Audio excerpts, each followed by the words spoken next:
The development you predicted in the Kastner case happened unexpectedly. Please come back immediately. How can it be unexpected if I have predicted it? Poirot! My friend! Is that you?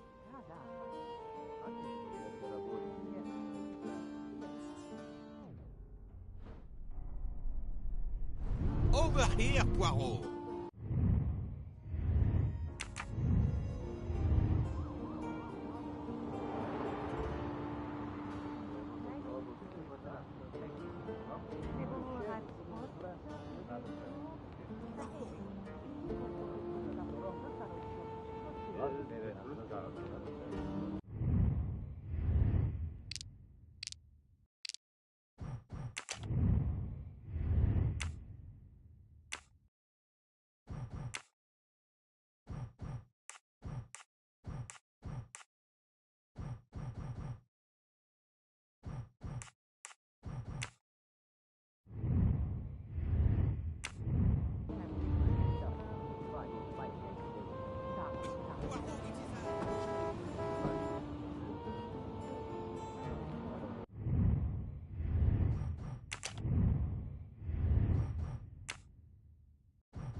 Poirot!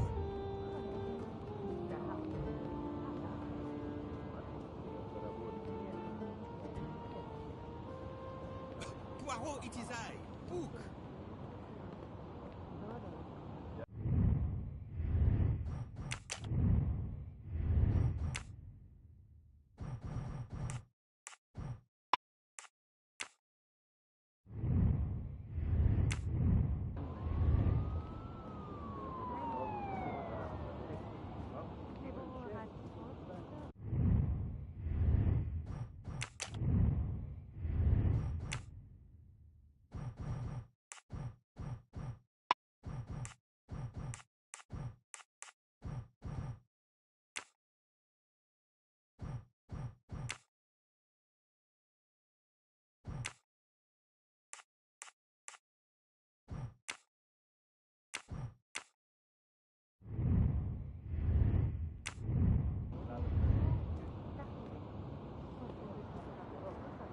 Over here, Poirot!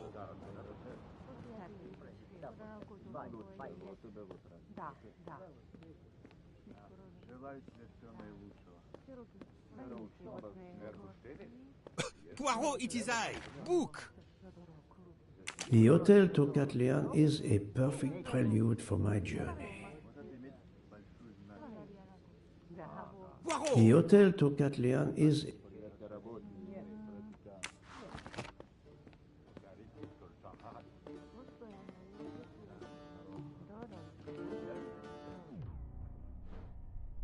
Poirot! Is it truly you, my friend? Book, it is indeed me. What brings you so far from home? A little affair in Syria. An affair of the heart? No, a modest affair of recovering stolen artifacts. But now I am summoned home to England and must leave immediately. This evening? You travel on the Orient Express, I hope. I have made no arrangements yet, as I just learned that an emergency has arisen, and I must return to England immediately. Very well. It will be my pleasure to secure you a sleeper on the Orient Express. If the director of the line insists, I accept with pleasure. And we'll dine together, for I too depart this afternoon. We'll have plenty of time to catch up. I'll have the hotel transfer our luggage. Excuse me, sir. You are the director of the line? The Princess Dragomirov would like to know if she may keep her mina in her compartment on the train. Good morning, Princess. It is an honor to welcome you aboard. There is absolutely no problem for your pet. You will ask about his food? Oh, yes. The Princess Dragomirov would like to know if there is food for miners on board. Insects, small amphibians, baby rodents. Baby rodents? Of course, Princess. Don't worry. Your bird will be fed as you demand.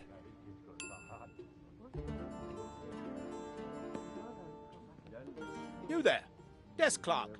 One moment, sir. Listen to me. Call the police. My train ticket has been stolen. Stolen? Oh dear. Oh dear. You travel by the Orient Express, monsieur?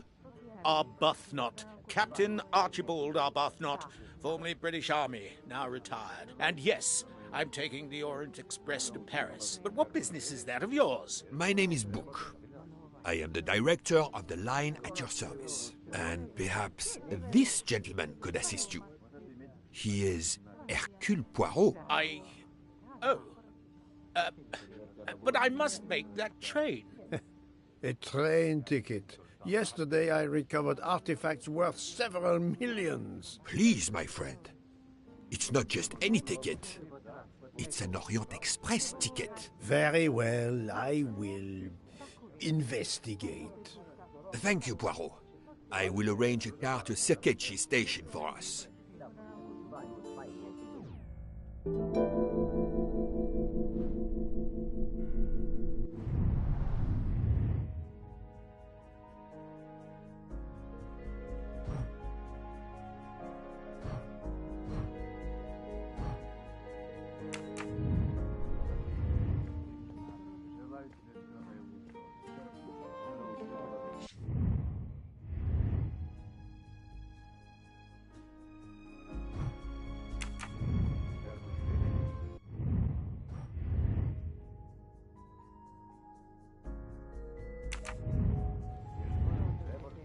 How do you know your ticket has been stolen, monsieur? I put it on a table in my room. I came down here to breakfast, and when I got back, my ticket was gone, and other things were on the floor, as if they'd been tossed about. Alors, monsieur, I suggest we begin in your room. Will you lead the way?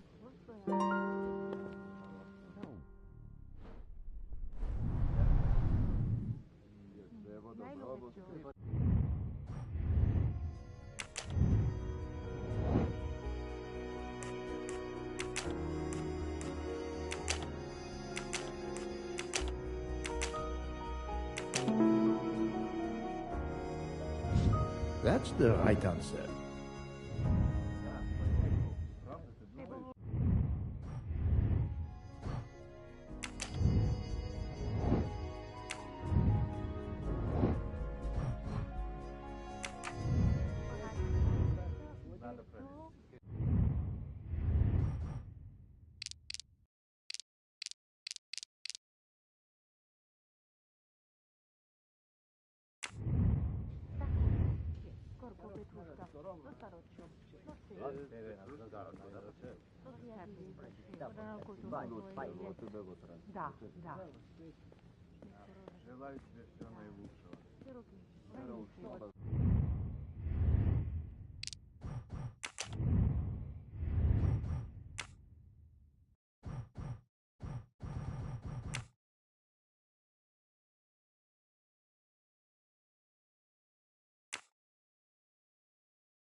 Aha! Golden moustache.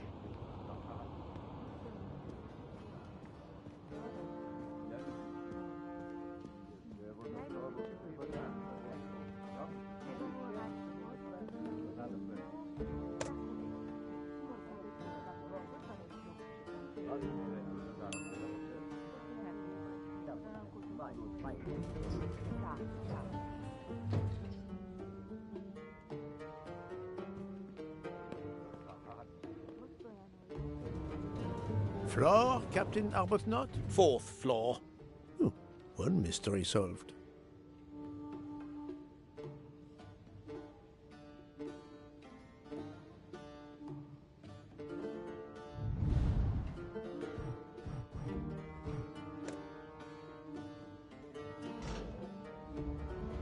I suppose I can exercise my powers of observation while we wait.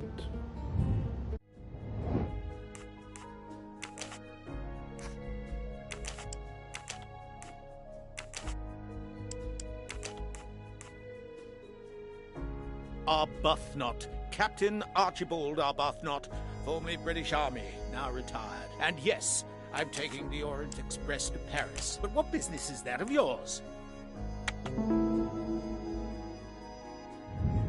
Et voilà.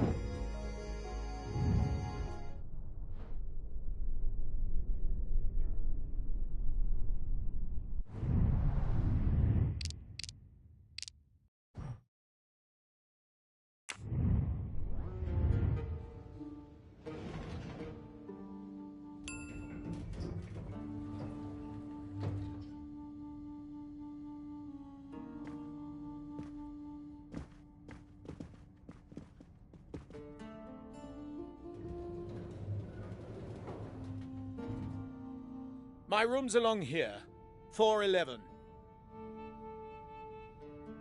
In a hotel of this quality? A thief? Come on, don't dawdle.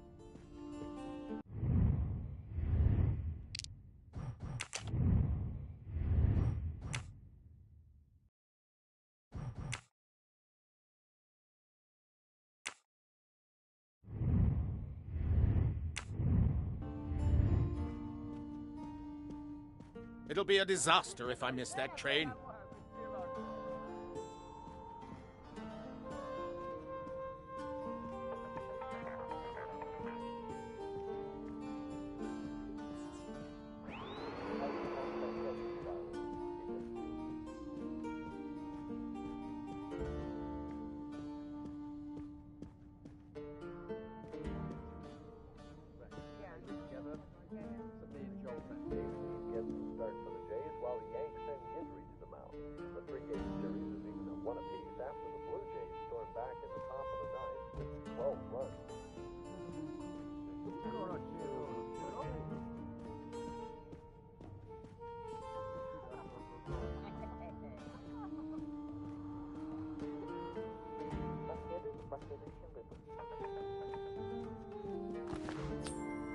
Come to Poirot, my exquisitely sculpted friend.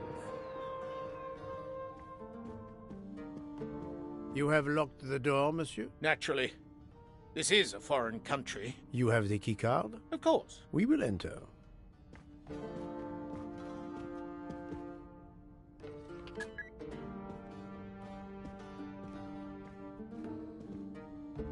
The lock has not been tampered with.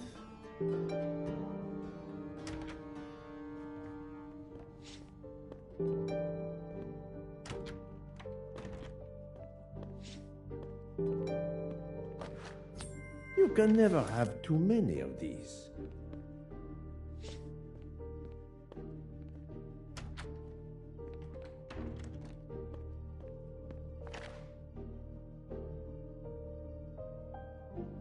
A perfume bottle, empty, suggestive.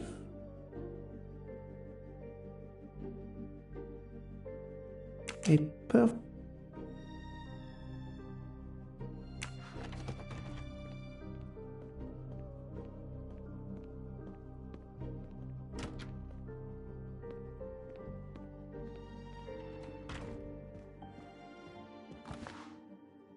This earring, it is not the first time I've seen it, but where? The bed is skillfully made. The wallet is somewhat worn. It contains just over $200 and the usual cards.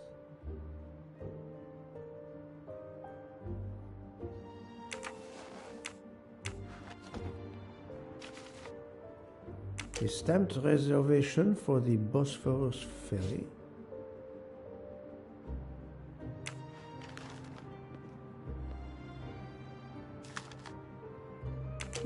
A fact sheet from a tour of Saint Sophia.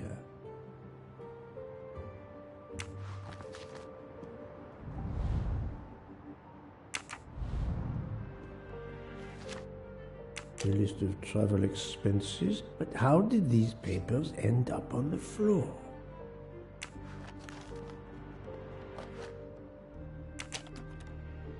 A conspicuous gallantry cross for meritorious service in Iraq, yet he only retired as a captain.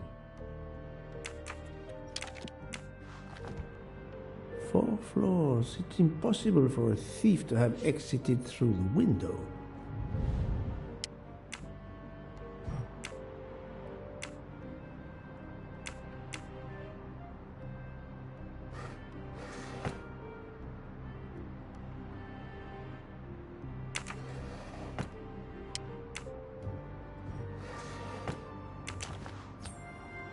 Another golden moustache to treasure.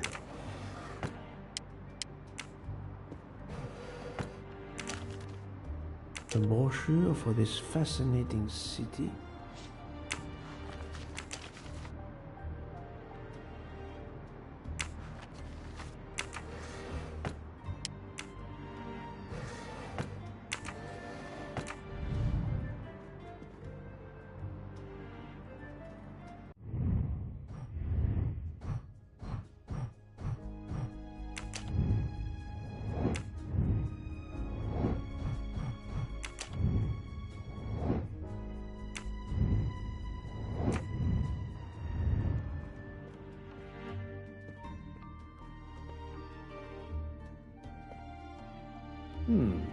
Water with traces of soap. The water is scented.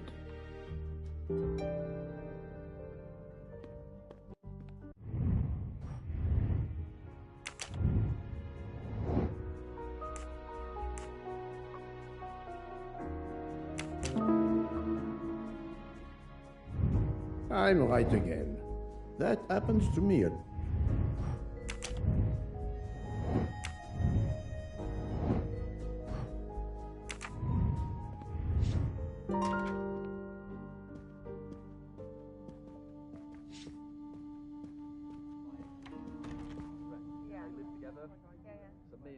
The room is apparently empty. I will leave it for the moment.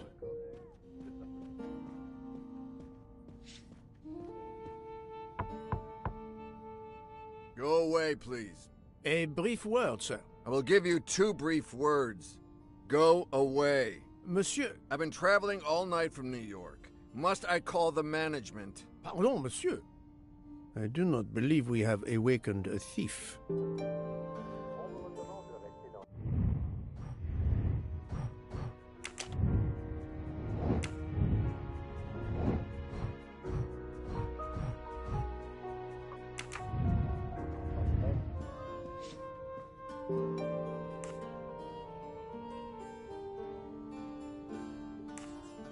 How long were you at breakfast, Captain? A half an hour or so.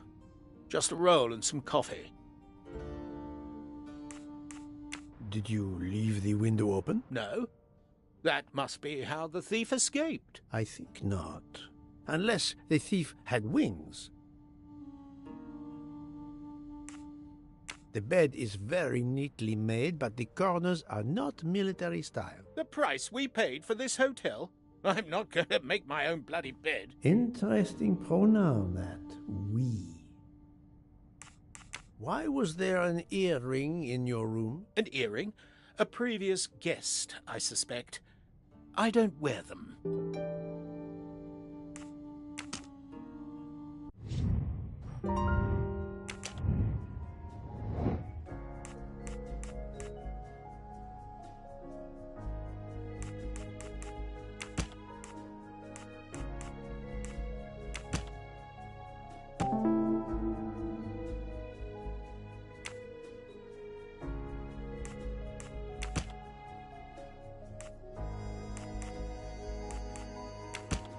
do not think that's the right answer.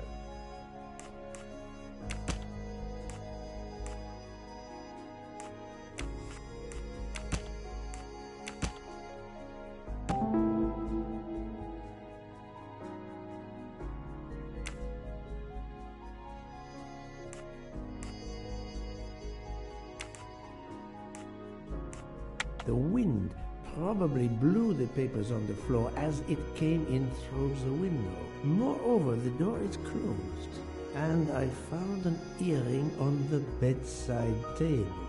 The captain invited a woman into his room. Maybe she is our culprit. My little gray cells did not let me down.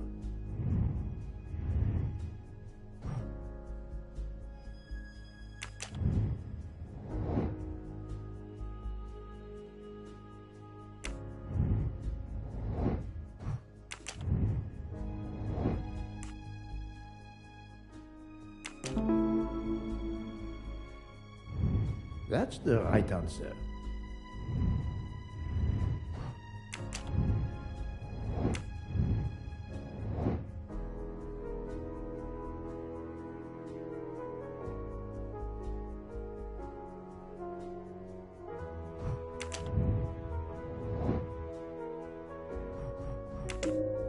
This appears to be a good lead.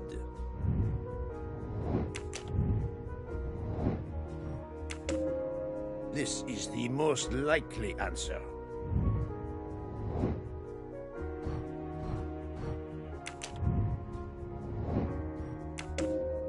Very well, I choose to go this way.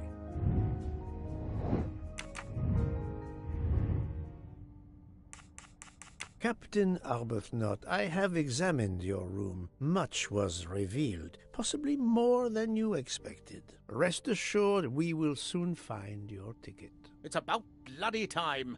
I have a train to catch. As do I. You are traveling on the Orient Express? We? If you will be good enough to answer a few questions, we may both make our train.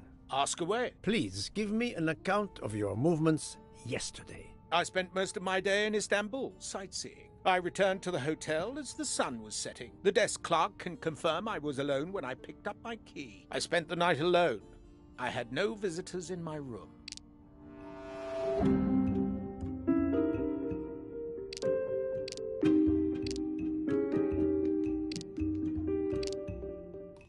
Have you told me the entire truth, Captain Arbuthnot? Of course. I want you to find my ticket.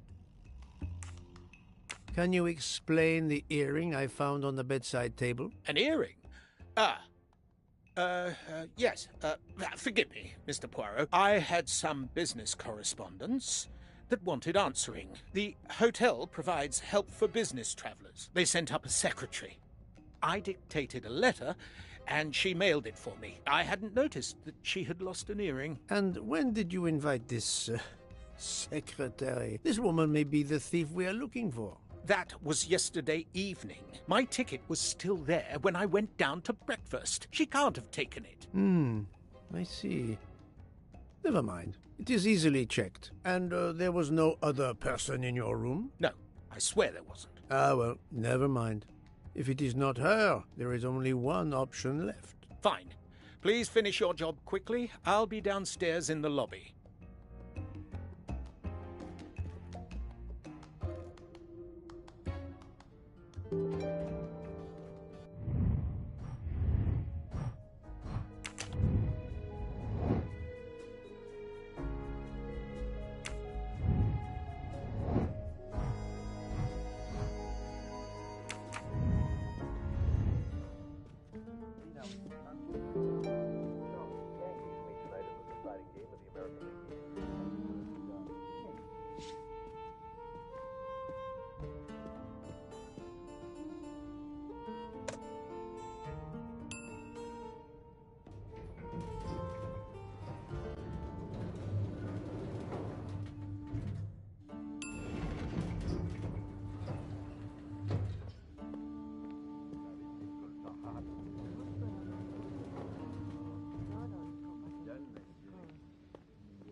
Pardon, monsieur. May I inquire when the staff begins cleaning the rooms? Every morning at breakfast time, sir. After making certain there are no guests in the room, of course. May I speak with the chambermaid who cleaned room 411 this morning? I hope you don't think that one of our staff stole the ticket.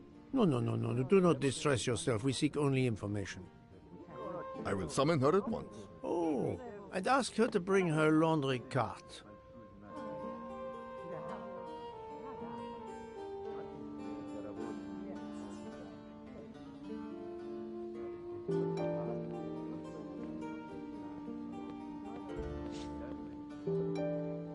Poirot is not going to touch the dirty laundry.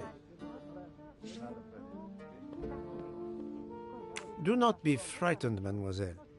Did you clean room 411 this morning? Room 411? Yes, that is one of mine.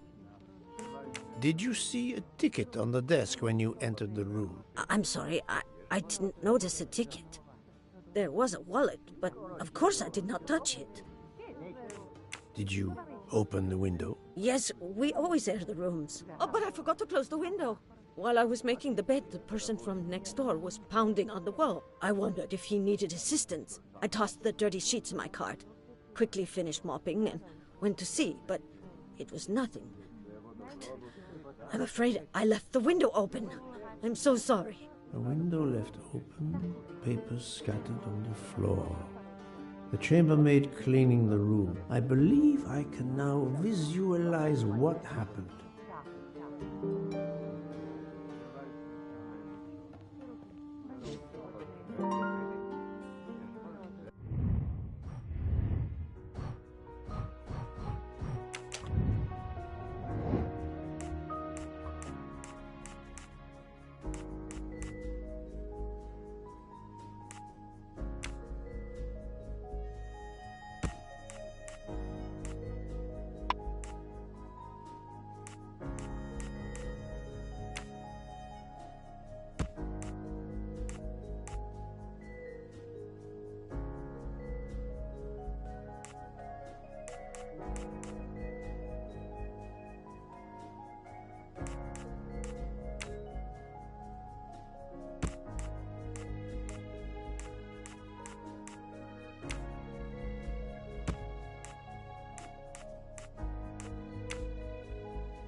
My little gray cells did not let me down.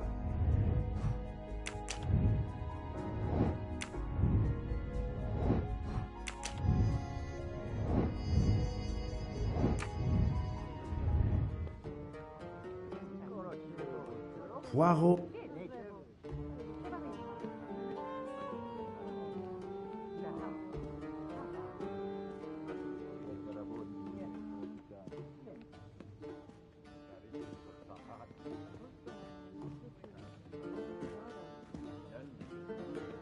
Mademoiselle, would you be so kind as to look in the sheets from room 411?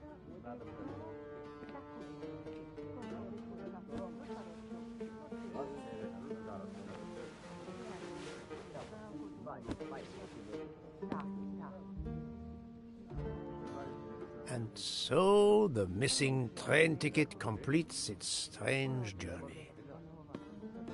An open window, a laundry cart, and an annoying neighbor. But chance is the only guilty party in this dark mystery. Mr. Poirot, I apologize. I believe my concern got the better of me, and I forgot myself. Thank you. It was a case of great magnitude. I'm glad I was up to the challenge. And that, I think, is that.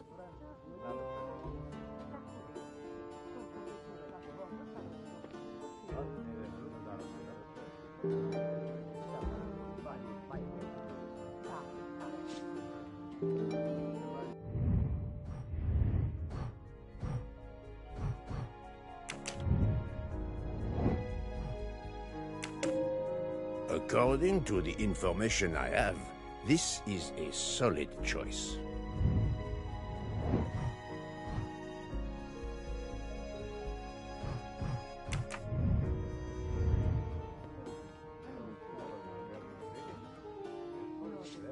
Our bags are all packed. I have my ticket and papers. If you give me yours... I'll hang on to mine. But as your secretary... As my secretary, you see to the bags, Hector. Yes. Yes, sir. That man, I have a curious impression of him, as if I were observing a wild animal, uncaged.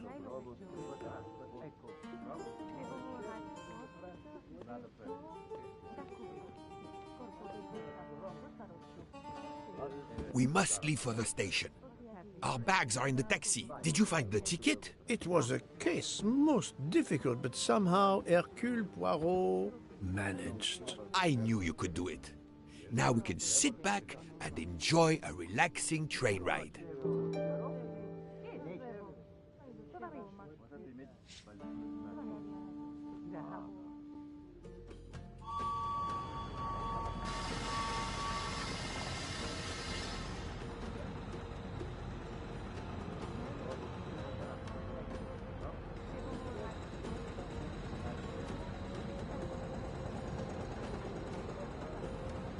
You are in luck, Poirot. Of course, no journey on this train is ever ordinary, but this is a special occasion.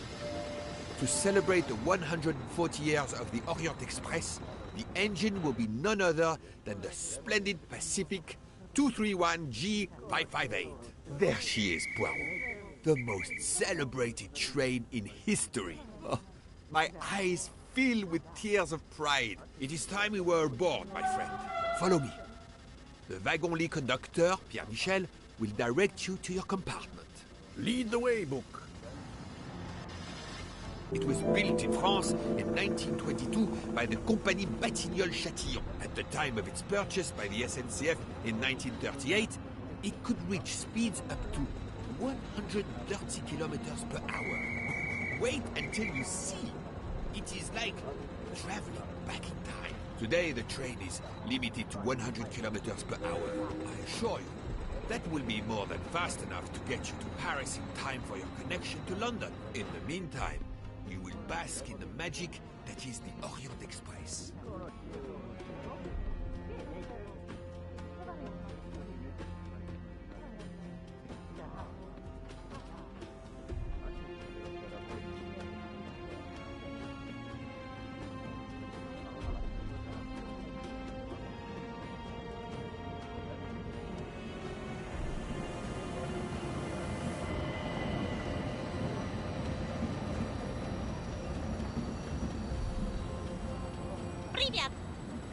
Princess Dragomirov's pet minor bird. Unusual traveling behind.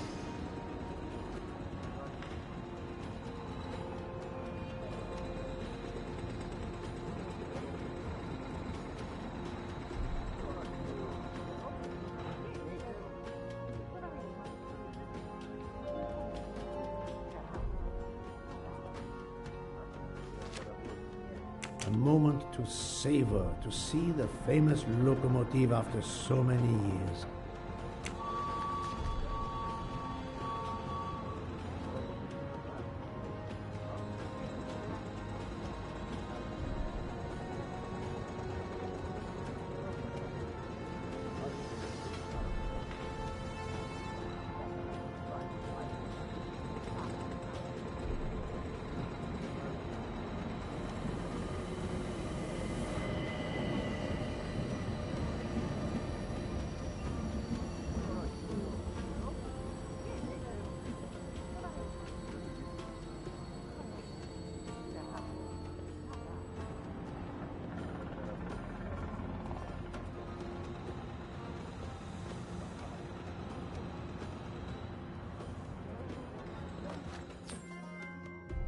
Another delightful trophy for my collection.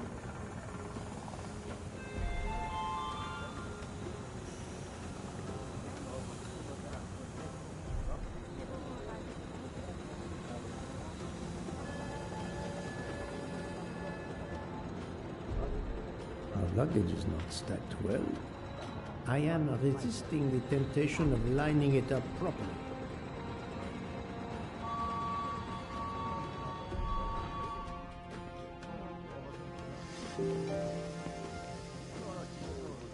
Good evening, monsieur. Your compartment is number 202. However, I am afraid that all the others are already full. Full? But how can that be? It is incredible, monsieur. All the world elects to travel tonight. All the same, you must find room for this gentleman here. I can exercise my powers of observation while they try to find me a bed. He is a friend of mine. He can have number 201. It is taken, monsieur. What? Number 201? Yes, monsieur. We are full. Why did you order so much lobster, Hotaru? My dear Freya, I need it for my specialty on the second night. And if the lobster a la mode isn't fresh, the passengers will know. We don't have enough space for my desserts. Tonight, molten chocolate cake. Tomorrow, my specialty. That is not my concern. They will not have room for them anyway. Serve your lobster tonight. Chicken a la mori must be the first night dish for the travelers. It is easier to digest. You really are the egomaniac everyone says you are. I have every reason to be. I am the engine. You are just the caboose.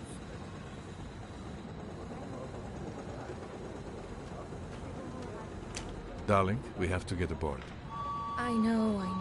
I have heard of the phobia of fear of flying, but fear of trains? Now you're making fun of me. Never mind. We'll board shortly, once our compartment is ready.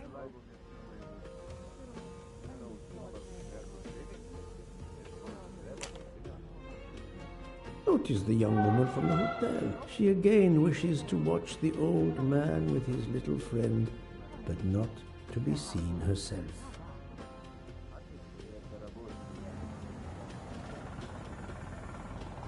Is everything aboard the train, Hector? In your compartment, Mr. Ratchet. I'm having them disinfect the room again as you instructed. I also got a call from the Indians.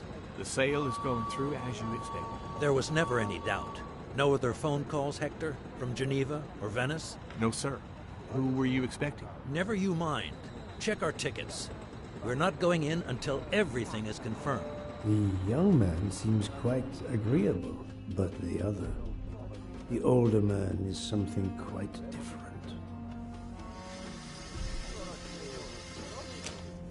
Mary. Not now. Not now. When it's all over, when it's behind us, then.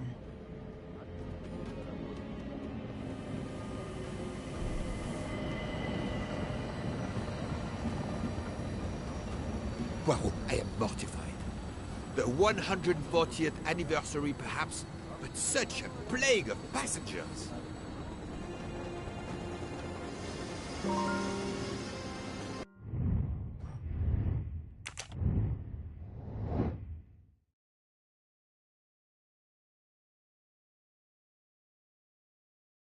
Adequate.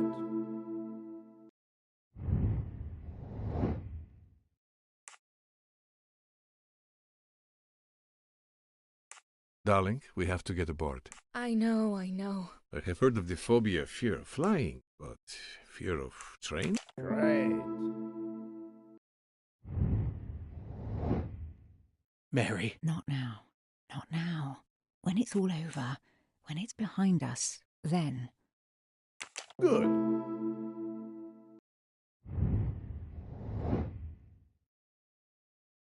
Nice.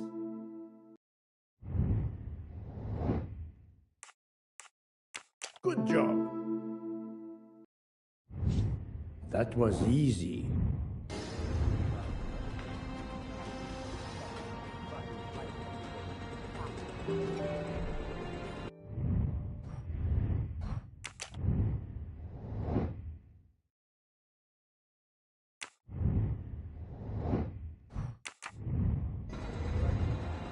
Poirot, we have a solution. A gentleman has not yet come. An Englishman, a Monsieur Harris. A name of good omen. It is already time to leave. What do I care for Mr. Harris? As Monsieur pleases. I had your things sent straight to your compartment. Unfortunately, you will be with another traveler. No. Only for the first night. It cannot be helped. I will survive, mon ami. Monsieur Book, we can't find enough space in the kitchen refrigerator to store all of my ingredients. How is it possible? His recipes are extravagant. We need to leave something on the platform. If my lobsters don't go, I don't go. And have the passengers on the Orient Express go hungry? Never! Must I intervene? The problem is unworthy of power, but I do not intend to starve on the most luxurious train in the world. Thank you for coming to help us. It is impossible to fit everything into the gallery's refrigerator. Obviously, my entrees are more important than dessert. If Mr. Mori delays his lobsters for a day or two, we can restock at another station. Delay? You ask me to delay? Freya? Calm yourself, my friend. I'm sure we can find a solution. Is that a diagram of the refrigerator? May I see it? Yes. He refuses to look at it.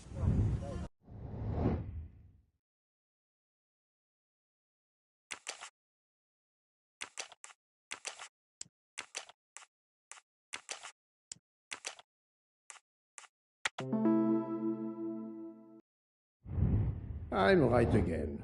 That...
Et voilà. You saved tomorrow night's dinner. Mr. Poirot, I will reserve the finest lobster just for you. I look forward to it, monsieur. And to the dessert, mademoiselle. Hopefully. That will be the last mystery you face on our journey, my dear Poirot. Your compartment for tonight only is at the back of the second-class carriage, number 102. Tomorrow, you move to a private compartment.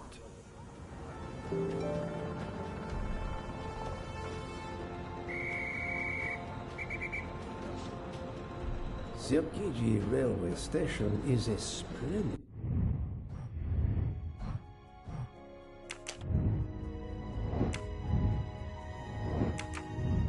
achievement. I believe it originally dates back to the 1870s. Welcome, Monsieur Poirot. I apologize for the delay. Thank you, Monsieur Michel. I am delighted you could accommodate me.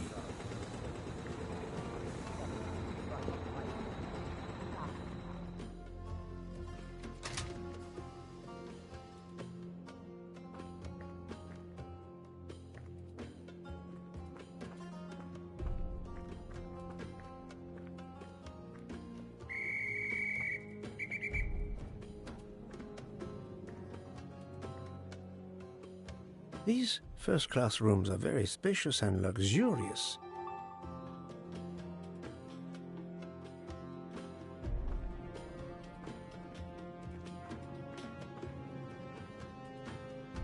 These first-class rooms are very spacious and luxurious.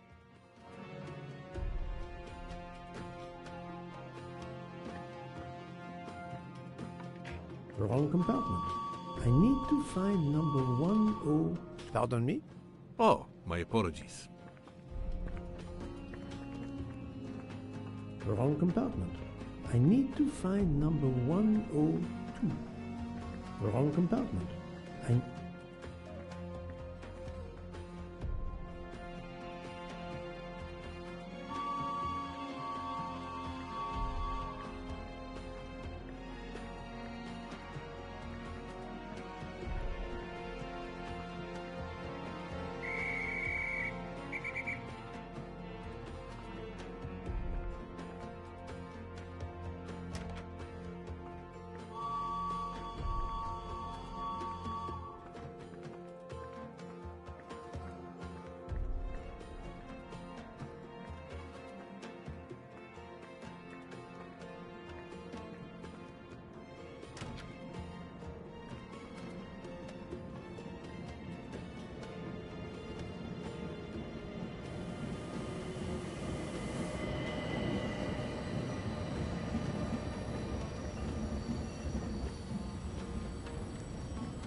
This lady has a style of her own, eccentric but chic.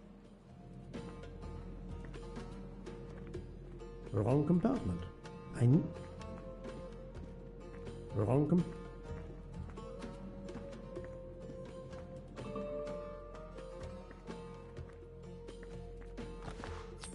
Another golden moustache. I can't believe it's a locomotive from the 1930s that is pulling us.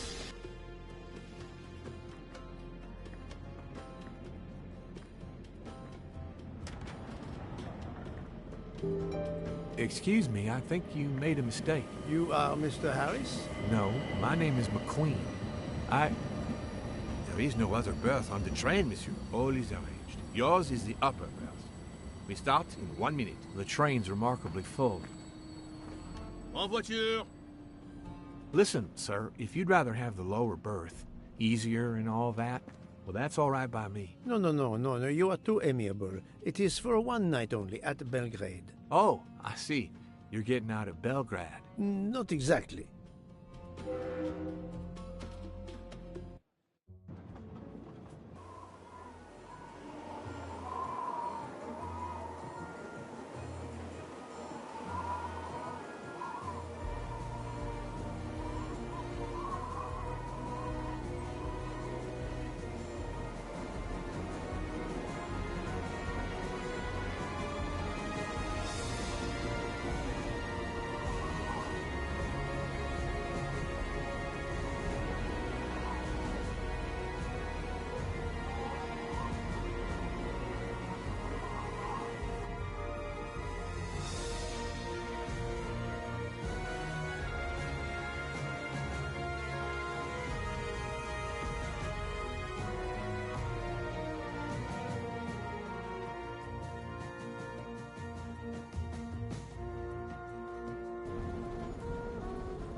Ladies and gentlemen, dinner is served.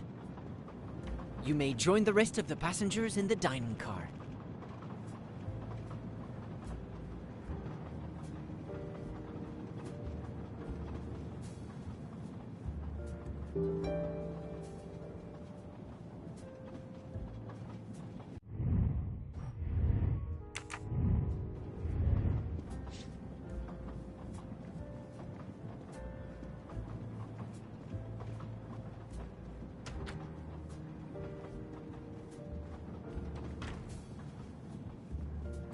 Excuse me, monsieur. Pierre asked me to inform you that a passenger left us, so his room is yours. Monsieur Bouc instructed that your things be transferred to room 202 during dinner. You will be more comfortable in first class. It is true what you say. Thank you, Mr. Fauché, monsieur. Where will my new compartment be? Room 202 is at the far end of the previous car. I see, thank you. What is your position on the Orient Express? I manage the bar car, and I also do the restaurant car service. Well, then do not let me keep you. Lobster tonight, isn't it? Yes, indeed. I'll leave you to it, then. See you soon, monsieur.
Yes, sir?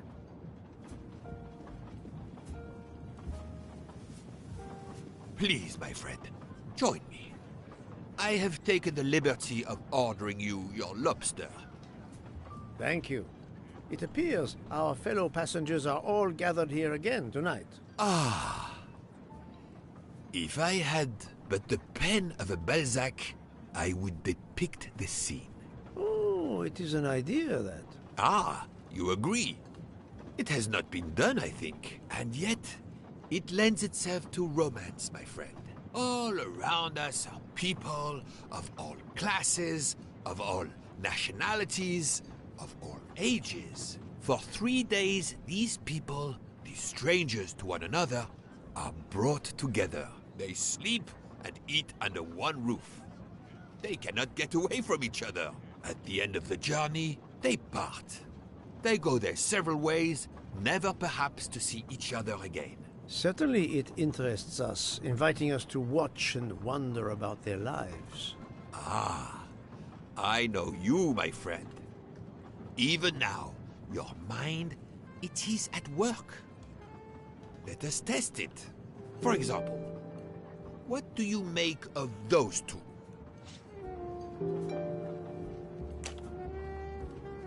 I was visiting my daughter. She works at the American Embassy in Istanbul. I told her she'd never find a husband there. Since I wanted to see Paris on my way home, she told me I should take this high-class train. I can't wait to see Paris. It looks beautiful in the movies, but it couldn't be more beautiful than Schenectady in the good old US of A. That's where I'm living now. And you, Miss Debenham, was it? Where do you hail from? I was born in the UK. Oh, that's in England, isn't it? What do you do for a living? I teach English to children in other countries. I see. Oh, I wish I spoke a foreign language. My daughter speaks several languages. Let me tell you about her work. It's very important.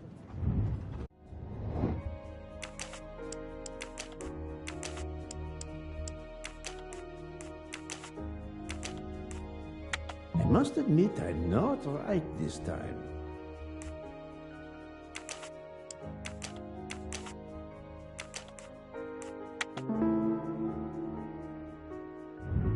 Et voilà. There is much you can learn about someone just by observing them and listening. For example, that lady is reserved. She reveals little. She is self-contained. Some secret prompts her to allow her dinner companion to carry the conversation. I confess, in this case, what I witnessed in Istanbul suggests more, but I will respect her privacy. You will always amaze me.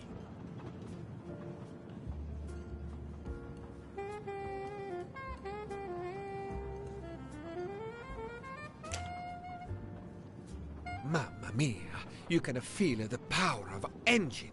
We climb into the mountains with ease. I know something about the power, and this baby has it in spades. There's something special about a train. I'll give you that. I sell toys, and model trains are one of our biggest items. And not just for children, either. You sell model cars too? Sure, but give me a train any day. Oh, my friend. What do you have against the cars? Now I work at Fortuna in Italy as a spokesperson. We are producing the next generation of electric cars, the Fortuna Firenze. Like the city, it is beautiful. We got the competitors looking over their shoulders so much, they're going to hit something. Didn't mean to be insulting. It's just that there's something magical about a train.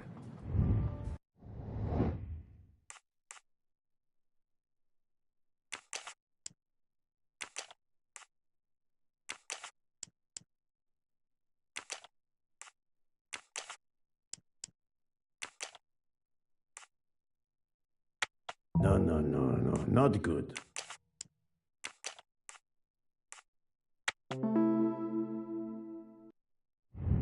I'm right again. That happens to me a lot. The loud gentleman is very confident, a master of his own fate. It is as much in the inflection as it is in the words. He believes in winning, also that he is the one who will win. You are a magician. Oh, it is not a parlor trick, my friend. It is simply observation.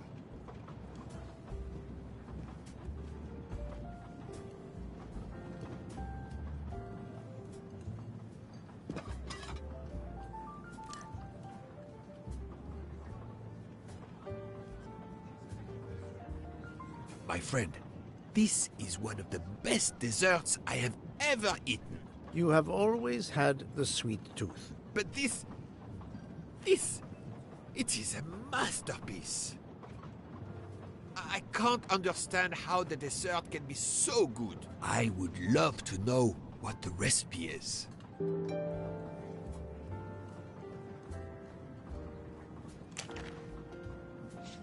I couldn't tell what flavor the ice cream is.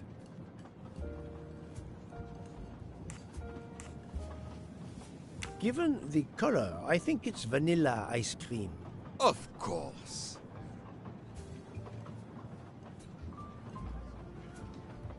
What is the red fruit? It looks like a raspberry. You have a good eye, Poirot.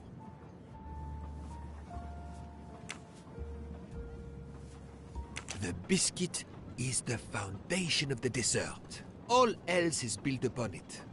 What do you think? It looks like crushed biscuits, my friend. Finely observed, indeed. Poirot, I am embarrassed to ask you a great favor. My friend, I am on this train due to the great favor you have done me. How may I assist you? This dessert is sublime. If only I had the recipe.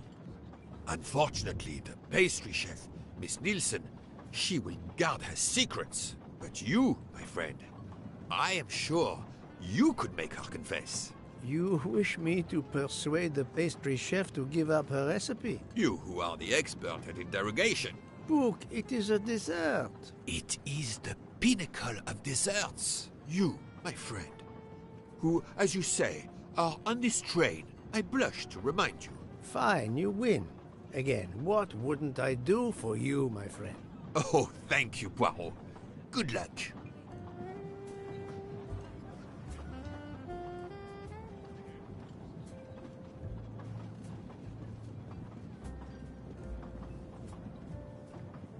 Good evening, mademoiselle. Good evening, sir. How can I help you? That was a magnificent dessert you served us tonight. I wanted to tell you personally how much both Monsieur Bouc and I enjoyed it. Thank you very much, sir. In fact, it is so good. Monsieur Bouc insists on knowing how you made it. Oh, sir, I'm sorry. You must know a chef never gives away their recipes. But, well, you helped with the refrigerator, and without space in it for me, there would have been no dessert. Very well. To prepare tonight's dessert, first I melt sugar to make caramel. Then I spread this caramel to make tuiles. Between two tuiles, I add a small scoop of lemon ice cream, and I put the whole thing on a strawberry crown. Poirot, you are suspicious even now. The pastry chef gave up her prized recipe a little too easily. I sense she wasn't entirely honest with me.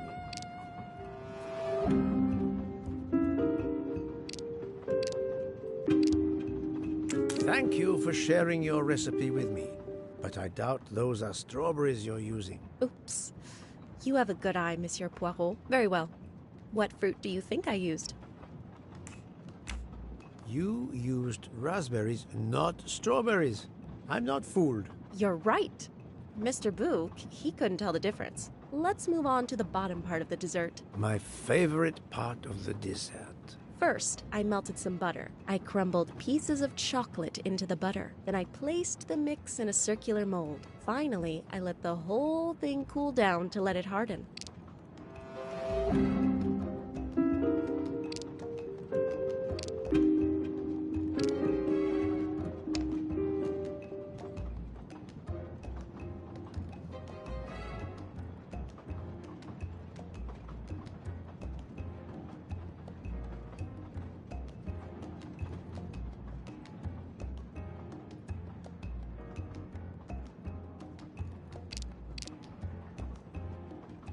It's certainly not chocolate that you've crumbled. I see you do have an excellent palate. Do you know what ingredients I used? A clever pastry chef might mix crushed biscuits with butter to create this delicious base. That's it. You're getting closer to the entire recipe. Closer? I've caught murderers with less difficulty than this. I'll I'll give you one last challenge. I'm sure you will be able to figure out the order I mix my ingredients in. If you can, you will have earned my recipe. Mademoiselle, solving the murder of Roger Ackroyd was easier than this.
My little gray cells did not.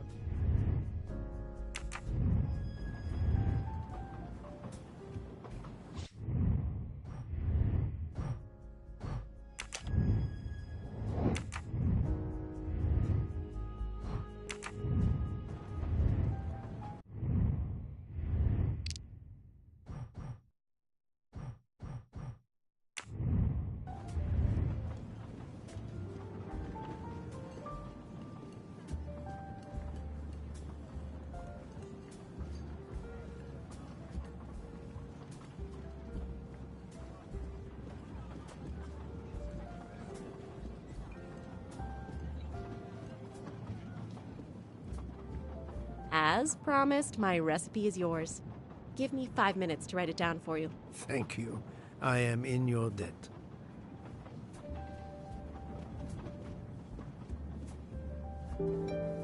I can take advantage of this moment to resume my little Did you enjoy the meal? I'm not used to meals like this. You do not have good restaurants in Kenya? Actually, we do.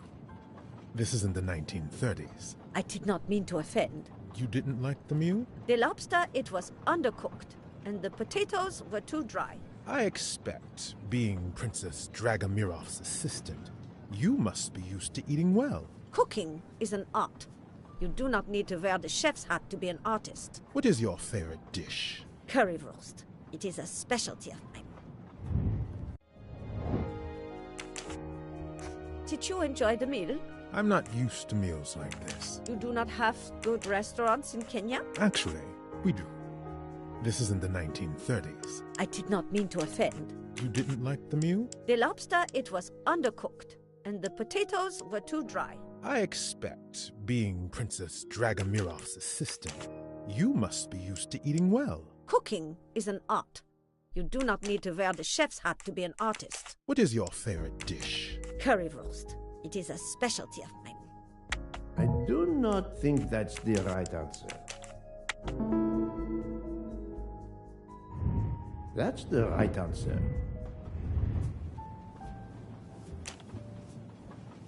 I made a lot of progress on the expenses last night, sir. I should be done by tomorrow morning. You're supposed to be a fast worker, Hector. Sorry, sir. Working here is not as comfortable as in our office in Boston. You're lucky to ride in a train like this.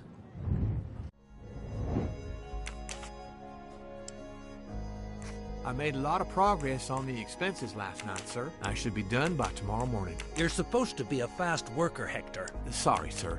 Working here is not as comfortable as in our office in Boston. You're... Et voilà. Here you are, sir. My recipe. Please tell Mr. Book he should not expect my recipes for the other desserts. Thank you very much, mademoiselle. I know he will sincerely appreciate the gesture, and I will make certain he gets the message. Yes, sir?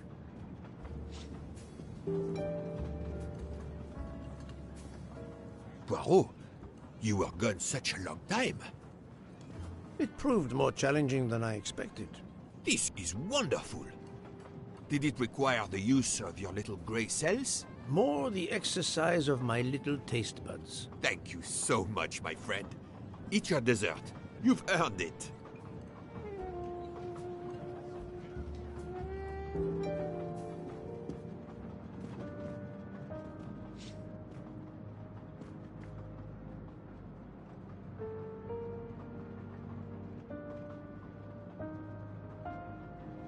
Good evening. My name is Ratchet. I think that I have the pleasure of speaking to Mr. Hercule Poirot, is that so? You have been correctly informed, monsieur. Your exploits are well known on my side of the Atlantic. In my country, we come to the point quickly. Mr. Poirot, I want you to take on a job for me. Are you interested in earning a lot of money? My clientele, monsieur, is limited nowadays. I undertake very few cases. Why, naturally. I understand that. But this, Mr. Poirot, means big money. Big money.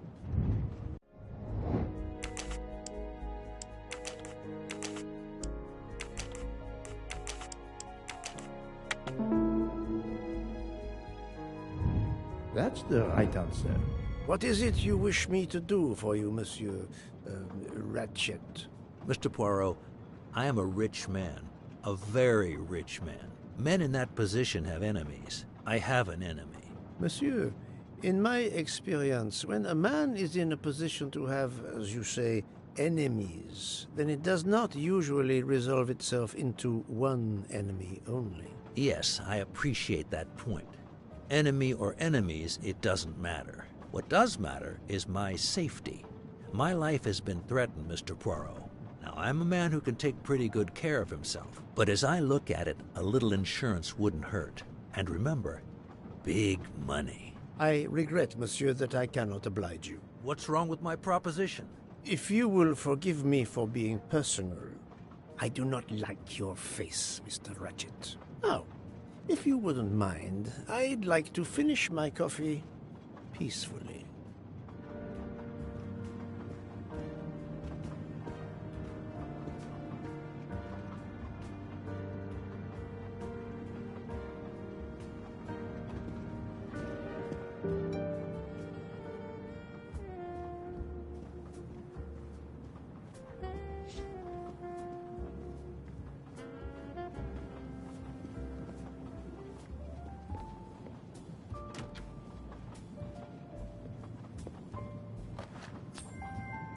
Another delightful trophy for my collection.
A nightcap, Monsieur Poirot? A cup of coffee, Monsieur Fauché. Then I will retire to my new compartment. I am sure you will find it to be most comfortable.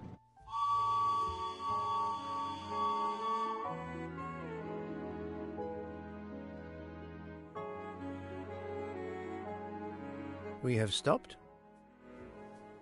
Yes, sir. Belgrade Station. If you'd like to go out and get some fresh air, now is the time. The train leaves at 9:15. No, I see that it is snowing. I will not seek out the fresh air. Probably a wise decision. May I suggest a chocolate to accompany your coffee? It is produced by my father, the best chocolatier in Switzerland. I would never refuse a chocolate with such high recommendation. I know you will enjoy it, and please let me know if there is anything else you require.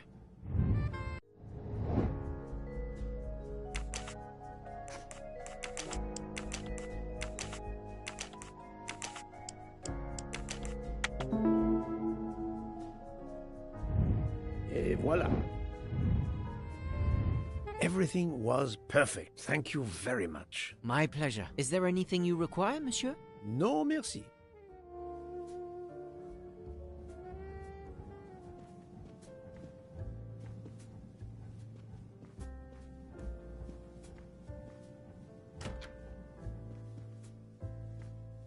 Why, I thought you'd left us. You said you were getting off at Belgrade. You misunderstood me. But, man, your baggage, it's gone. It has been moved into another compartment, that is all. Oh, I see.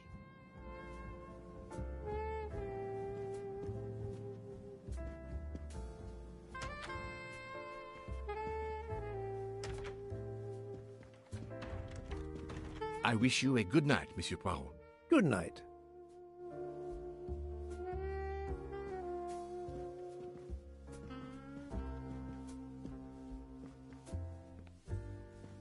I hope you'll sleep well and that your head will be better in the morning. It is just the cold. I'm now making myself a cup of tea. I hope it'll warm you up. I hope so. Good night. Well, good night, my dear.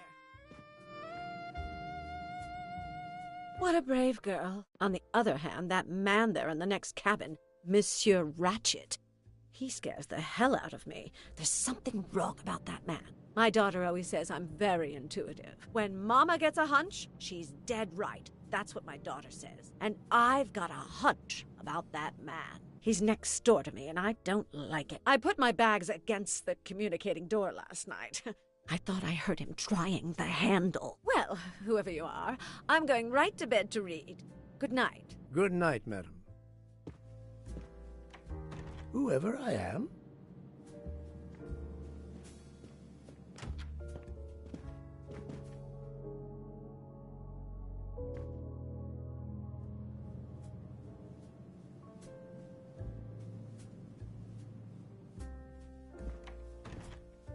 Monsieur Ratchet seems very upset.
Finally, a real bed fit for a king or a very tired detective.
Monsieur Ratchet?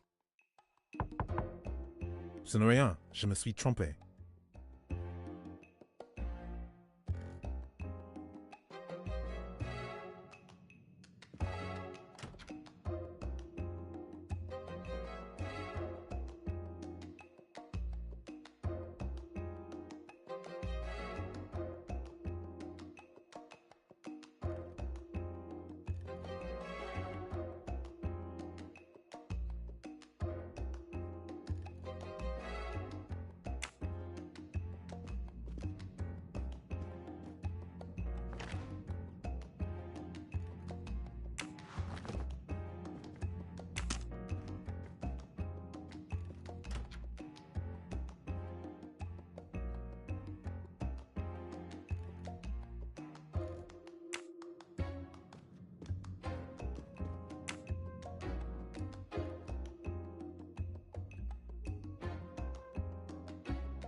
Good night, madame.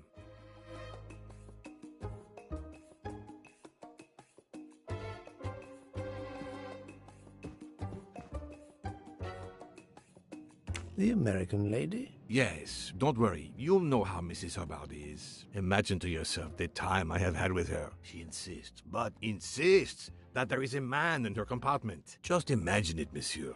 In a space of this size, where would he conceal himself? I argue with her. I point out that it is impossible. She insists. She woke up and there was a man there. And how, I ask, did he get out? And leave the door bolted behind him? But she will not listen to reason. That one does not leave time to listen. The train has stopped, Mr. Michel? We have run into a snowdrift. Heaven knows how long we shall be here. I remember once being snowed in for 7 days. Where are we? Between Winkowski and Brod. Oh la la. It's time for me to go back to bed. I wish you a good night, monsieur. Or what is left of it.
train is still stuck and the snow continues to fall. I should have taken an airplane.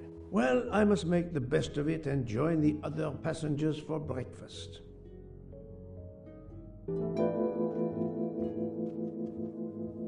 The train still hasn't left.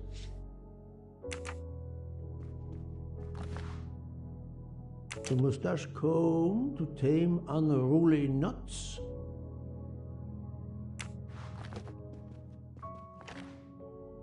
Wax to preserve the perfect symmetry of the mustache.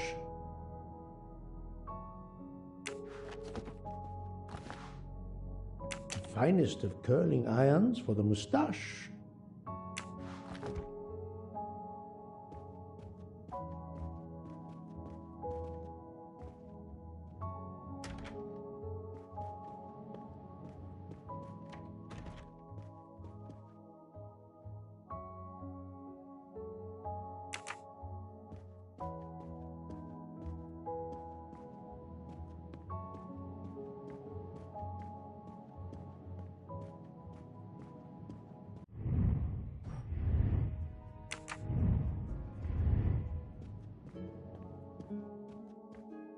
Good morning, Monsieur Michel. Good morning, sir.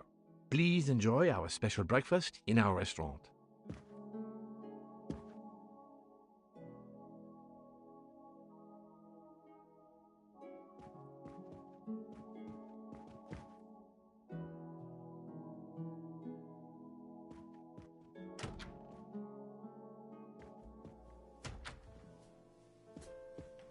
This delay is intolerable. I'm My supposed to daughter be said demonstrating the Firenze in Paris in 2 days. Ah, your electric... And now we may be here for days, and my boat sails the day after tomorrow. Good morning, madam. The snow is a predicament, is it not? I am Russian. Snow is no stranger to me. Ah, the accent. Would it be St. Petersburg? You are very perceptive. Monsieur Poirot, is it not? And may I take it I have the honor of addressing Princess Natalia Dragomirov? We dispense with the old titles these days. My husband, all of my past, was taken from me by these Stalinists. When they were gone, I became director of the St. Petersburg Museum of Antiquities to restore and preserve what I can of my country's history. Still, the delay must be vexing. If I must be late for my appointments, then they will wait. I know that I would certainly wait, madame. It has been my extreme pleasure to make your acquaintance, madame. Au revoir, Monsieur Poirot.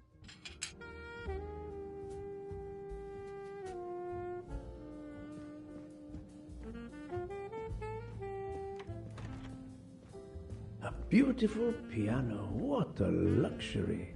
Mademoiselle, you are not concerned about the train stopping? What can one do? Indeed, this does not make the train move. You have great strength to remain calm at a time like this. I know one far, far stronger than I. And that is? Well, that old lady, for instance. You have probably noticed her. She just has to lift her little finger and ask for something in a polite voice, and the whole train runs.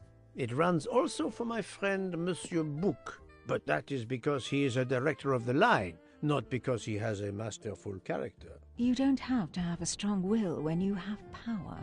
But I suspect I did not need to tell you that, Mr. Poirot. Mr. Poirot.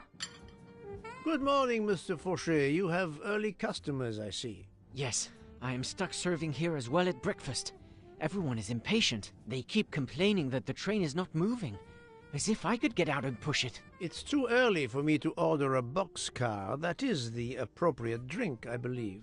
A gin, triple sec, lemon and grenadine mix. A drink for a train indeed. But not perhaps for my breakfast. I think I will settle for an omelette. Good luck, sir. Miss Nielsen is helping to serve in the dining car.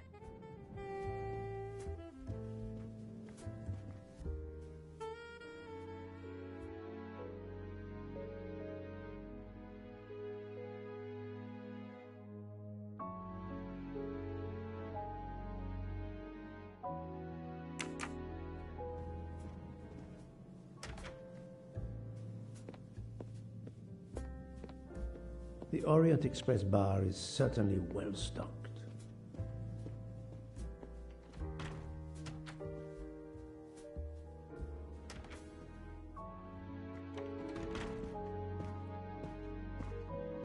How long are we expected to be stranded here? It won't do much good complaining to me. That fellow there with the moustache, he may know something. Excusez-moi, sir. Yes? Monsieur Bouc asks for you to join him in compartment 203. Look here, Poirot. Can you tell us anything? I can tell you the snow, it will not move aside on its own. Of course, but you obviously have some influence with Bouc. I am going to see him now. I will ask him if he has any information.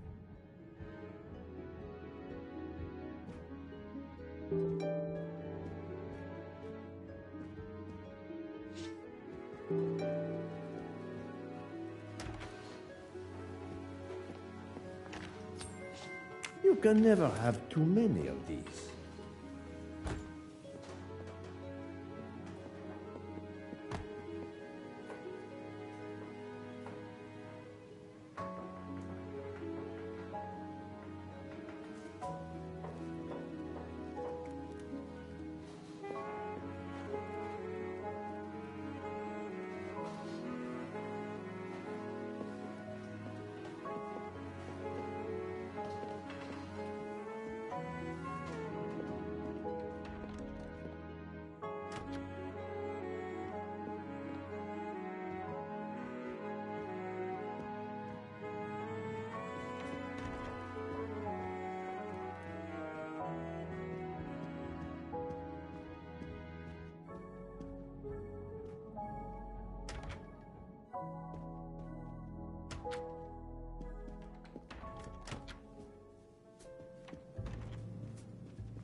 Ah, my good friend.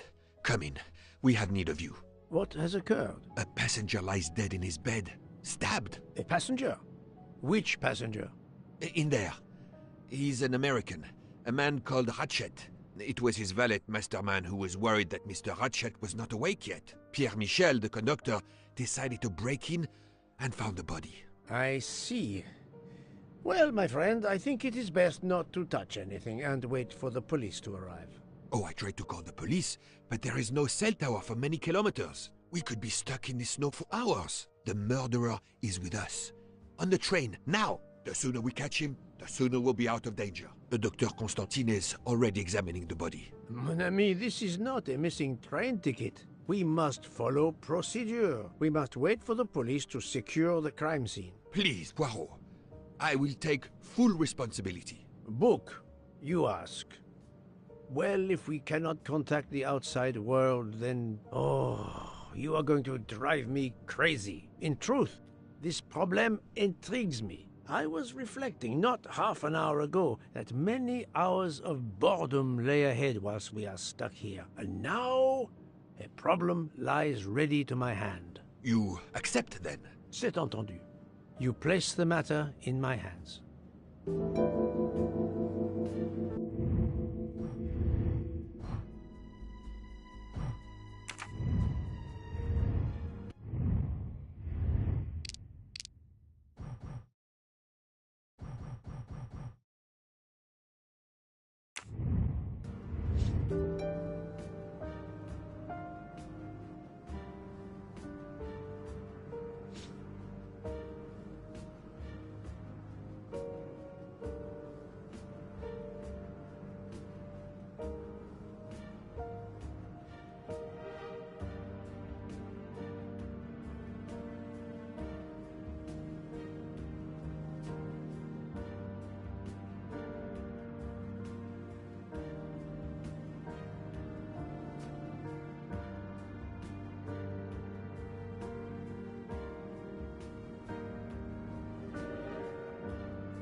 Mr. Poirot, I am Dr. Constantine. Forgive me, Doctor. You are a medical examiner? No, but I have assisted in post-mortems at Nairobi Hospital, where I am a teaching fellow. I am familiar with your excellent institution. I do not intend to perform a full autopsy, but a preliminary examination should be of some use. Of course. May I have a look? Then we can compare notes. Please. If you need any help, I won't be far away.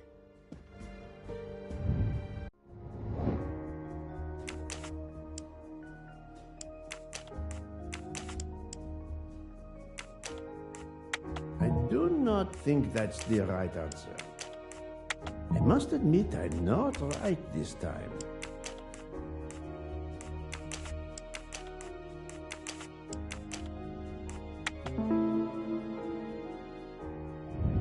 I'm right again. That happens to me a lot.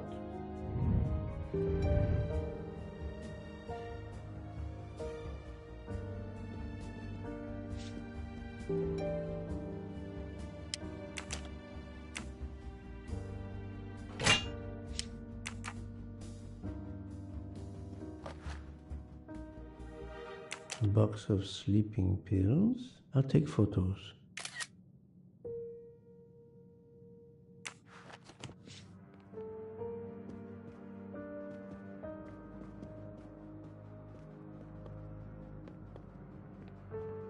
Where can the killer have gone? This door communicates with compartment 204.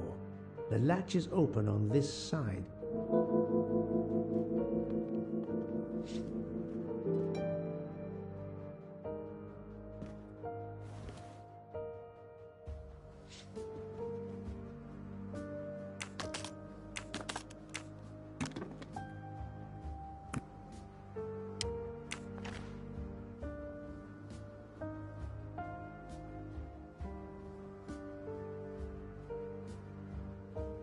Not exactly the reading material one would expect of a man like Ratchet. Expensive clothing, recently laundered.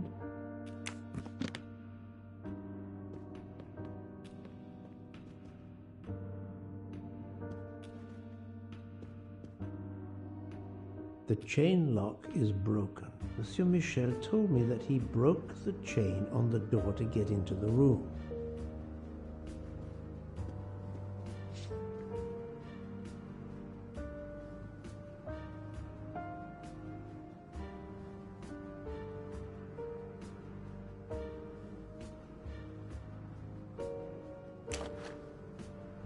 A handkerchief. There's a letter H embroidered on it. I'll take photos.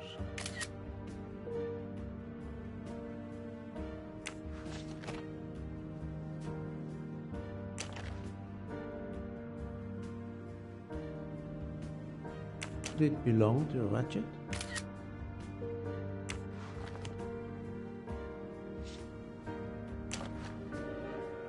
I'm sure I will find some interesting things inside.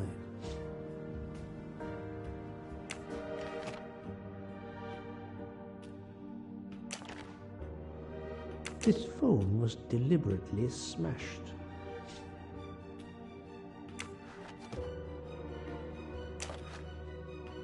Last night, Monsieur Ratchet said he takes precautions. I see now what he meant. He knew he was in danger and wanted to be ready, yet it was no use to him. I will leave it here for the police.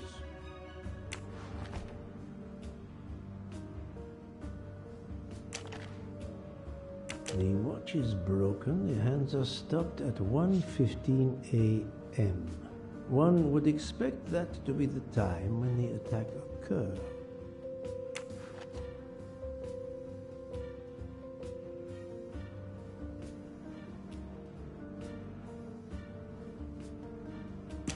As you see, the victim has been stabbed many times. Several alone would have been fatal. Yes, I agree. An attack most savage.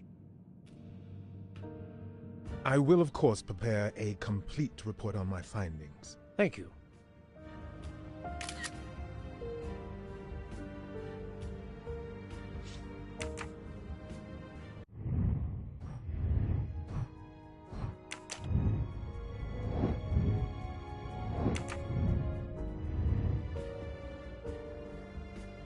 The snow is falling only lightly this morning. The murderer would have left tracks in the snow if he had jumped out the window.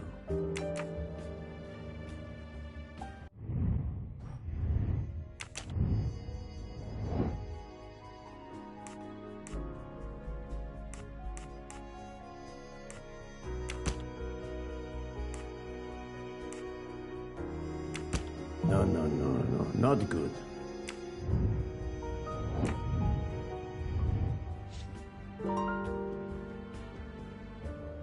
I'm sorry, Doctor, but I must question you. Of course.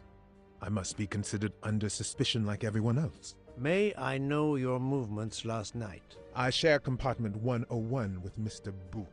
He would not stop talking about his beloved train. I listened to him for hours talking about his Orient Express. My friend Book will no doubt confirm this. Did you know the victim? Not at all. I noticed him last night at dinner, but I did not pay much attention. Did you know? Not at all. Did you touch anything in here this morning? I checked for a pulse. There was none. Rigor mortis had commenced. The body was cool to the touch. I touched nothing else. What can you tell me about the victim? He died from multiple stab wounds of varying angles and depth. More than one would have been fatal. I would place the time of death roughly between midnight and 2 a.m. With more time, I hope I can be more precise. I assume the open window complicates matters. Indeed. Conditions are not perfect. Thank you for your help, Doctor. The snow is falling only lightly this morning. The murderer would have left tracks in the snow.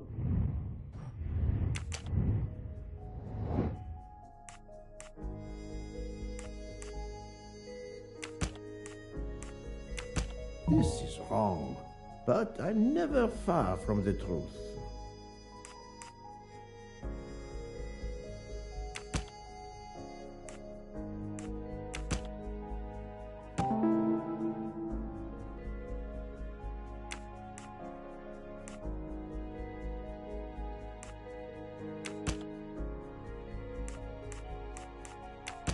Think, Poirot. That is not a good answer.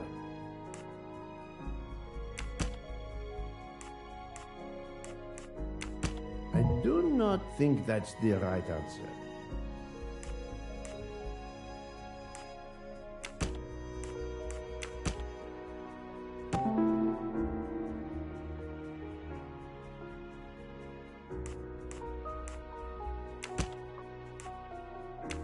I must admit I'm not right this time.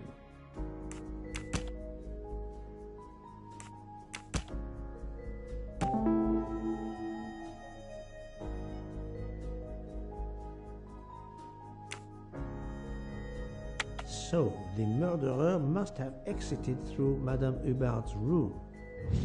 That's the right answer.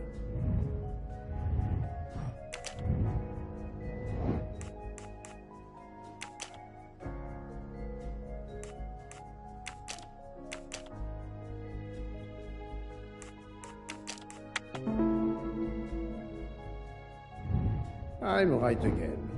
That...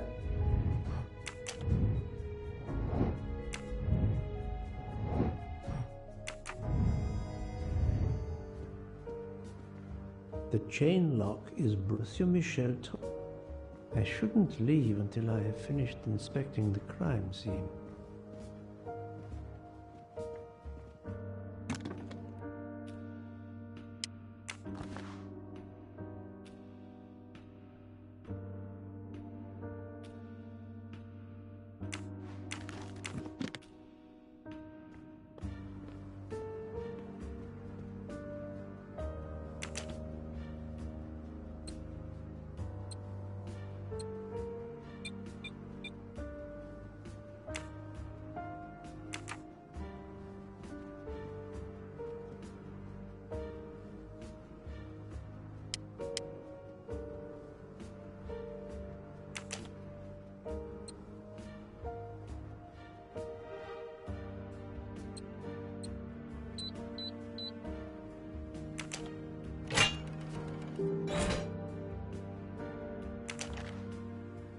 Not very surprising.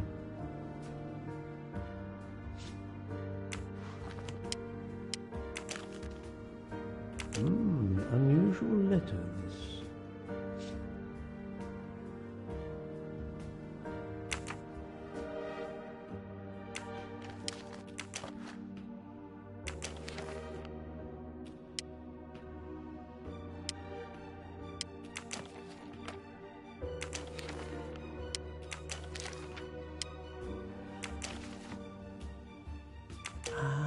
A meeting place on the back of a postcard. Someone with the initials A.W.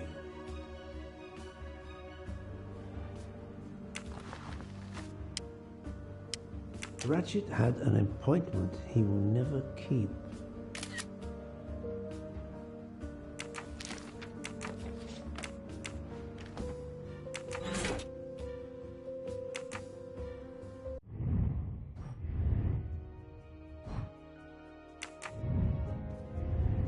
I shouldn't leave until I have finished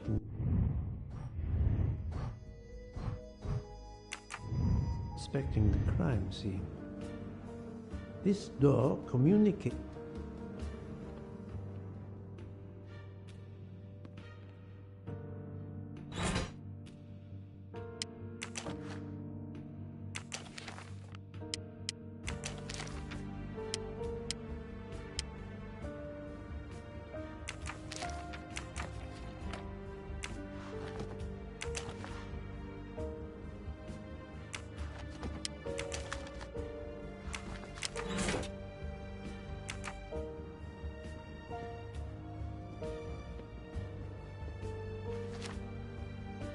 I wonder what could be in this photo.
For Daisy. Interesting. That was easy.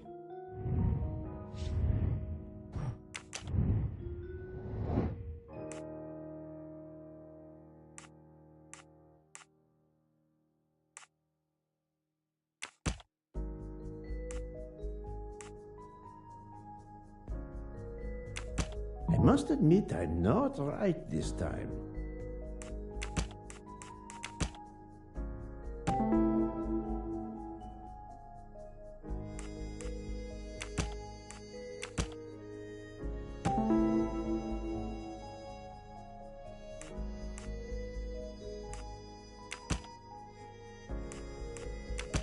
Think, Poirot. That is not a good answer.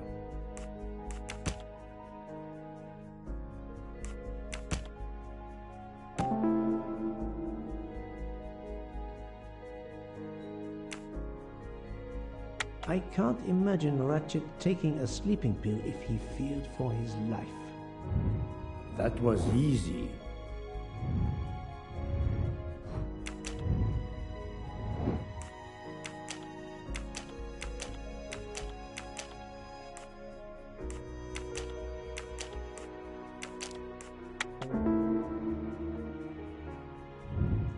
little gray cells did not...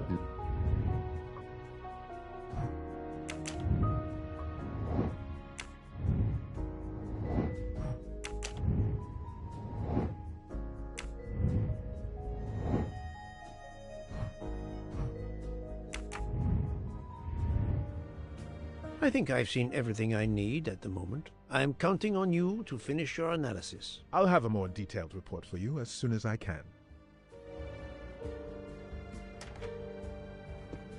So, Poirot, did you find anything out?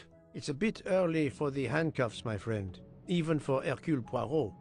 Do not worry, mon ami. I believe our culprit has no plans to strike again. Monsieur Ratchet was the target. Of that I am convinced. Tell me, Book, how did you spend last night? This is a joke, I hope. Don't you trust your old friend? My friend, calm yourself. I must hear your story in order to corroborate other accounts. Ah, naturally. Let me see.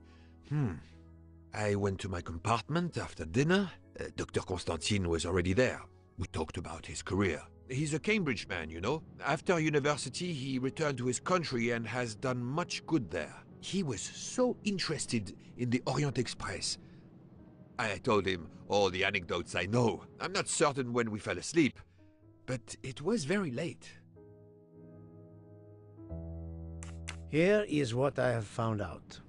Monsieur Ratchet was stabbed many times. I also found threatening letters in his safe. He had a loaded gun under his pillow, so he was on guard, ready to defend himself. However, there was an empty glass with white residue at the bottom. I suspect a barbiturate.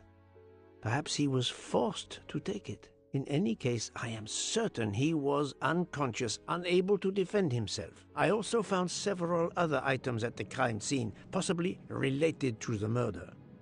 They must be investigated. By all means, Poirot. As fast as you can. I also found liquid for an electronic cigarette, but I could not find a vape. This might belong to the murderer. This criminal is an amateur. I need a list of the passengers with their compartment numbers. Pierre Michel will have it. I must interview the rest of the passengers and the staff. I'll be in the bar car if you need me. We are hours late. Soon I hope help will arrive.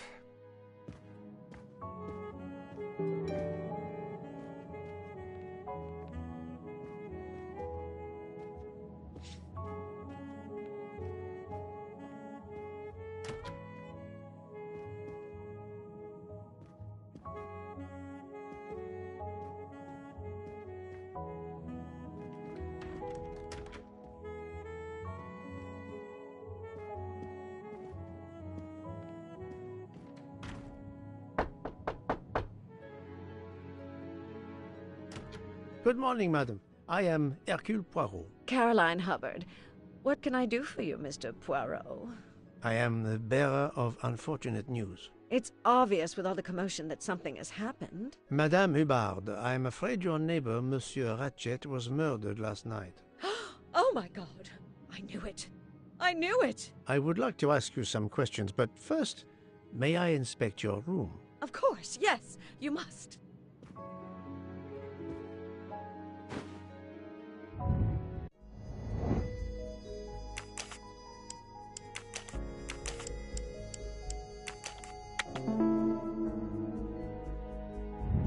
I'm right again. That...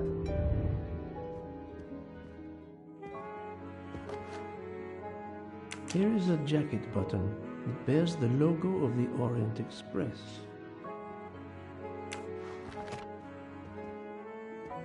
The luxury of the Orient Express is present in every detail.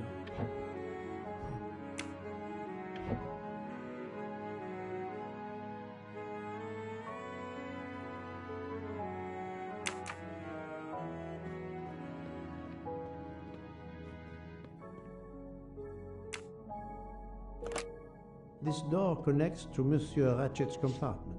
It was latched on this side.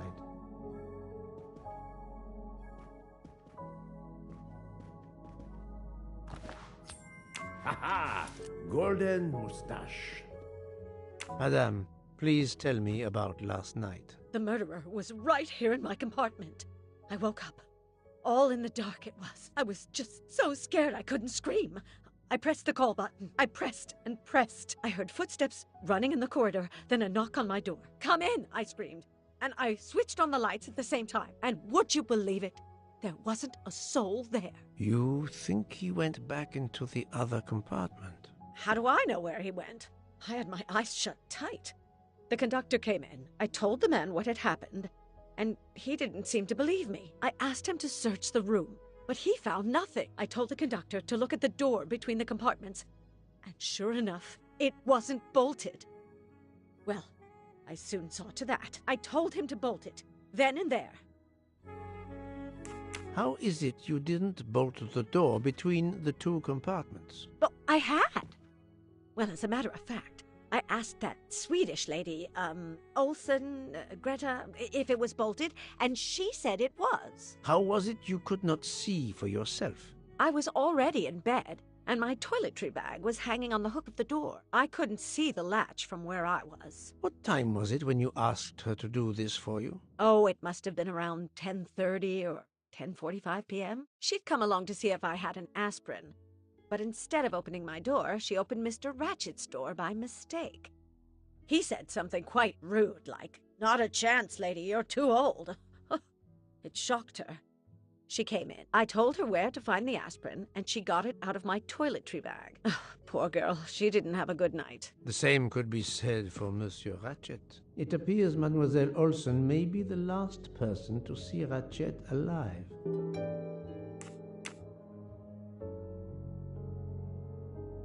Is this your handkerchief? No, not at all. Yet it is embroidered with an initial H, like your name. I don't care. It's not mine, and I would certainly never buy something so impractical as that frilly thing. Are you a smoker? No, definitely not. Filthy habit. I found a jacket button on your table. It looks like it belongs to a train employee. The button bears the logo of the Orient Express. Well, of course the conductor came in last night, but he didn't go near that table. Still, it's a safe bet that it belongs to the conductor. I'll check his jacket later, to be sure. I have not finished inspecting your room. If you don't mind,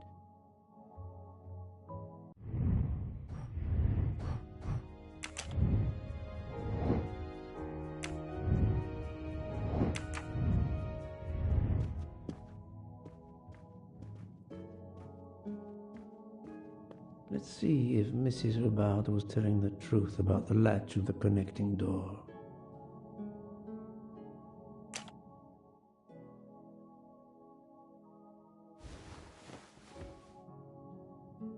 This hook is probably where Mrs. Hubbard hung her toiletry bag.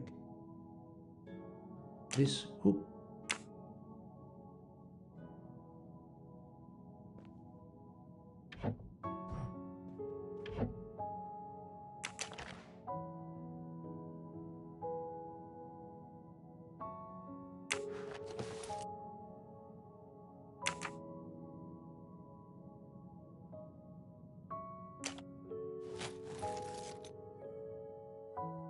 I can see the latch very well from here, even with the toiletry bag attached. I'll have to clear that up with Mrs. Hubbard.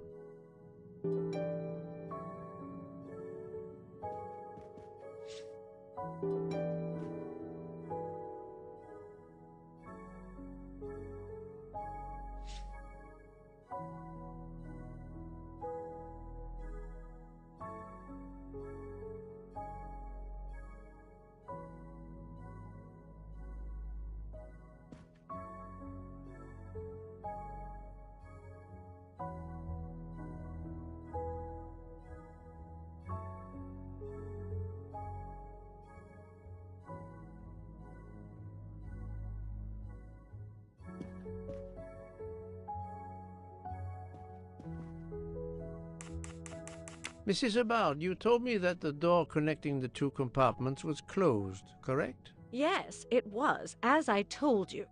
I was already in bed and my toiletry bag was hanging on the hook of the door. I couldn't see the latch from where I was. That's why I asked Miss Olsen to check if it was closed.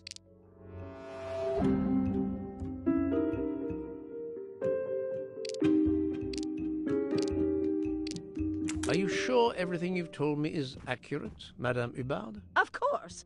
I have an excellent memory. Mrs. Hubbard, I tested putting your toiletry bag on the door hook as you told me. From your bed, you can easily see the latch on the door. The toiletry bag does not hide the latch at all. Are you saying I'm lying? It may have been stuck somehow in a different position, or I may not have seen it in the darkness. Or I didn't think to look, you irritating man. Details matter, madame. A man has been most savagely murdered. You will excuse me if I attempt to separate the truth from the false. Forget my toiletry bag and focus on who entered my compartment. Probably after killing Mr. Ratchet. Madame Hubbard is a force to be reckoned with, but I suspect I'm not done with her. Thank you for your assistance, madame.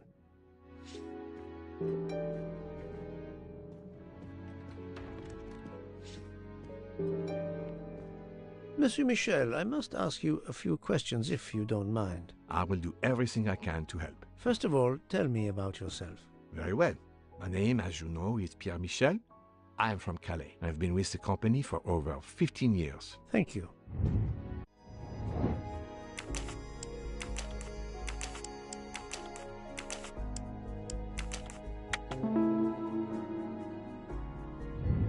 Et voilà. Can you provide me with a listing of the passengers and their rooms, please? Yes, certainly.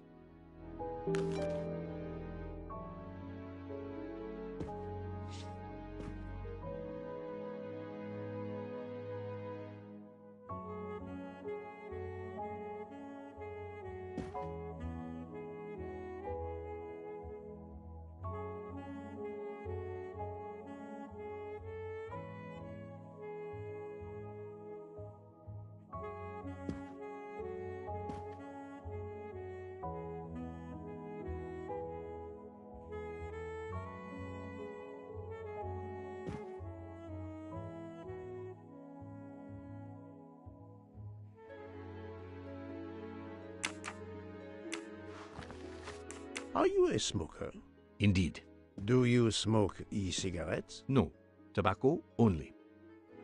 I would like to reconstruct with your help the events of last night. Monsieur Ratchet retired to bed. When? Almost immediately after dinner, sir. Actually, before we left Belgrade. Did anybody go into his compartment after that? His valet, monsieur. Monsieur Masterman. And then his secretary, the young American gentleman, Monsieur McQueen. And that is the last time you saw or heard of him? No, monsieur. You forget that Monsieur Ratchet rang his bell around 12:40 a.m., soon after we had stopped. I knocked at the door, but he called out in French, "Ce n'est rien, je me suis trompé." I then left to answer another bell that had just rung. Where were you at 1:15 a.m.? I was sitting on my little seat at the end of the car, facing up the corridor. Are you sure? I left a little after 1 a.m. to speak about the snow with my colleague Jean in the bar car. I came back later. There was a call. I remember speaking to you. Indeed, I remember. Carry on. It was the American lady, Madame Hubbard. She thought she saw a man in her compartment. Then, around 1:50 a.m., I made the bed for Monsieur Ratchet's secretary, Monsieur McQueen. He had spent the evening talking with the English Captain Arbuthnot. At 2 a.m., I returned to my place and stayed there until dawn. What is the last station where we stopped? Vinkovsky. Could someone have come on board? Possibly. I was very busy. Owing to the weather, we were a few minutes late. We left at 12:10 a.m. I found a button from an Orient Express staff jacket. Did you lose one by any chance? No, monsieur. As you can see, I have all my buttons. It is not mine.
No, no, no, no, not good.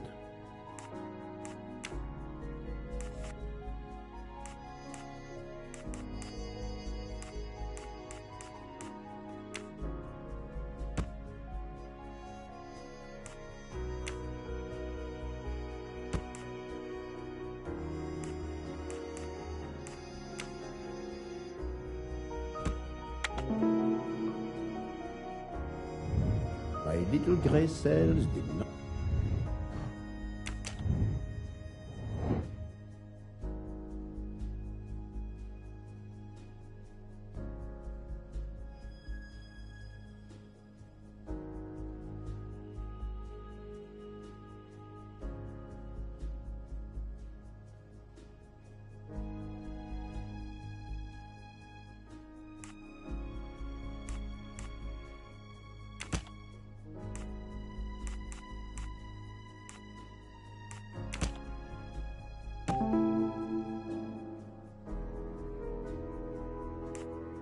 While Monsieur Michel was chatting with Monsieur Fauchet in the bar car between 1 a.m. and 2 a.m., the murderer could have escaped Ratchet's room without being seen.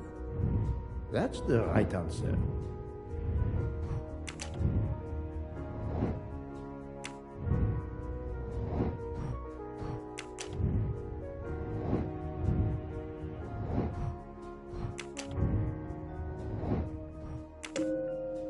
Well, I choose to go this way.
Monsieur Edward Masterman, I believe. May I ask you some questions? I can barely talk. I have a terrible toothache. We have a doctor on board the train. Perhaps... I do not need a doctor. I use essential oils. If you can find my flask of clove oil in my box, I would be grateful. Fine, if you insist. I will help you.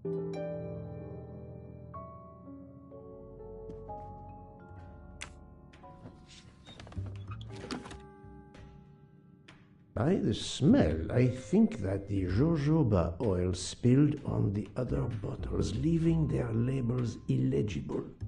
I must find another way to find which one is Masterman's toothache remedy. The weighing scale is soaked in jojoba oil. It's unusable. Ah, this old scale will do the job.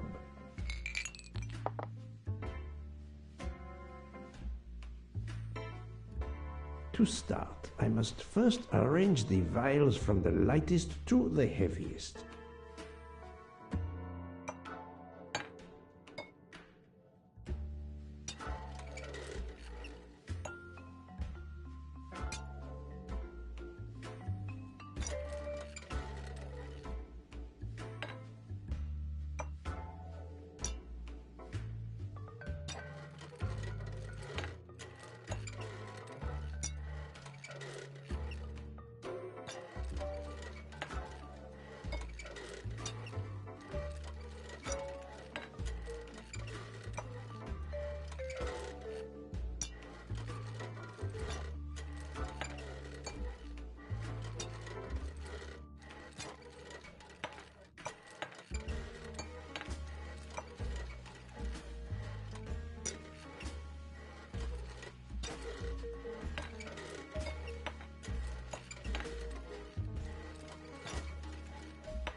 Come to Poirot, my exquisitely sculpted friend. I believe I am addressing Monsieur Hector McQueen. Guilty as charged. I beg your pardon? Oh, sorry. Just an expression. My father used to say it. You must have had an interesting childhood. I am Hercule Poirot. No need to be modest. You're a detective. You are Monsieur Ratchet's secretary? I am Mr. Ratchet's secretary. Just over a year. I mainly take care of translating certain texts for him. Mr. Ratchet only speaks English. Prepare yourself for a shock. Your employer, Monsieur Ratchet, is dead. So they got him after all. What do you mean? You are assuming he was murdered? I know he had enemies. What can you tell me about Monsieur Ratchet? He was American. He was an antiques dealer. I don't know much more. Mr. Ratchet never talked about himself or his life. But I think Ratchet wasn't his real name. And he left the United States to run away from something. Or someone. Yes? He started getting letters. Threatening letters. Do you still have them? I have one. Did you know that Monsieur Ratchet had asked for my help? Asked you? No, I didn't know. He knew he was in danger. When did you last see him? Last night around 10 o'clock, I should say. Did you like your employer, Monsieur McQueen? No, I did not. He was, I'm sure, a cruel and dangerous man. Can you tell me your movements last night? I went back to my compartment. I read a little. In Belgrade, I went out onto the platform to smoke, but it was cold. I quickly went back in. I then went to Mr. Ratchet's compartment to take some dictation for him. I left around 10 o'clock. I saw Captain Arbuthnot. We ended up chatting in my compartment. Then we went out on the platform to quickly stretch our legs at Vinkovsky. He left around 2 o'clock. Thank you. I will need to check Monsieur McQueen's story with Captain Arbuthnot.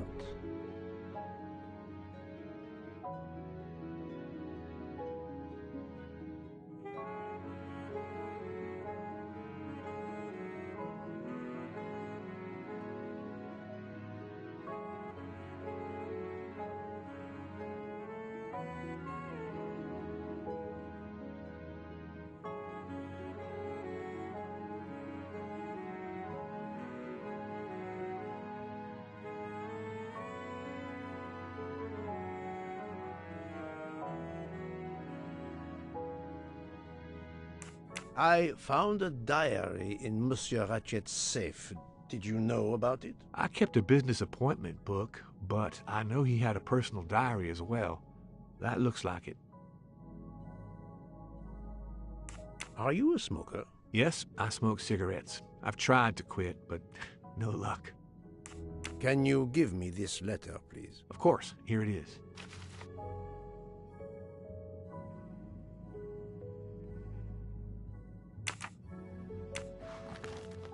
Was Monsieur Ratchet a smoker? No, he hated the smell of smoke.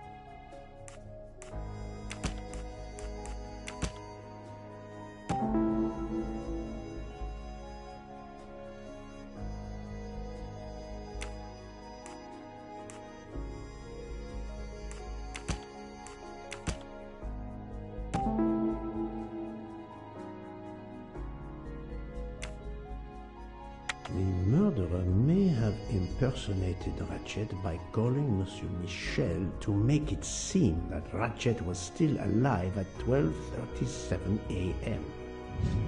Et voilà.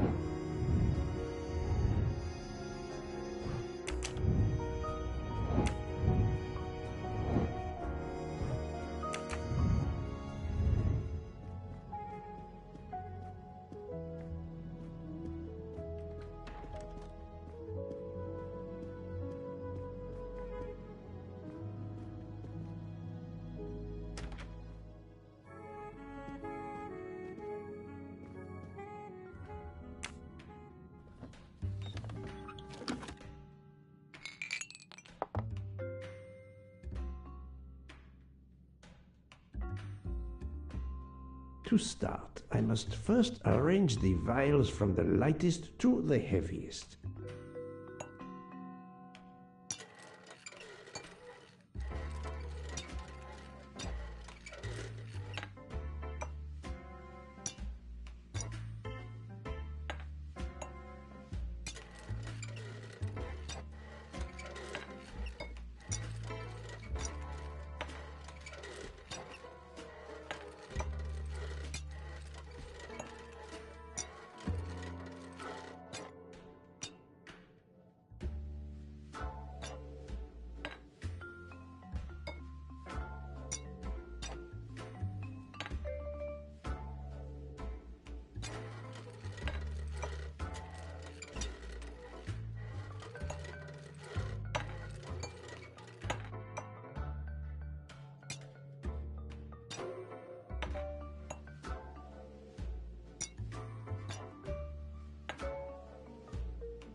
Now that I know the order, I think that I can easily guess which one is the clove oil.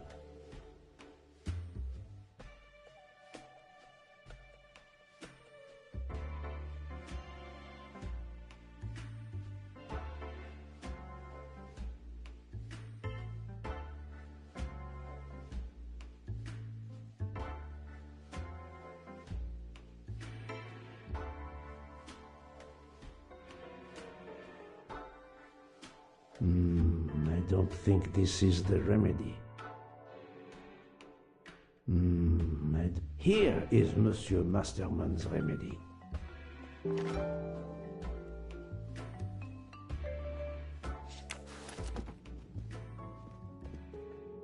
Here is your remedy. I hope it will help.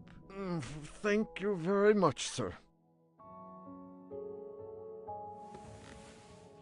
Ah, well, I can finally speak without too much pain. I'm ready to answer your questions. You are Monsieur Ratchet's valet? Yes, sir, that is correct. Were you told that your employer was murdered? Yes, sir. A very shocking occurrence.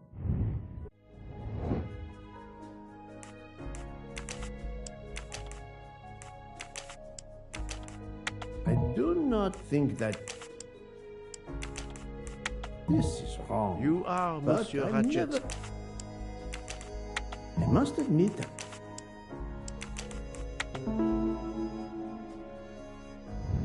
That's the right answer. At what hour did you last see Monsieur Ratchet? It must have been around 9 p.m., sir. That or a little after. I went to bed around 10:30 p.m., same as the person who shares my room, Mr. Foscarelli. He almost immediately began snoring. What did you do then? I read, sir, and I spent a while soothing my toothache with clove oil and listening to the snoring. Did you hear anything during the night? Yes, my roommate snoring.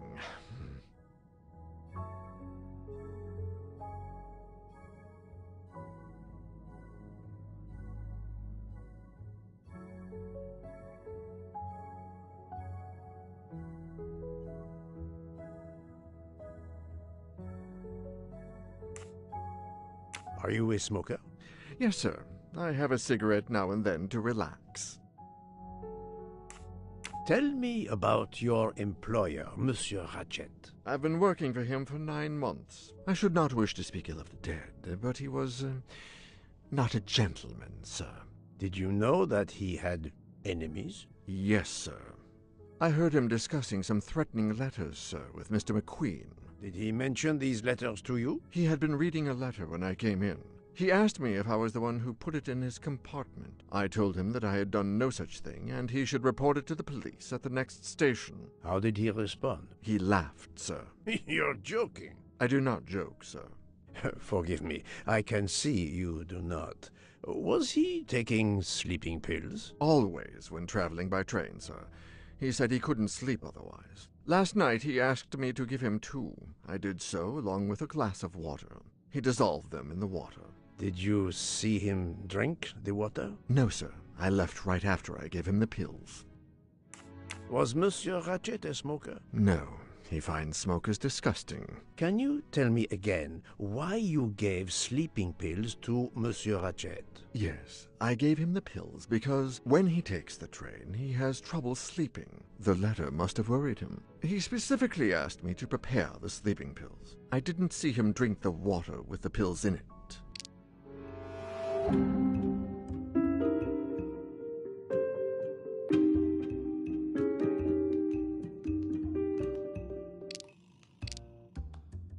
Monsieur, I believe you are not telling me the truth. What? How can you say that? He received threatening letters. One, it seems, last night. Did you know he had a gun under his pillow?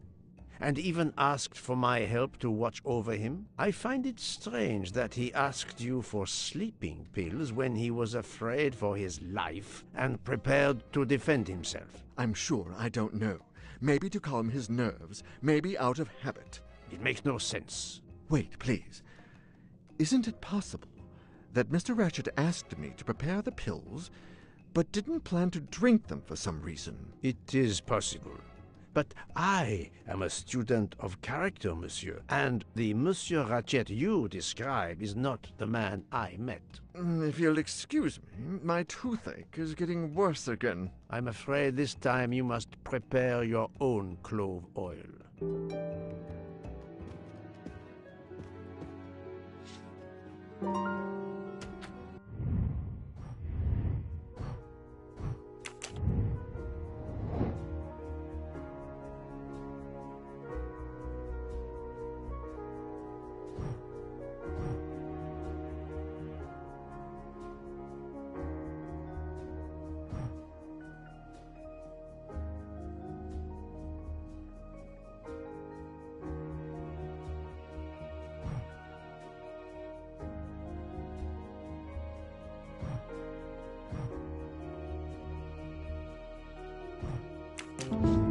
That was easy.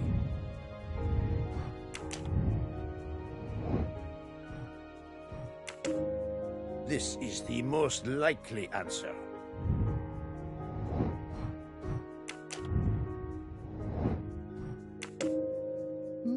This direction looks promising.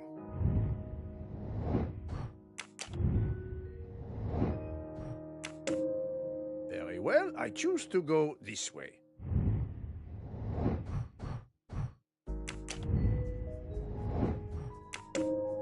This is the most likely answer.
So, my friend, have you found our killer? Not yet, but I will tell you what I have learned. Please. Our assassin could have gotten on the train at Vinkovsky disguised as a conductor, entered Ratchet's room and killed him. Then He walked out through Madame Hubbard's connecting door, where he lost a button from his jacket. He had to wait for Monsieur Michel to be absent. He waited too long. The train had left the station. He was trapped aboard. Indeed. He had opened the window to make it look that he'd escaped that way. However, if he waited until the train stopped again due to snow, his footprints would have been found. The murderer is still among us, on the train. There's a problem with the second-class toilets. What now? All morning passengers have been complaining that the door is locked, so I went to check. I knocked, but no one answered. I didn't think I should open it without speaking to you first. You did well, Monsieur Michel. Lead the way. I use my master key.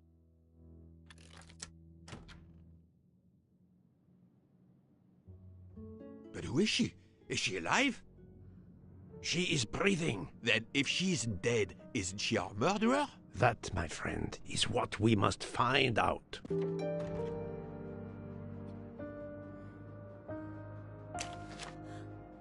The ticket reads Joanna Locke, traveling in compartment 105.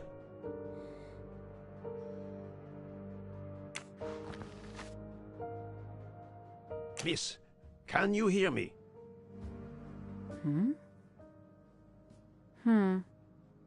She's breathing. Her pulse is strong. There is no sign of physical violence. This woman is sleeping very soundly. This woman is sound asleep. Given her location, I would say she has been drugged and deposited here. Well, at least it's not another murder on my train. The train is, of course, full. Monsieur, the list I gave you indicates that Hildegard Schmidt shares her compartment. I will want to talk to her later. For now, we will concentrate on this mysterious young lady. Let's return her to her more comfortable bed. Good idea. Pierre, locate this woman's room and fetch the doctor. Yes, sir. I will question her when she wakes up. Please, let me know what you learn. Mademoiselle Locke's compartment is 105. I suggest we return her to her more comfortable bed. Yes, hopefully she will awaken soon.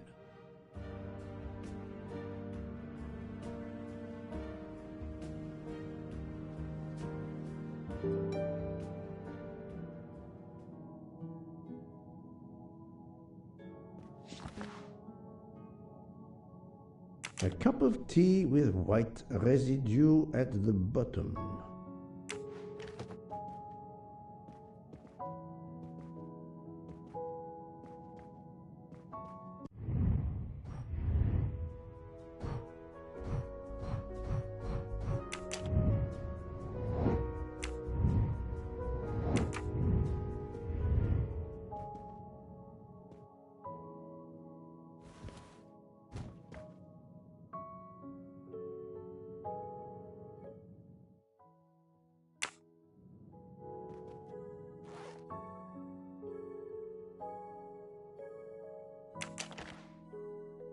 A briefcase and a wagon lit conductor's jacket, and a button is missing.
a briefcase, and a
Have you tried 0000? Poirot, I'm disappointed in you. I was certain you would have it by now. No, that's mine. I never remember my passwords, so I make them easy ones. If you need a break, I can ask Jean to make you some coffee. But of course you know what you're doing. It is booby-trapped, is it? Poirot, what if the briefcase is booby-trapped? Have you tried 1, 2, 3, 4? So, Poirot, any luck so far? We really need to find the combination. If you need a break, I can ask Jean to make you some coffee. Poirot, what if the briefcase is booby-trapped? We really need to find the combination. Have you tried 0000? Have you tried 1, 2, 3, 4? Poirot, I'm disappointed in you. I was certain you would have it by now. So, Poirot, any luck so far? No, that's mine. I never remember my passwords, so I make them easy ones. But of course you know what you're doing. It is booby-trapped, is it? Have you tried 1, 2, 3, 4? No, that's mine. I never remember my passwords, so I make them easy ones. Poirot, what if the briefcase is booby-trapped? Poirot, I'm disappointed in you. I was certain you would have it by now. But of course you know what you're doing. It is booby-trapped, is it? If you need a break, I can ask Jean to make you some coffee. Have you tried 0000? So, Poirot, any luck so far? We really need to find the combination.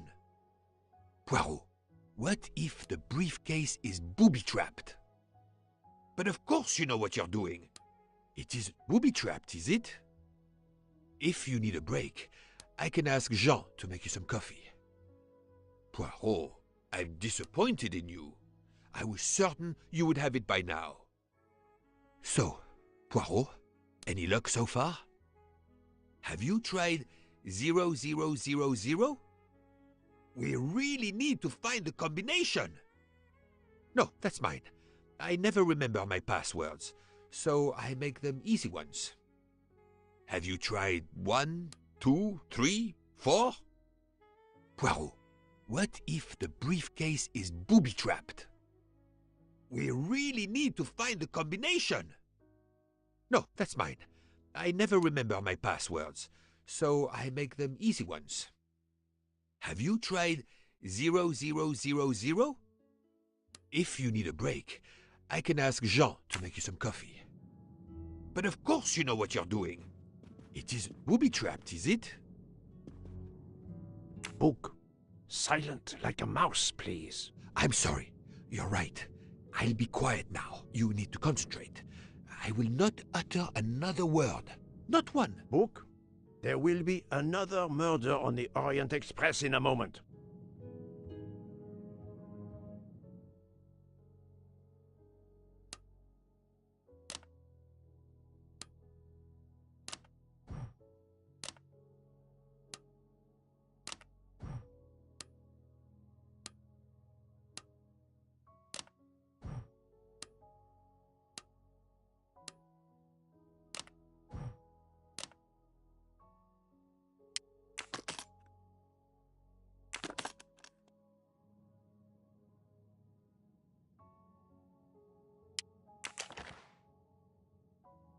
Her driver's license confirms her identity. She is American. These are fake IDs. It's certain. Her driver's license confirms her... These are fake IDs. She has a gun. Come, Poirot. Criminals are often known to carry one. Ratchet was stabbed, not shot. But then why take it on the train?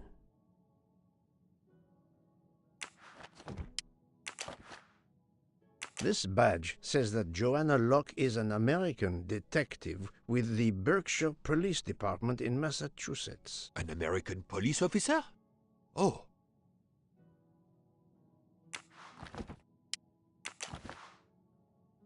Mademoiselle Locke seems very interested in our victim. Of course.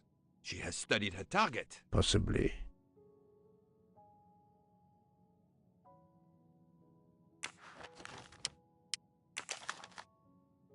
The stuffed animal is the same as in the photo found at the crime scene. What a coincidence. Mademoiselle Locke appears to have been investigating Monsieur Ratchet.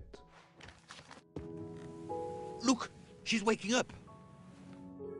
Thanks to you, I would not be surprised if our murder victim were also waking up. What?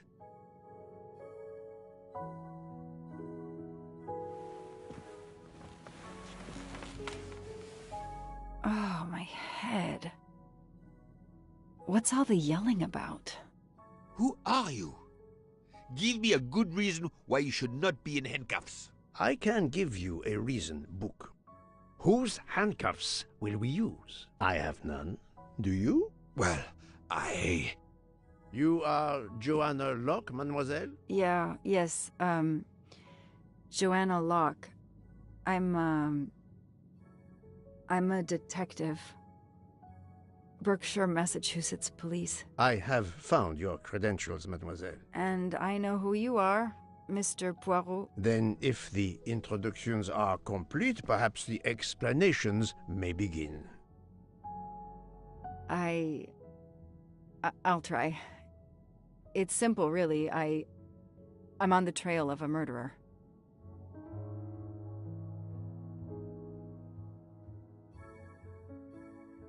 I had just been promoted to detective after 5 years on patrol. It was my first time on a major case. It had been a month since Daisy Armstrong was kidnapped. The Armstrongs were desperate for some sign of hope. I was there only for paperwork, to fill in some blanks.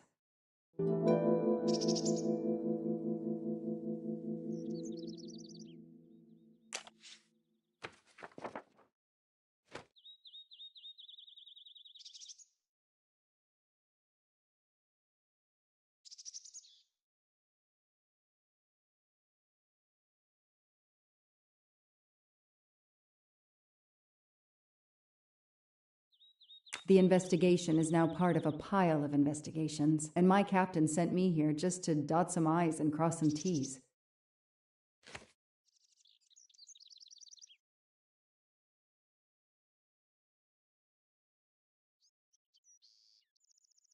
The crime was audacious. How could the kidnapper know which was the window of Daisy's room? No, they could use a ladder to reach it, and no, they could enter the room without being seen. The misspellings are clearly on purpose, and they didn't return the child when the ransom was paid.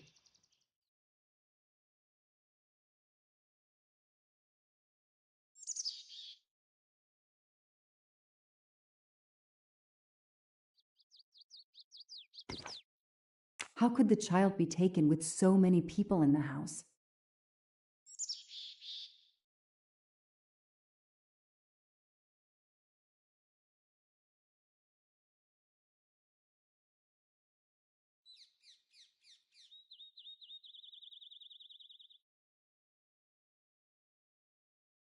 How could the child be taken with so many people in the house?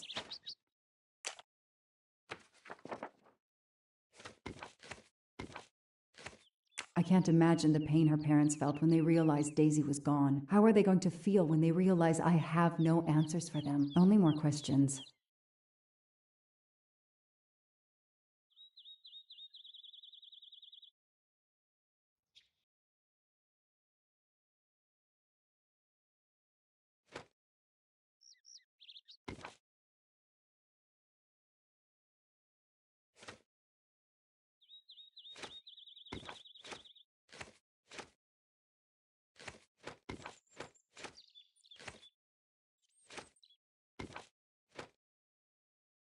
That's why I'm here.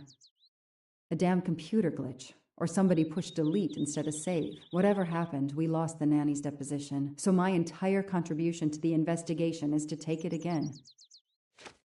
The phone record of the night of the kidnapping. The last call was for 911.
The phone record of the night of the kidnapping. The last call was for 911.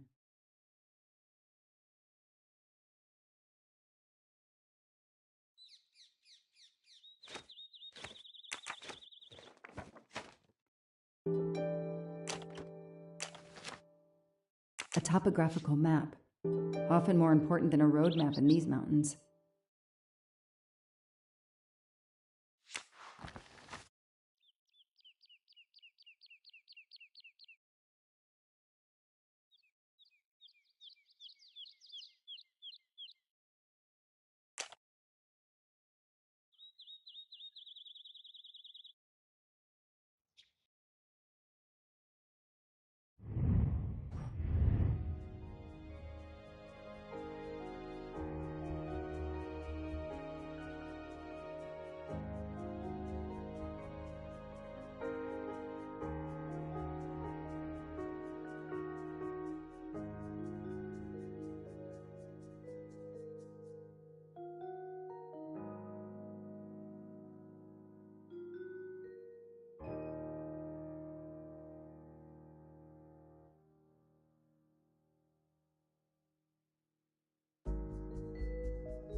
Good evening. Colonel Armstrong? Yes. You're the detective they phoned about. Joanna Locke. I don't remember you. I'm newly assigned to the case. It's about time more detectives were involved. My wife, Sonia, she hasn't been herself. Every day is a waking nightmare for us. Tell me you've uncovered something new. I'm here to speak to your daughter's nanny. There was a computer problem. Her earlier statement has been lost. Oh, I see. We had hoped. Well, do as you wish. I won't be far if you need me.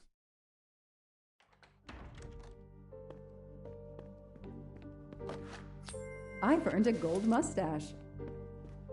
Their fairy tale became a nightmare.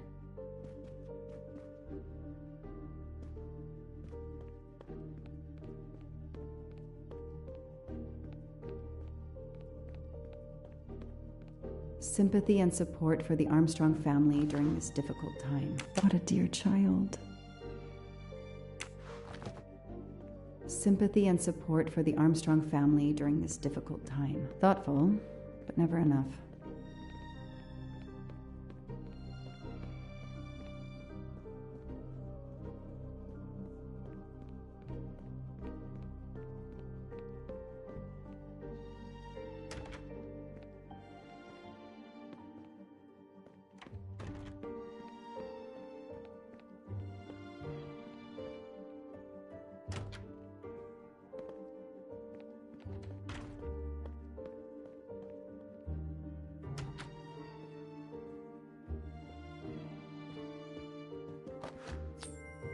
Not really my style, but I'll take it. When I was a kid, I had a police station and a tiny squad car with a siren that really worked. The world through the eyes of a child seems so sweet. Mrs. Armstrong, my name is Joanna Locke. I'm a detective investigating the kidnapping of your daughter. May I talk to you? When is your baby due? Mrs. Armstrong? Sonia? I don't want to talk. I just want to see my daughter again. That's all that matters. The poor woman. I can't imagine how she feels. And another baby on the way? I want to help, but I'm here to take the nanny's statement, and there are no words I can think of to ease Sonia's pain.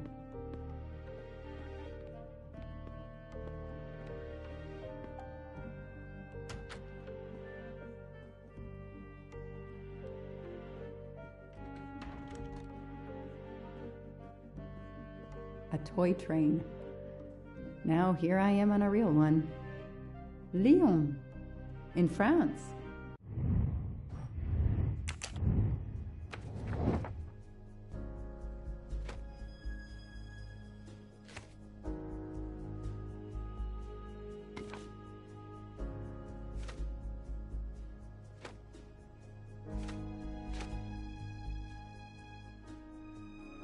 Everything looks okay here.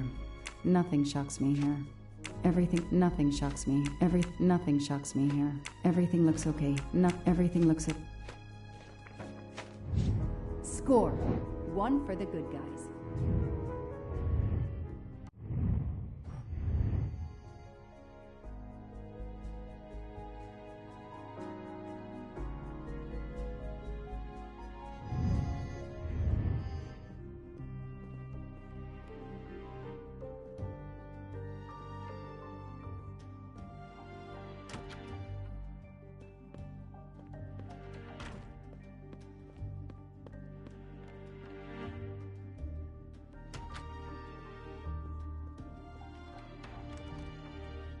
Mrs. Armstrong? Let me show you this. Daisy, my little Daisy. I miss her so much. How good it is to see her face. I can't imagine the pain you're feeling right now. She loved her little stuffed animal, Fluffy. She took him everywhere with her. The kidnappers took it as well. They didn't have to. That means they wouldn't hurt her, doesn't it? Every lead will be followed up. You have my word on that. Thank you. I shouldn't lose hope. Somehow. I know it isn't my case, but I just made a promise, and I mean to keep it. Do you know where I can find Miss Moreau? She's in her room. Last door on the left. May I come back? If I have more questions? Of course. Anything I can do.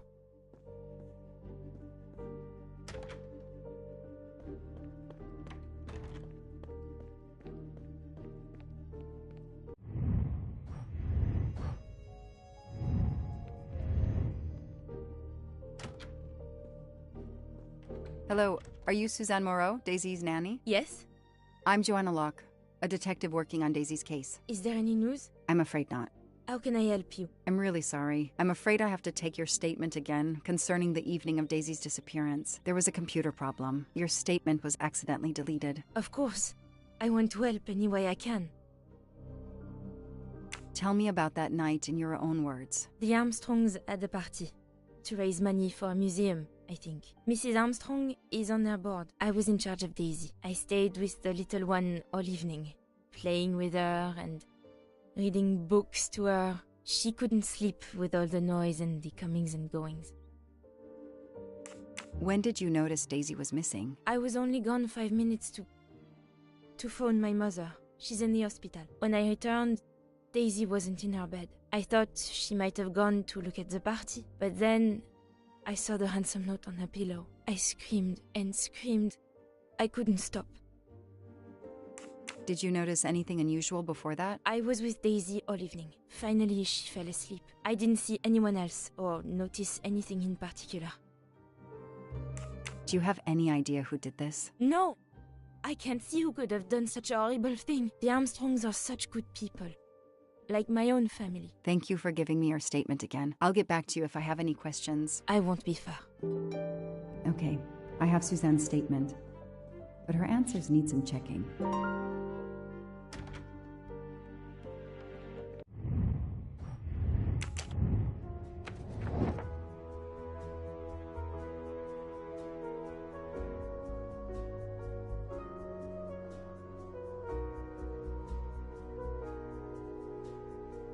This information does not correspond to what Suzanne told me. Suzanne said she left Daisy alone for 5 minutes, but Mrs. Armstrong says she stayed with Daisy for a while and Suzanne did not return. The detective gets it right.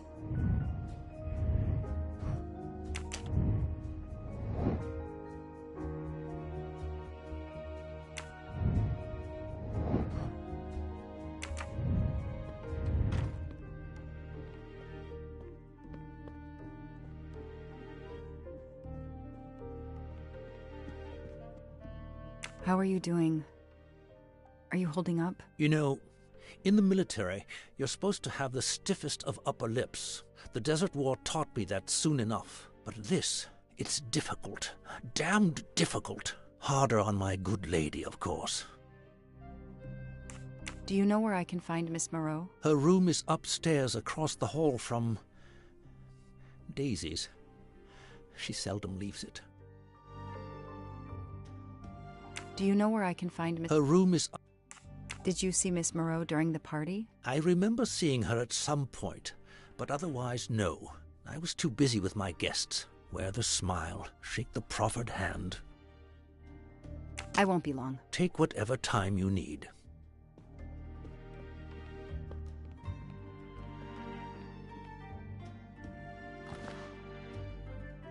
What a dear child.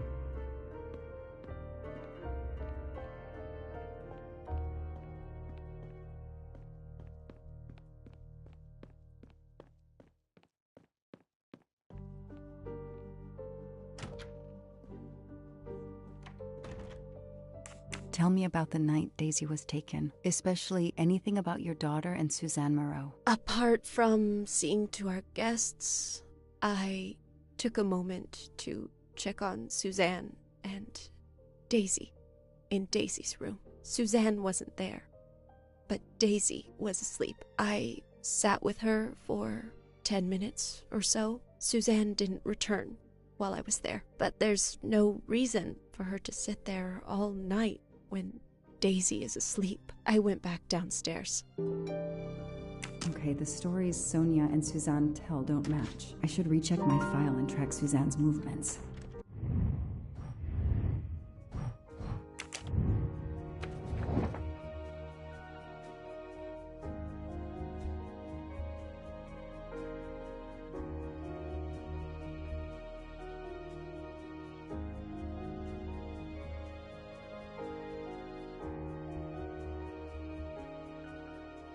That is not exactly what Suzanne told me earlier. Suzanne was on the phone more than 5 minutes.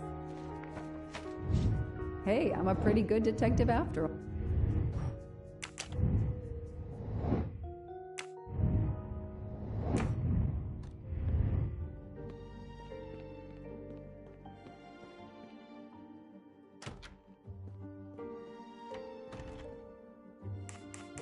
If I understand you correctly, you left Daisy when she was not asleep? The party was very loud. Daisy was too wound up to sleep. I read her a Motley Mule detective story to try and put her to sleep. Daisy finally fell asleep. Right before Motley Mule solved his case in the book I was reading her. I had to make a quick phone call. No more than 5 minutes. But when I came back, Daisy was gone.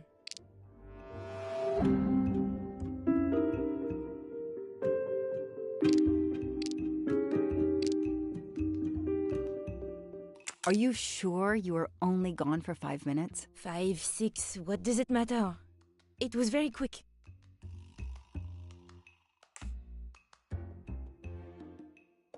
You say you were only away 5 or 6 minutes, but Mrs. Armstrong says she was alone there more like 10 minutes. And the phone record shows that you stayed on the call for more than 30 minutes, way longer than you said. My mother is extremely ill. It's difficult for me. I may have lost track of time. When I came back, Daisy had disappeared. It must have been a coincidence. You have to be precise, Suzanne. A little girl's life is at stake. Why are you doing this? I didn't do anything wrong.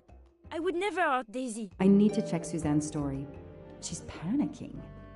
Why now? What is she afraid of?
That is a great detective job.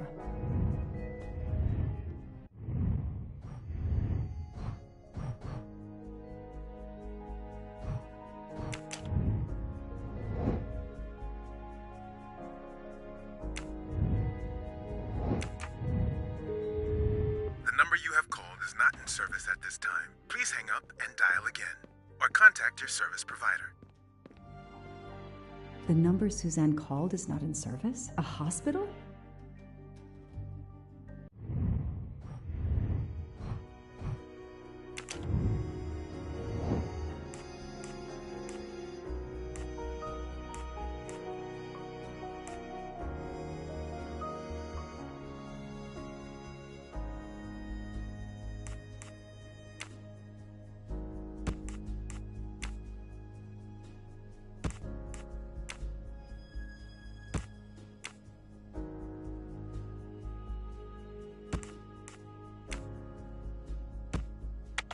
No, this isn't it. Think!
did something wrong.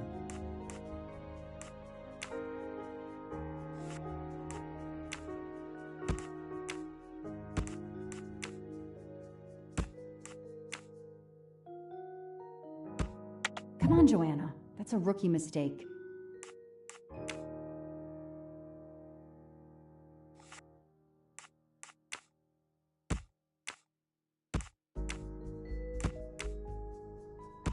I don't need Mr. Poirot to tell me I'm wrong.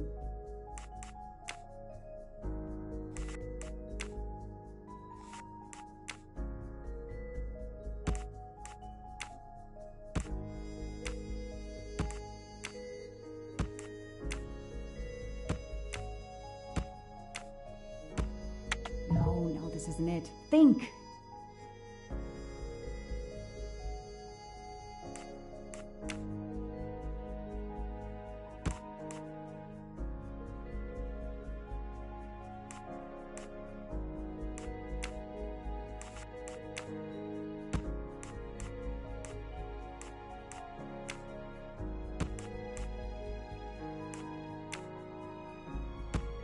No, Joanna. That doesn't track.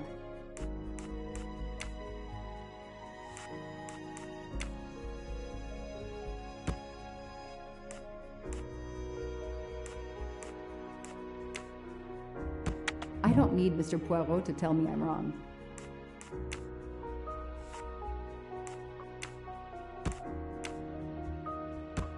Come on, Joanna. That's a rookie mistake.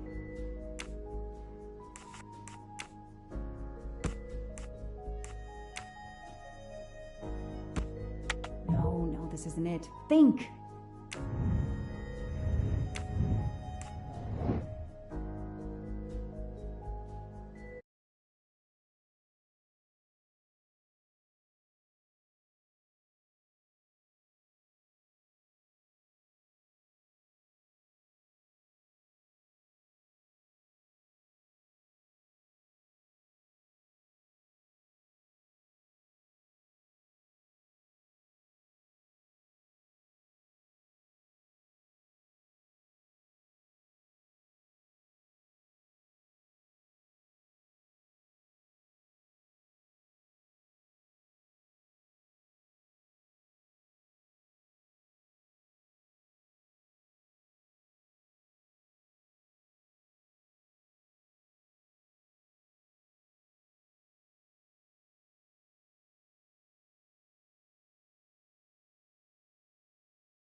I did something wrong.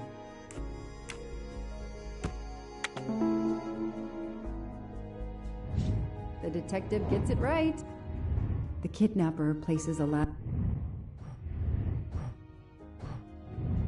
under the window to Daisy's room. Then he joins the party. Just one guest in the crowd. He somehow knows when Suzanne leaves the room, then sneaks upstairs. He opens Daisy's window, carries her down the ladder, and vanishes.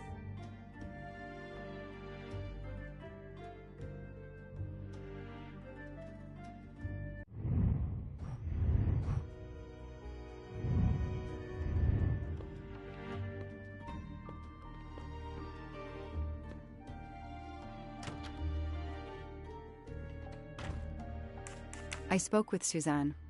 She was phoning her mother. That's why you didn't see her when you went to check on Daisy. Yes, her mother. I tried to call the poor woman earlier that week, but the hospital said she's been in a medically induced coma for more than 2 months. Suzanne told me she called her mother, but she would have known her mother was in a coma.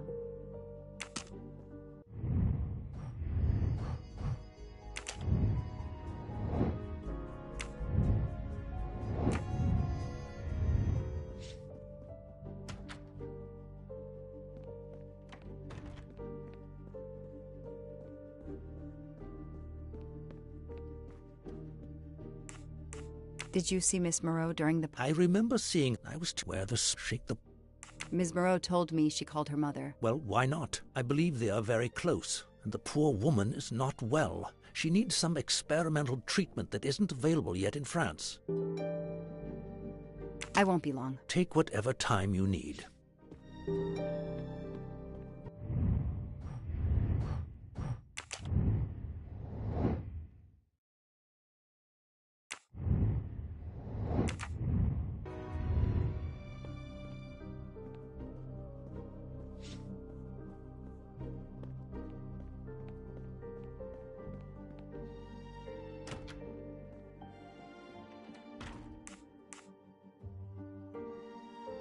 The number you called that night is no longer in service. I don't understand. That's the number the hospital gave me to call my mother's room. You told me you were on the phone with your mother when Daisy was abducted. As we said earlier, I didn't pay attention and was on the phone longer than I said. But since my mother is very ill, she had to leave her hometown, Lyon, because the treatment is not approved yet in France. She is in an hospital in Boston for a special treatment. I call her every night to check on her. When I came back, Daisy was gone.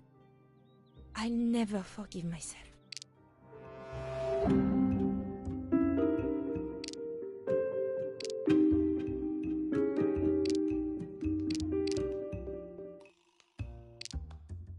Are you sure you called your mother? Yes. Every night since she was admitted in December.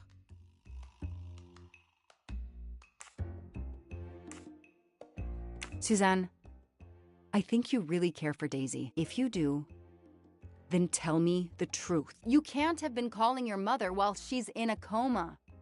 My mom really is in a hospital in Boston. She really is in a coma. I wasn't calling her. I was on the phone with my boyfriend, Noah. Why lie about it? Why are you panicking? Because he's gone. I haven't heard from him since the night of the kidnapping. I'm afraid he's somehow connected to Daisy's disappearance. That he was just using me somehow. But I swear I talked to him. Yes, for more like 30 minutes that night. So he couldn't have kidnapped Daisy at the same time we were talking. But he could have kept you talking so someone else could take Daisy. Yes, you can see why I lied. Can't you? I was afraid you'd suspect me of having something to do with it. You can understand that, can't you? Suzanne, I want to believe you, but you've made it harder to find Daisy. Do you realize that? Oh my God. What have I done? What's most important is not what you've done, but what you do now. Go. I'll be back to talk to you. No more lies, Suzanne. For Daisy, no more lies. Noah. The name might lead us to that little girl. I am on this case now, whether my captain wants me to be or not.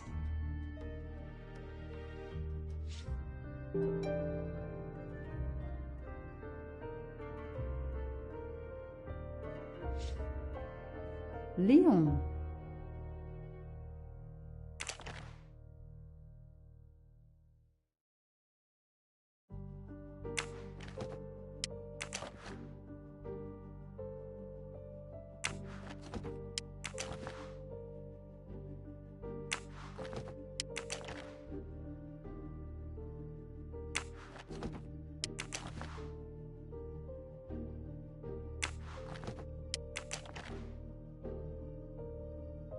A locked diary? Let's see if I can shine some light on its secrets.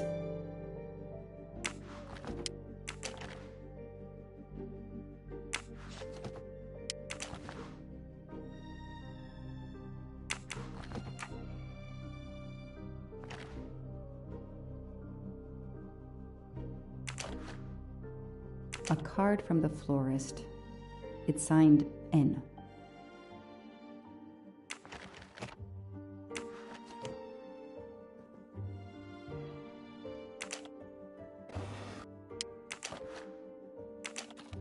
What's in the glass case? Oh, big surprise. Glasses.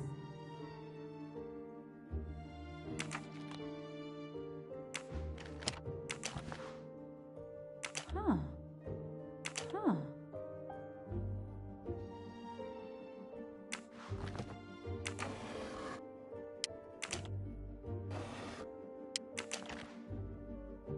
An Eiffel Tower keychain, but no key. Small jewelry box. By the size, I'm guessing earrings.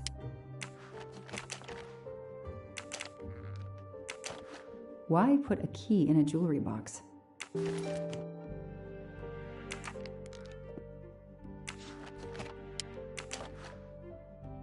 I expect Suzanne must have gone through a lot of tissues these past weeks.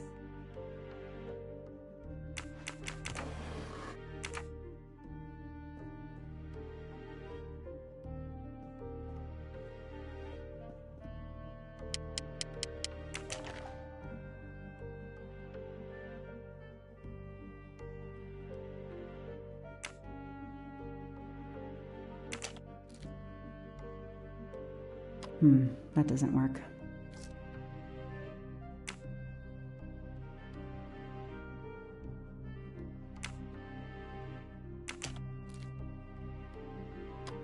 That doesn't work.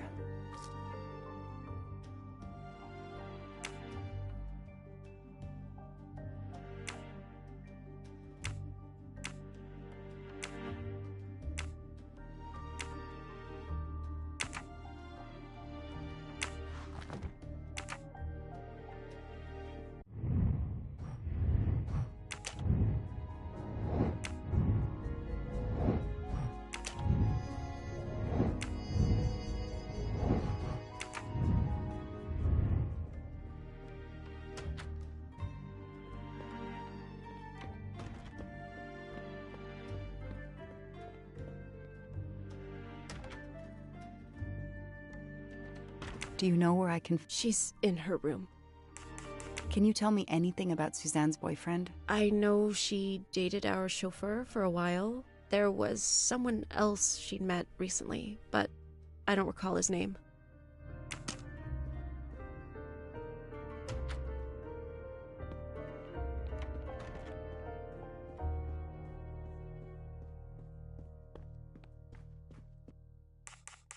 Know anything about Miss Moreau's boyfriend? Her boyfriend?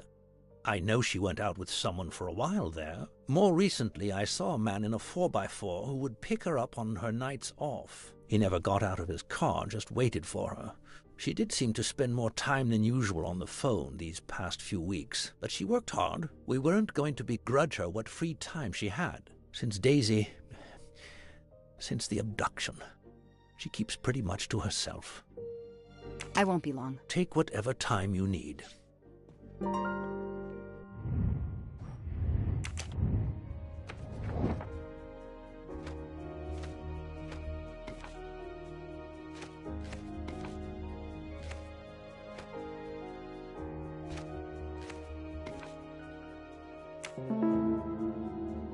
These tire tracks could well be from Suzanne's boyfriend's 4x4. That is a great detective job.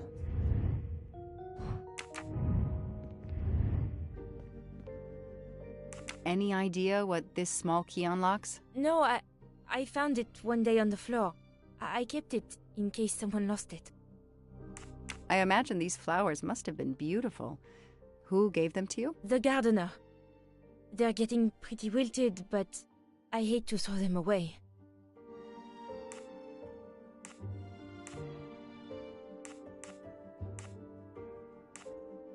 Tell me about your boyfriend. Have you been together long? My boyfriend? Why? He doesn't have anything to do with this. Please, Suzanne, the sooner you answer my question, the sooner we'll be done. His name is Noah Garrity. I met him at a Lunar New Year party in Great Barrington. He is a kind and caring person, although, well, I miss him. He had to go away on business. He should be back.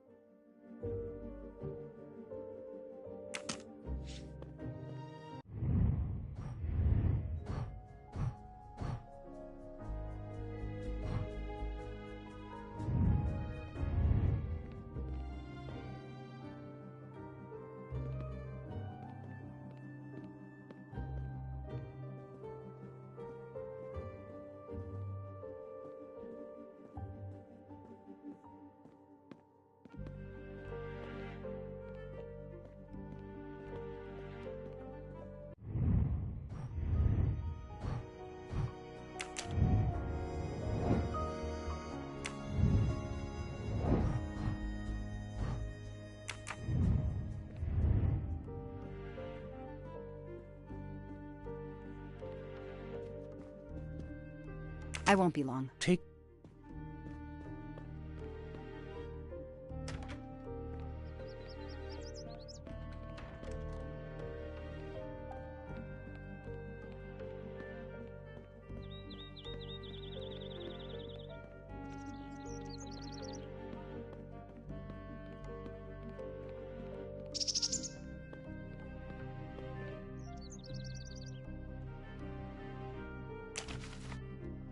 A topographical map.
That doesn't work.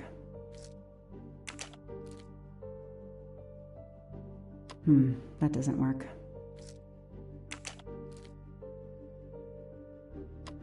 That doesn't work.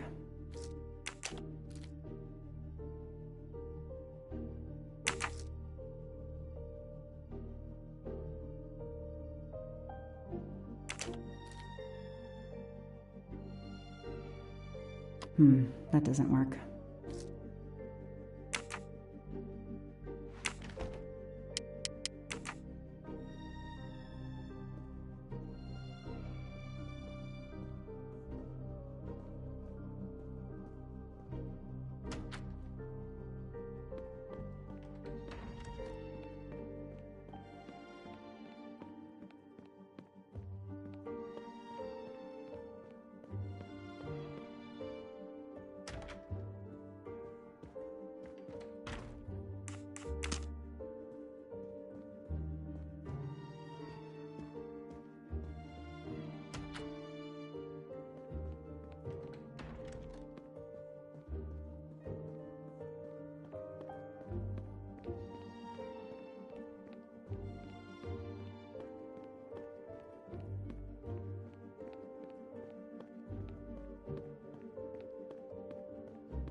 I imagine these flowers must... The gardener. Tell me about your... My boyfriend? He doesn't have... Please, Suzanne, His name is no... Any idea? No, I found it.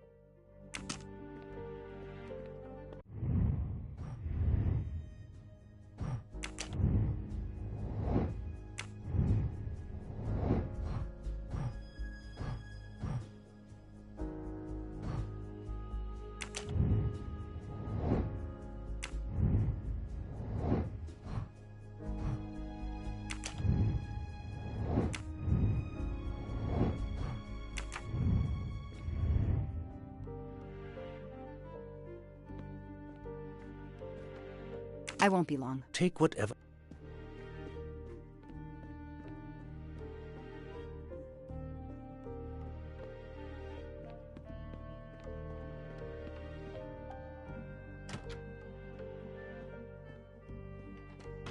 A toy train.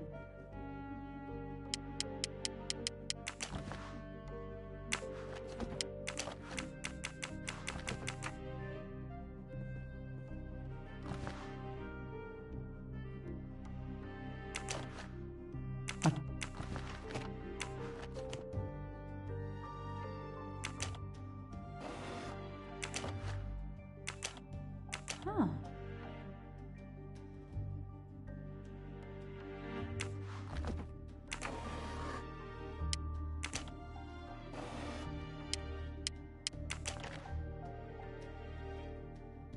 An Eiffel Tower key.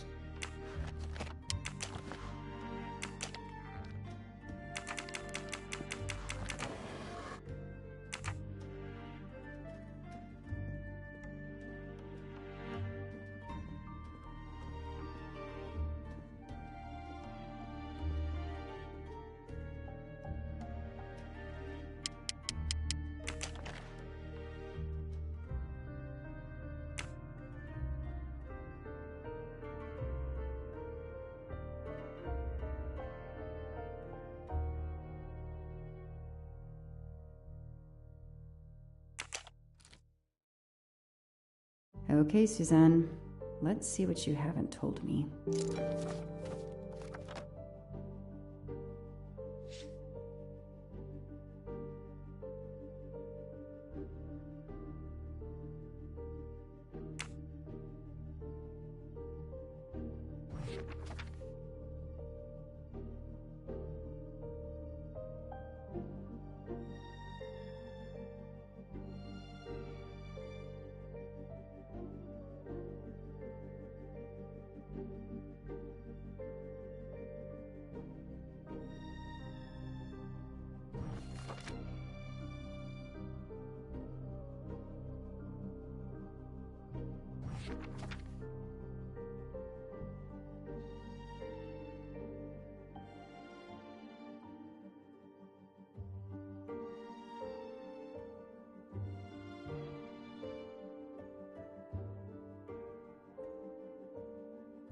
I can see why Suzanne didn't tell me everything about this, Noah. It's clear when he disappeared that she realized something was very wrong.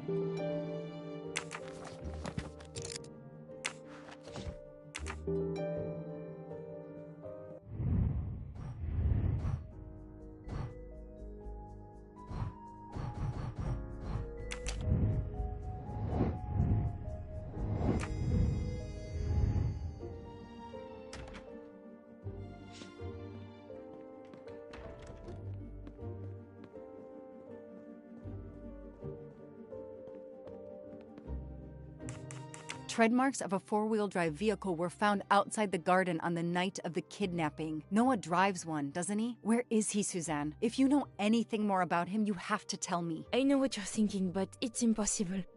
He was very nice to me. He never did anything to make me suspicious. We went out to eat, to the movies. Just like a normal couple. He's not the only man in the Berkshires who drives that kind of car.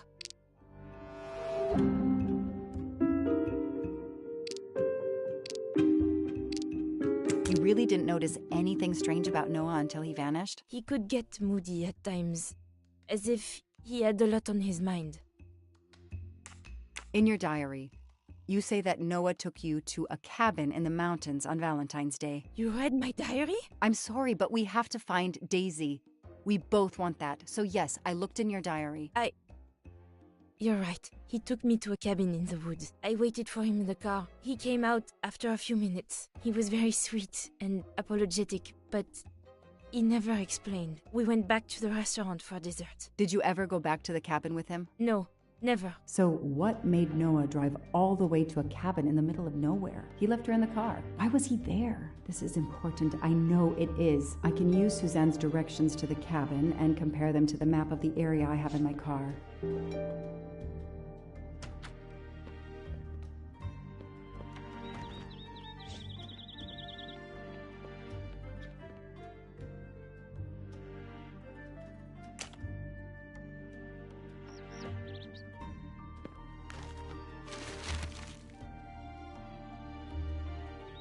Thanks to the information Suzanne gave me, I should be able to find the cabin on this map.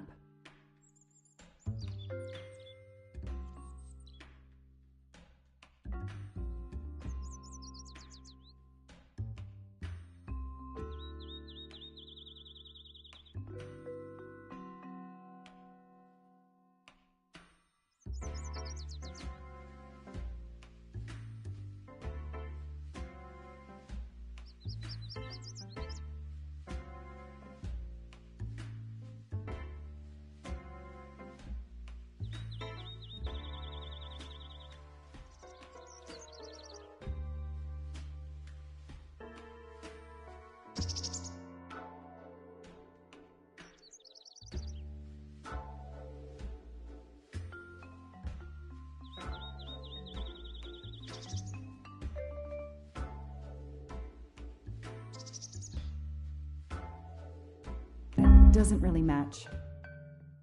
Probably not here. That can't be the right place.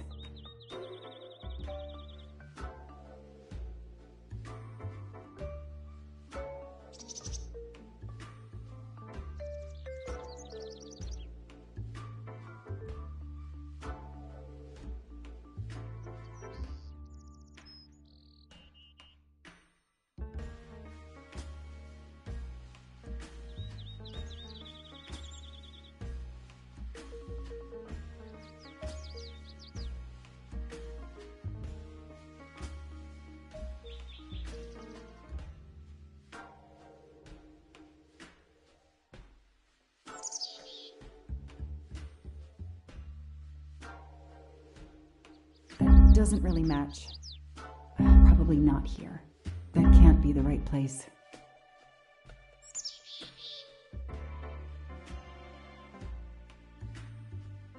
I got it. The cabin has to be here.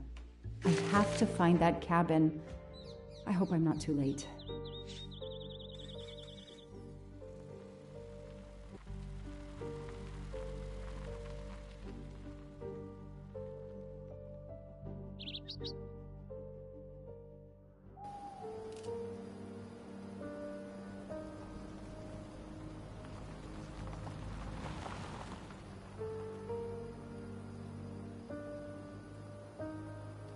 Okay, here is this famous cabin. Let's investigate. There's nothing but trees in that direction. I should focus on the cabin.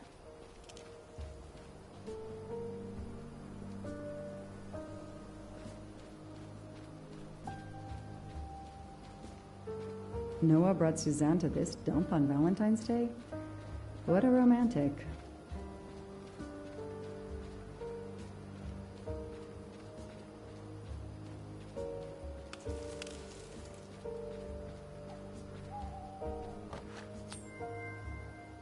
A gold mustache. Thank you very much.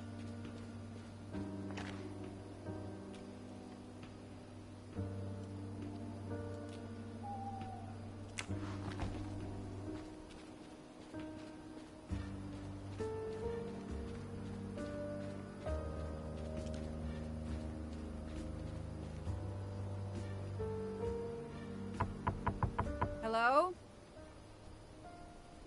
Is anyone there? Nobody. I can't just waltz in without a warrant.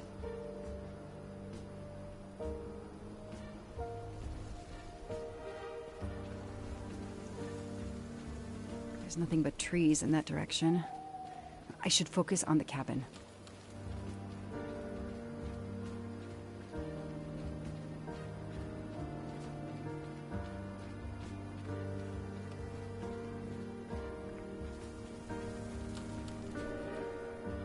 That window is too high to see through. That barrel is sturdy enough. I could climb on it.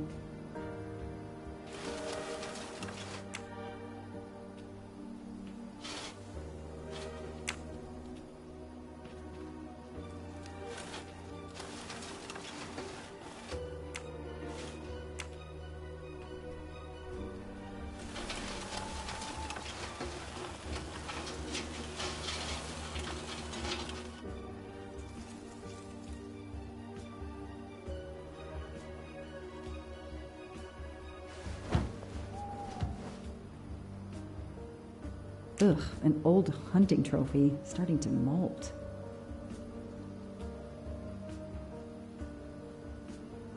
Empty wine bottles. Somebody has been here lately.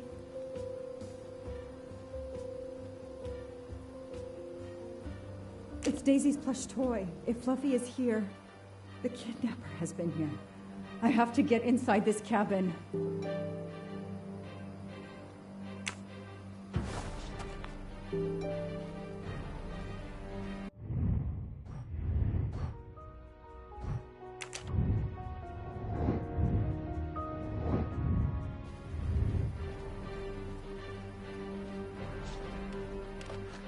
A maul for splitting wood. Perfect for attacking doors.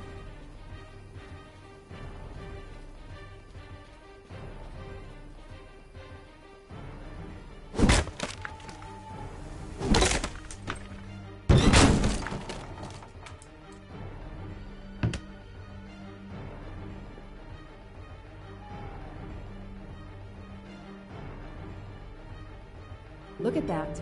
A broken door to investigate. No need for a warrant.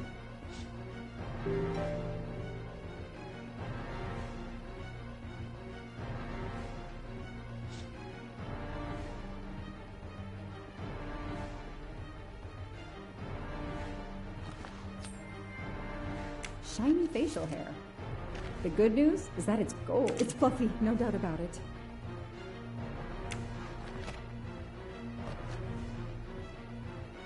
This bottle comes from the Blue Lagoon.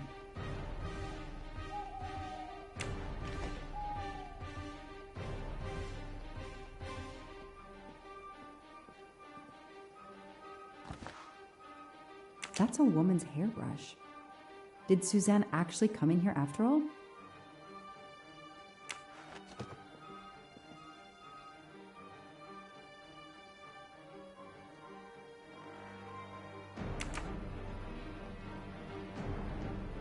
A lot of tools.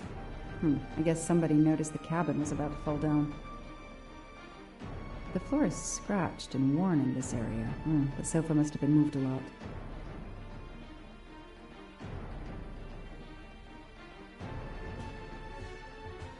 Some people seem to have played here before. Some boxes. I wonder what they were used for.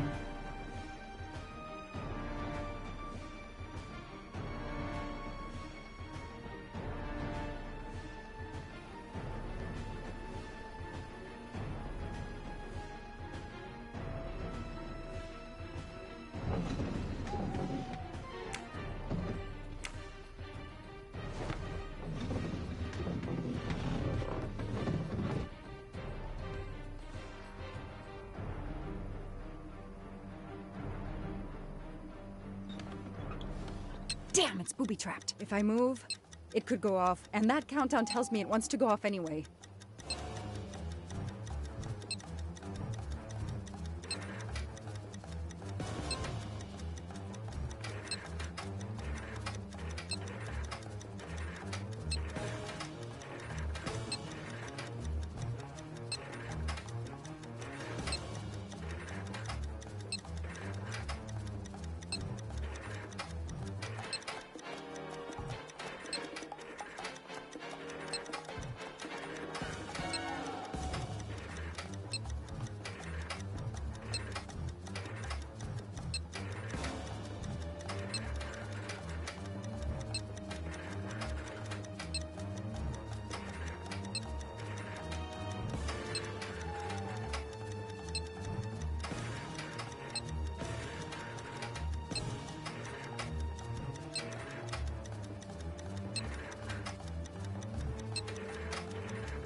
Since I'm telling this story to you, Mr. Poirot, you should be able to deduce I didn't blow myself up. Let's see if I can remember how I defused the bomb.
Since I'm telling, let's see if I can.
Since I'm, let's see if I.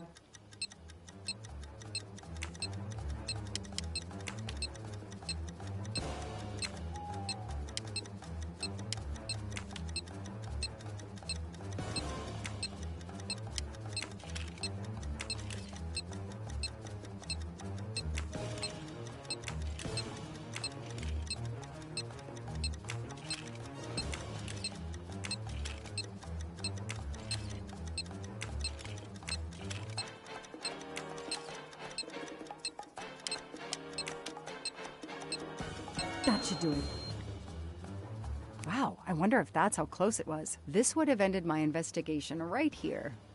These rods are heading towards the canisters. It must be the trigger for the explosion. I smell a strong, sweet smell. Damn. I think these are filled to the brim with diethyl ether. Incredibly flammable. It looks like the kidnappers wanted to utterly destroy this place and whoever opened this hatch. A wooden crate? I have to open it.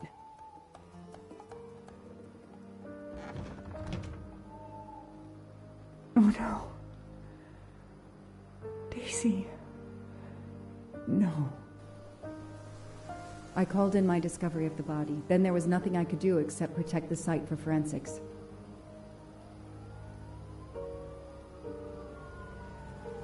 The forensics team arrived an hour later, cordoned off the cabin with crime scene tape, and went to work, looking for physical evidence, fingerprints, testing for fluids, DNA, any clues science can uncover.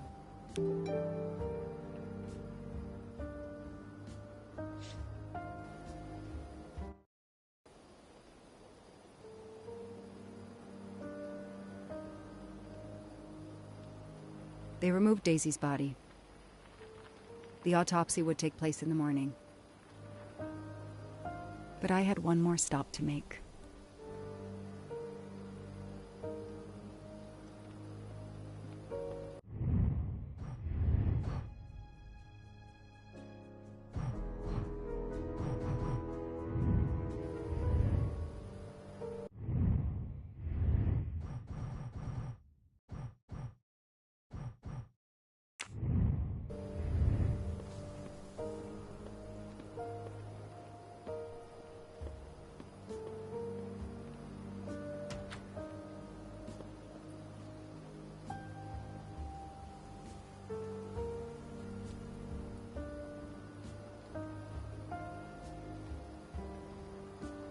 Oh no!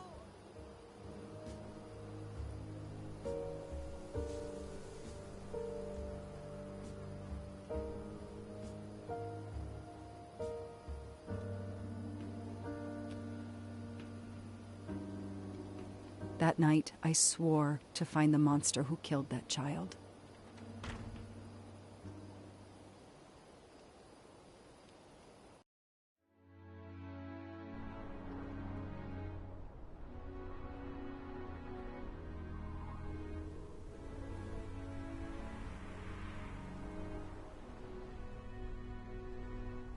Ratchet on train saw me? How? Daisy.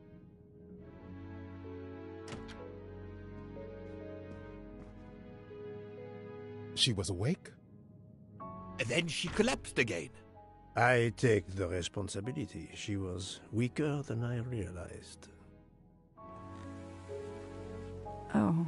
Lie still while I examine you. Pupils dilated? I'm all right.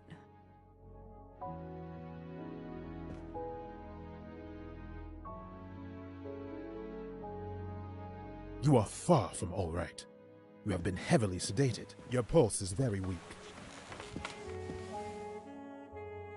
I have to finish my story. Ratchet can't escape again. Can't escape. Have no fear of that, mademoiselle. Ratchet will not escape. We must hear her story. This woman needs rest. I will let you know when she is recovered enough to continue. But I warn you, it will be some time. I understand, Doctor. Thank you. I have completed my preliminary examination of the deceased. I think that it will interest you. Indeed it will. And I have other witnesses to interrogate. You are right. Let's not put this poor woman in danger. There will be plenty of time for her to finish her story when she has recovered. By all means, tell me the results of your examination.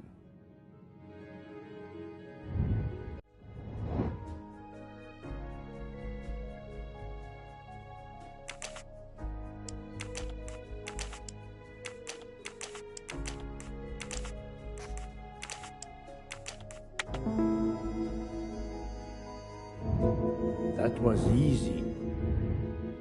Can you estimate the time of death? Rigor mortis was advanced, but not complete. I estimate the death occurred between midnight and 2 in the morning. That tallies with the witness statements I've collected so far. What is the cause of death? Multiple stab wounds to the upper torso. It's odd there are no signs of a struggle. That might indicate one of the first wounds was enough to kill him. It seems that Monsieur Ratchet had taken sleeping pills during the night. Ah, that would explain the lack of defensive wounds. Mr. McQueen and Mr. Masterman told me that Monsieur Ratchet didn't smoke. Can you confirm this? I can't say without a more extensive post-mortem. What can you tell me about the stab wounds? I counted 12 in all. 1 or 2 are so slight as to be practically scratches. On the other hand, at least 3 would be capable of causing death. The angle of the wounds is instructive. Most appear to have been struck by a right-handed person. But you see this one, under the right armpit. It's not a deadly blow, given the depth, but a right-hander couldn't have done it. It was most certainly struck with the left hand. So, our murderer is left-handed. No, it is more difficult than that, is it not? As you say, Mr. Poirot, some of these other blows are just as obviously right-handed.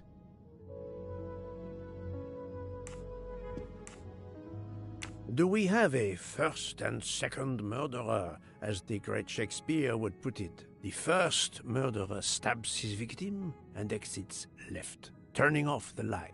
Then a second murderer comes in the dark, does not see his or her work has been done, and stabs a dead body. Magnificent. You think so? I'm glad. It sounds to me a little like nonsense. Thank you, Doctor. Excellent work under difficult circumstances. Please let me know when I may speak again with Mademoiselle Locke. Of course.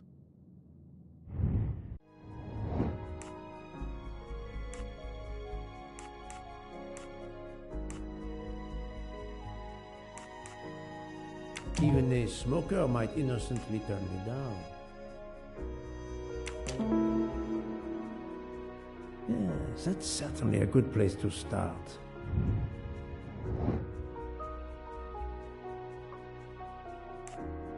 Book doesn't smoke. Even I don't remember. Yes, I have personally seen some passengers smoking. I just have to remember who they were.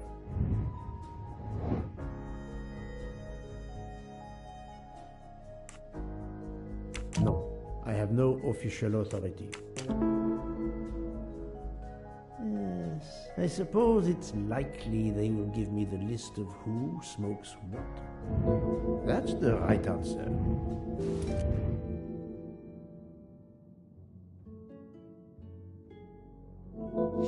How is Mademoiselle Locke, Doctor? Her vital signs are improving, but she is still unconscious. I understand.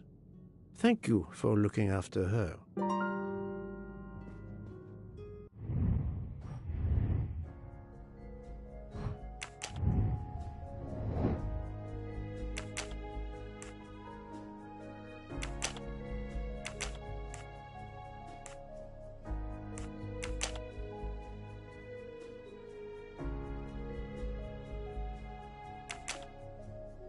This is wrong, but I'm never far from the truth.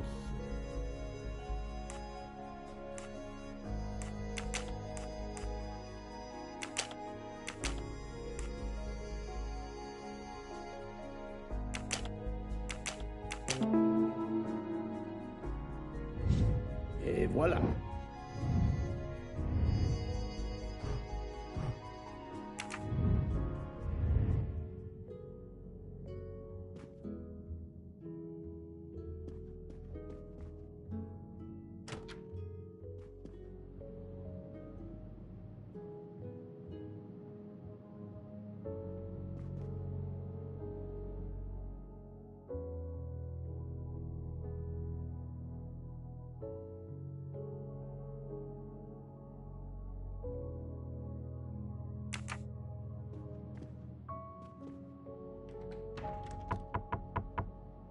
Captain Arbuthnot, I beg your pardon, but could you answer a few questions for me? I'm grateful you found my ticket, Poirot, but now is not convenient. I certainly didn't expect such a resistance.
Most of the passengers pass by the bar during the day. They eat, drink, write. Maybe I can use this information for my investigation.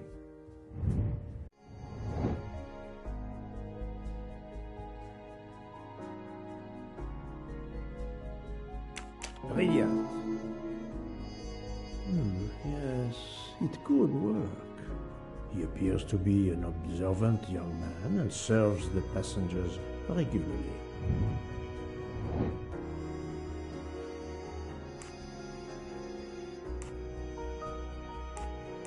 Fantastic. Yes, if I ask them to write something trivial, they may do it instinctively with their dominant hand.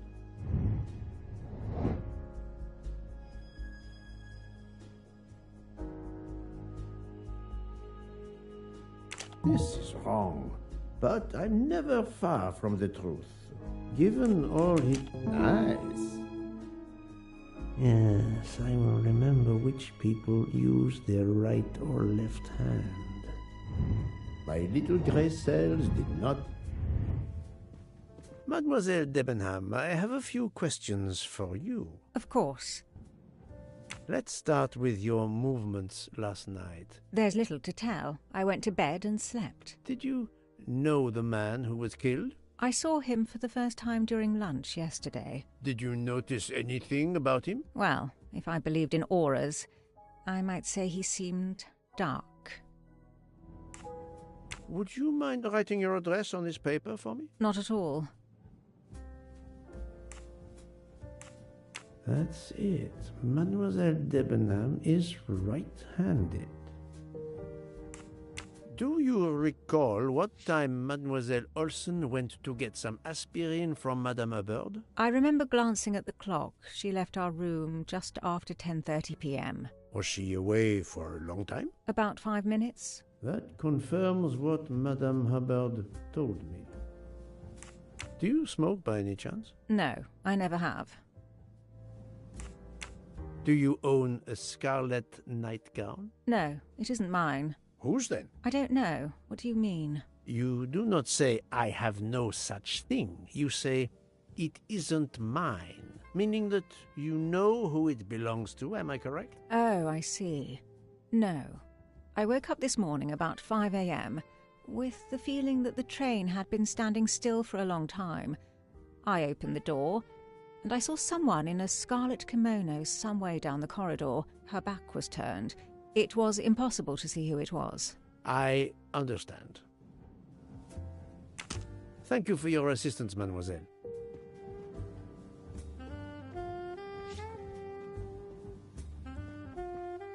Mademoiselle, I am sorry to disturb you, but I need to ask you a few questions. Are you the investigator? I am. We are lucky you are on the train. What do you want to know?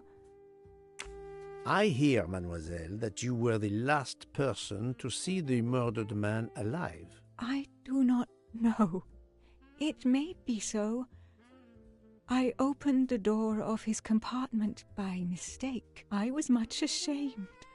It was a most awkward mistake. You actually saw him? Yeah. He was reading a book. And what did you do after that, mademoiselle? I went in to the American lady, Mrs. Hubbard. I asked her for some aspirin, and she gave it to me. I usually carry extra aspirin for the refugees, but I gave mine to a camp in Turkey. They needed it more than me.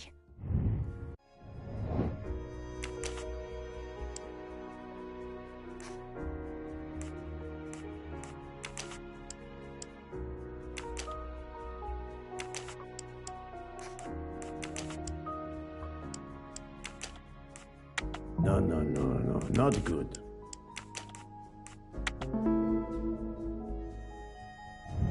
I'm right again. That... Did Mrs. Hubbard ask you whether the communicating door between her compartment and that of Monsieur Ratchet was bolted? Yes. And was it? Yes.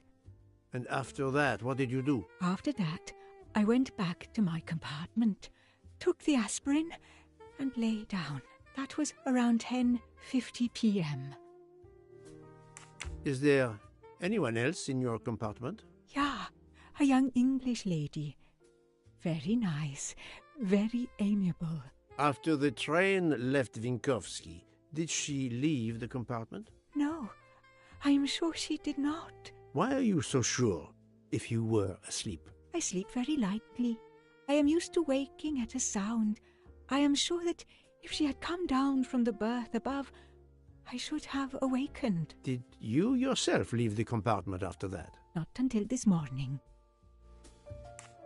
Do you have a scarlet silk kimono, mademoiselle?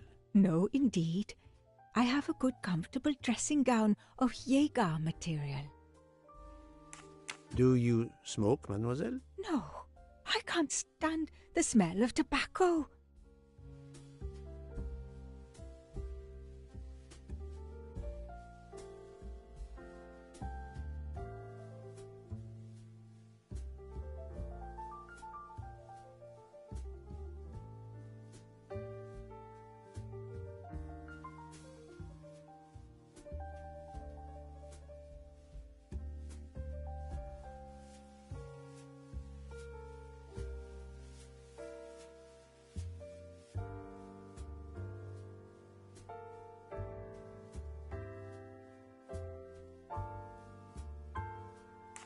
Perhaps you will be so amiable as to write me down your address. With pleasure. Mademoiselle Olsen is indeed right-handed.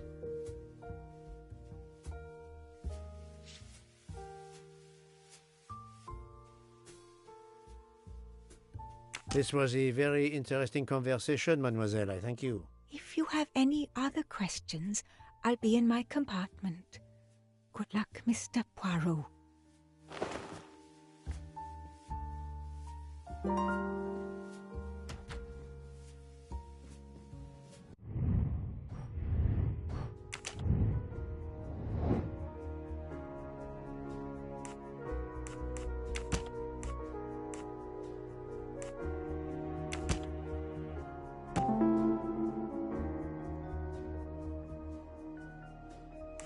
Strange, this story. If Mademoiselle Olsen is such a light sleeper, why didn't she tell me about Mademoiselle Debenham getting out of bed? She even made a point to tell me the opposite. Et voilà.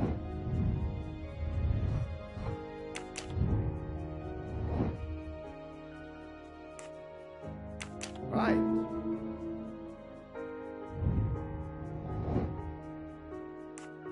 Great. I'm right again. That...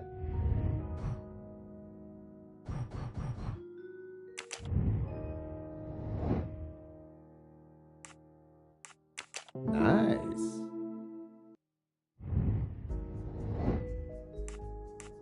Right.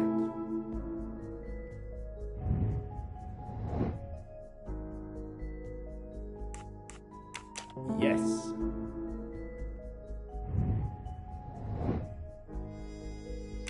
Think, Poirot. That is not a good answer. Are you a smoker? Good. That's the right answer.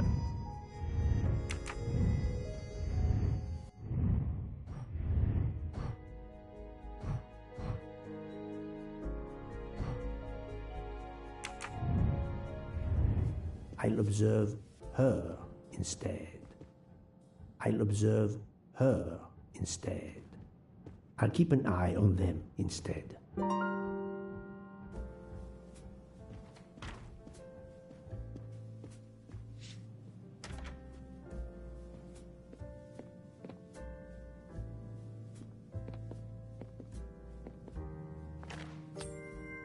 Ha-ha! Golden moustache. Monsieur Fauchet, may I disturb you for a moment? Of course. How can I help? It is, of course, about the murder of Monsieur Ratchet. Can you tell me your movements last night? I understand. Yesterday evening, I took a break at Vinkovsky station with Hotaru. We then went to our quarters in the staff accommodations, a section of the luggage car, Freya was there, reading, and I went to bed right after. Freya is there now, I think, and Hotaru is in the kitchen. They can verify my story. What time was this? 11:30 p.m. or a bit after. The snow is beginning to fall heavily. I see. Thank you. Can you write your address on this paper, please? You want to pay me a visit? Who knows, Monsieur Fauché? He is right-handed, there can be no doubt. Are you a smoker? I'm trying to quit, but yes.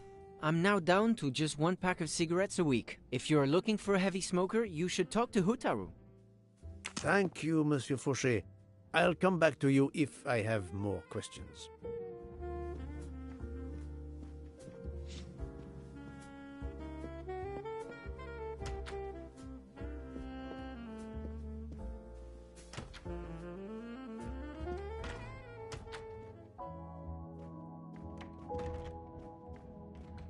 So, Poirot, I hope you are progressing in your investigation. I have not finished yet, but it is progressing, yes.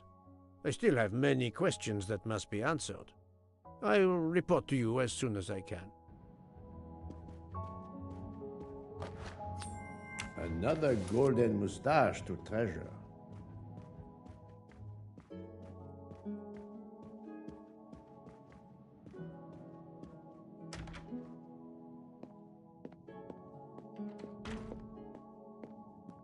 Ah, Monsieur Maury, would you have a few minutes to give me? I have some questions to ask you. Do I look like I can answer questions?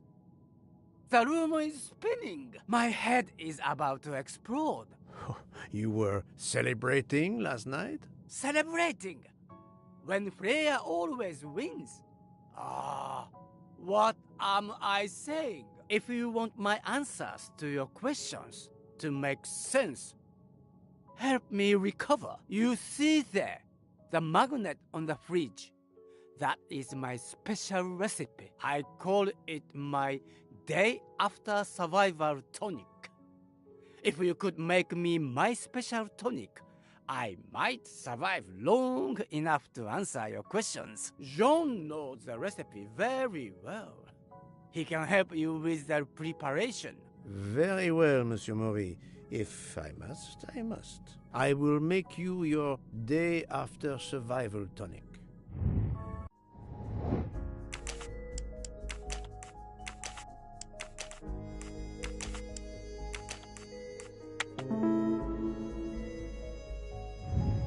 That was easy.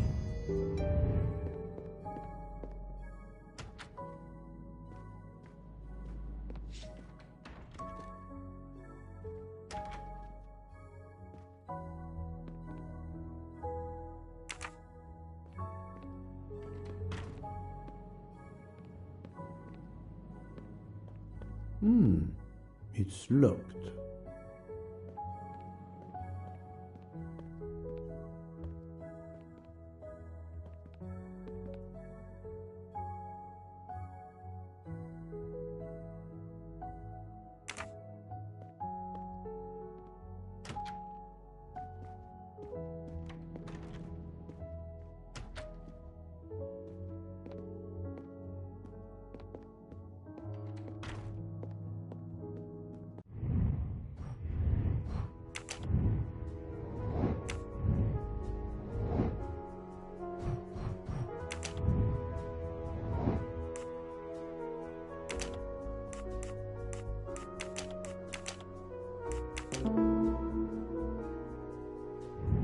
My little gray cells didn't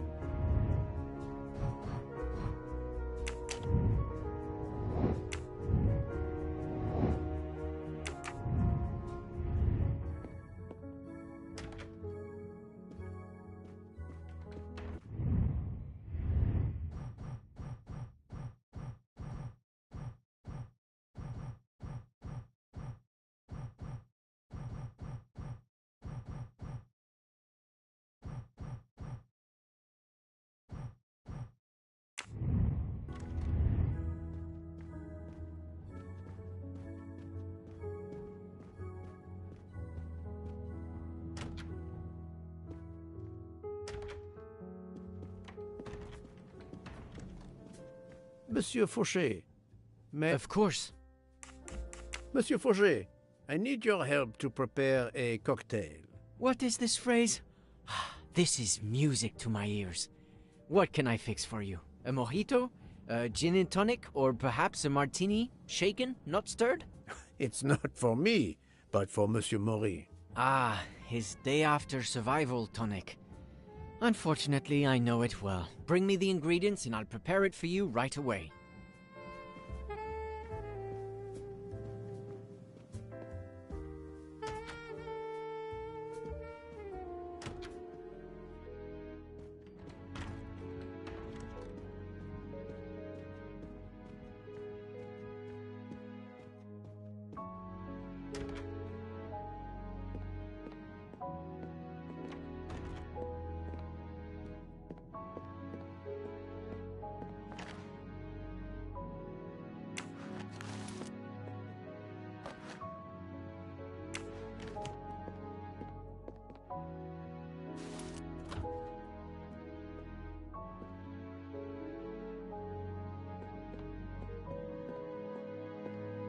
I can use this lemon squeezer to get juice if I find fruit.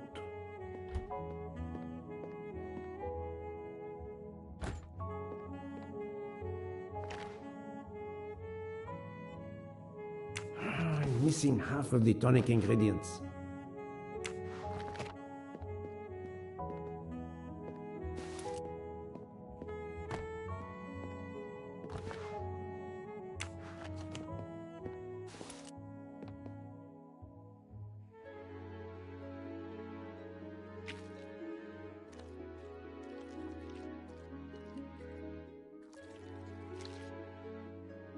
I have all the ingredients for Monsieur Maury's tonic.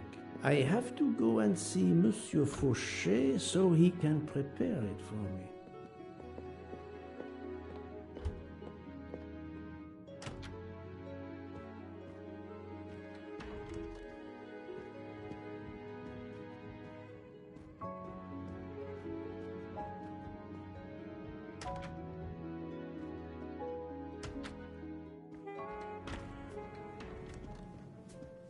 Monsieur Fauché. Of course.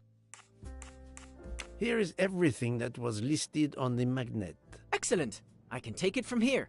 Mr. Poirot, I'm uncertain about the lemon juice. Is it half a lemon or full lemon for the recipe? Half a lemon. I can't remember if Hotaru prefers it with ginger or without. Do you remember?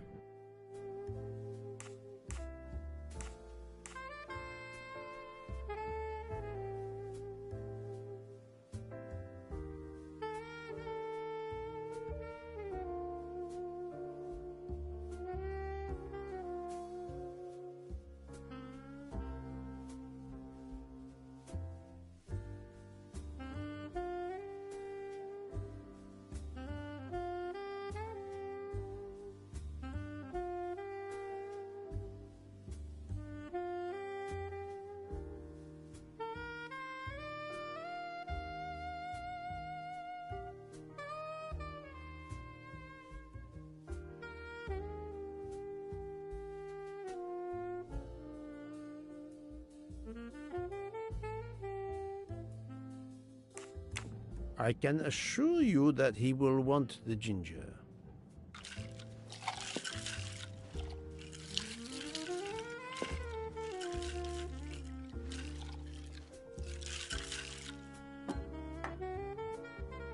There you are, sir. Hotaru will be himself again. Excellent. Thank you very much.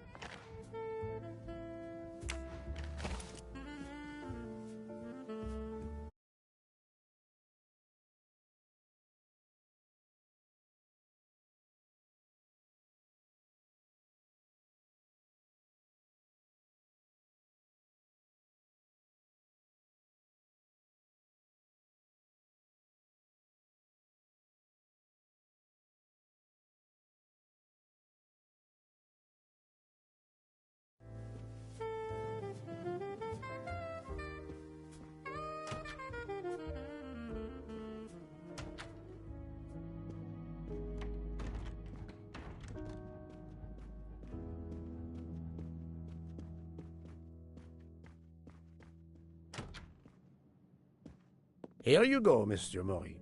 I hope this will help you. Thank you very much. Please give me a moment. While this takes effect, it will be a while, I'm afraid.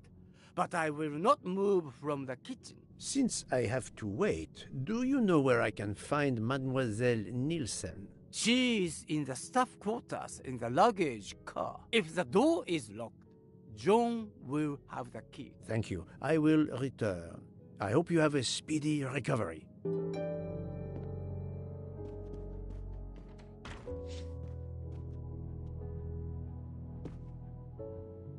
Monsieur Mori told me that you are the one who has the key to open the luggage car door. I will need it. Yes, that's right. Here it is. Please don't forget to give it back to me. I will not forget, Monsieur Fauché. I have a favor to ask. Could you visit the passengers who are in their rooms and explain there has been an error with their allergy and diet form? But, Monsieur Poirot, I made no errors. Of course not. Call it a computer error. Yes, it is possible, but even if I can see this is part of your investigation, I do not understand it.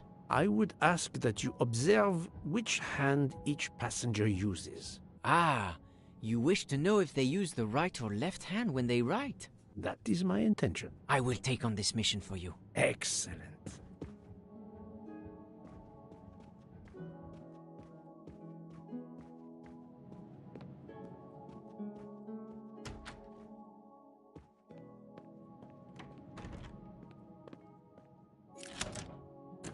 That's it.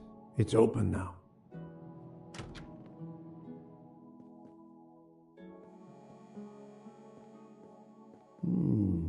Empty rum bottles.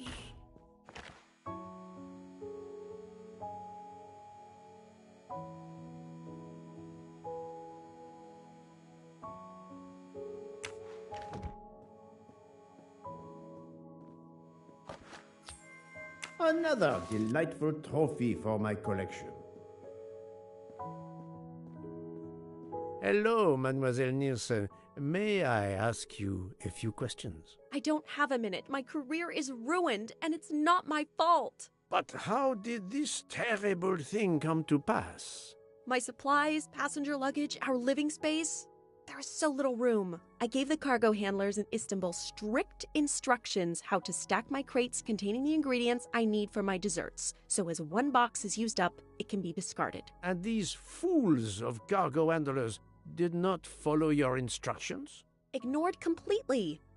I have 4 crates that must be moved from there to here to correct the order they are stacked. But placing the wrong crate on top of a smaller crate will crush it, its contents, and my career. Calm yourself, mademoiselle. I understand. So, the problem is these 4 crates must be moved there, but carefully. Yes. I have to move these 4 boxes from this location to here. But there is not much space to move the boxes, and I have to be careful never to put a bigger box on top of a smaller one, or the smaller crate will be destroyed. The problem is clear. I shall assist you.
Et voilà! You are a lifesaver. Or at least a dessert saver. Thank you, thank you. I will gladly answer your questions.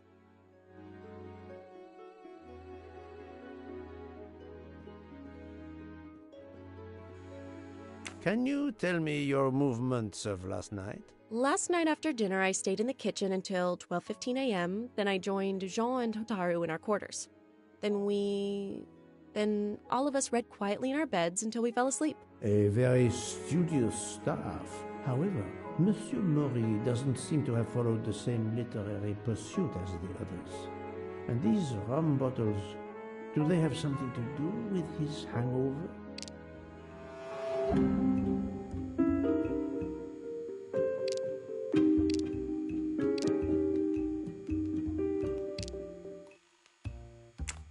I rather think that you didn't just read last night. What makes you say that? I spoke to Monsieur Maury. He seemed to be quite hungover.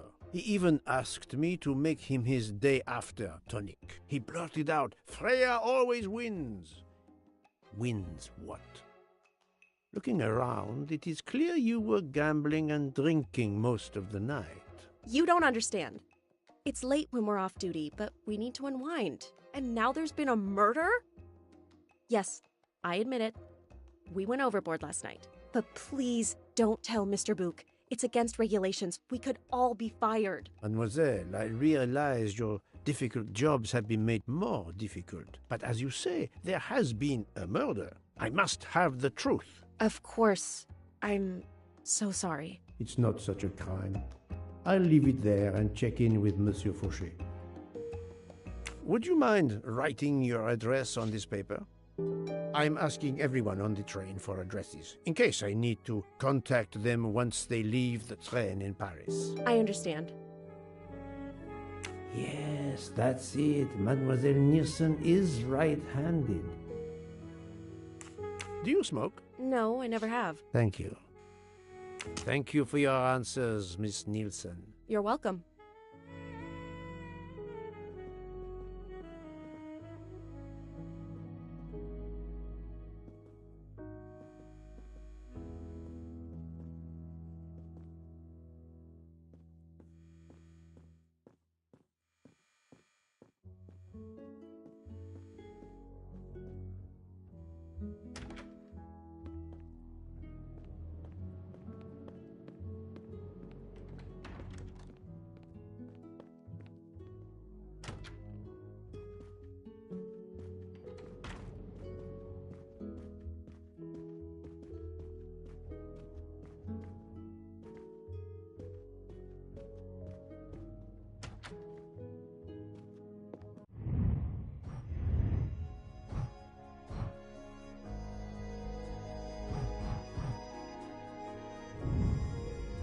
How are you?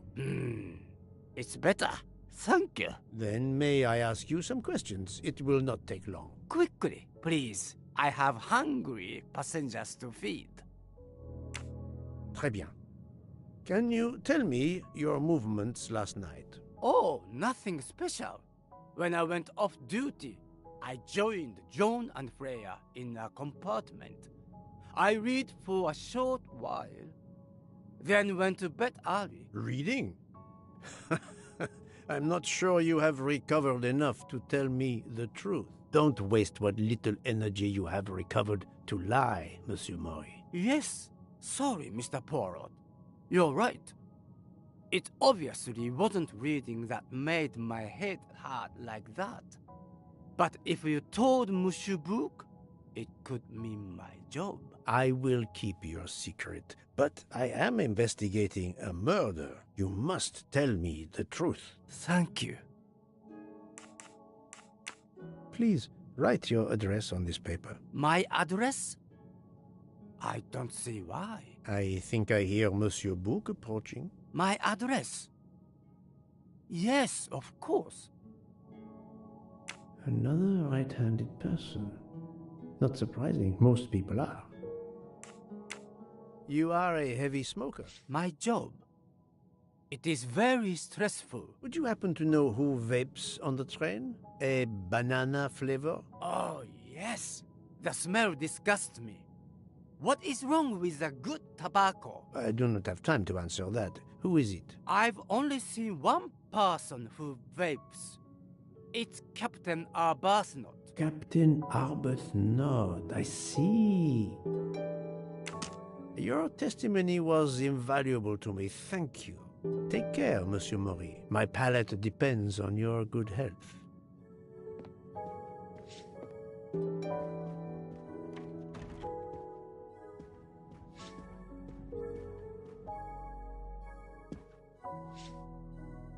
Here is your key. Thank you very much. My pleasure. About the little favor I asked of you.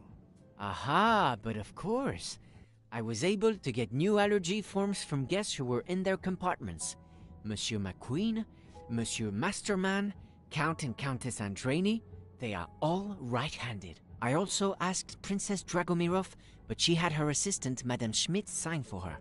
She is right-handed as well. You have exceeded my expectations. Well done. Thank you, Monsieur Fauchet. I'll come back to you if I have more questions.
Mademoiselle Debenham, I have a few questions for you. Of course. Thank you for your assistance, man.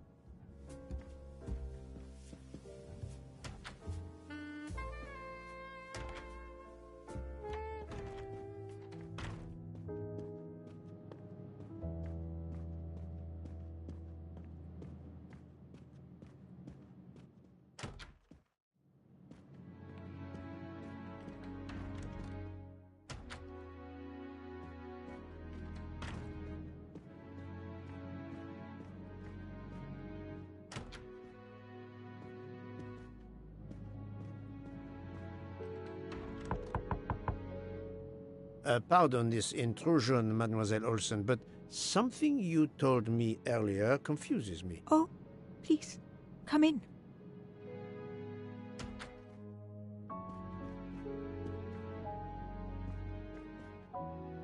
How can you be sure Mademoiselle Debenham was in bed all night? As I told you, I am a very light sleeper. The slightest noise wakes me up. If Fraulein Debenham had gotten out of her bed, I would have heard her. I got up this morning around 8 a.m. She was sleeping soundly.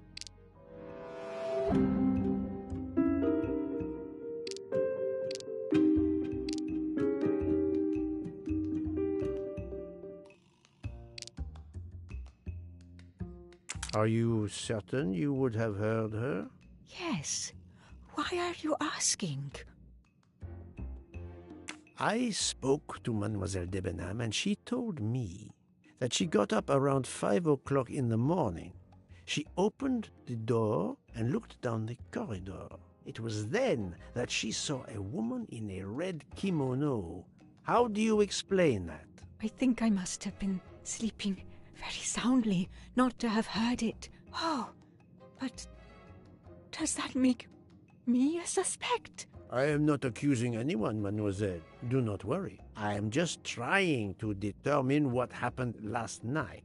Thank you for your testimony.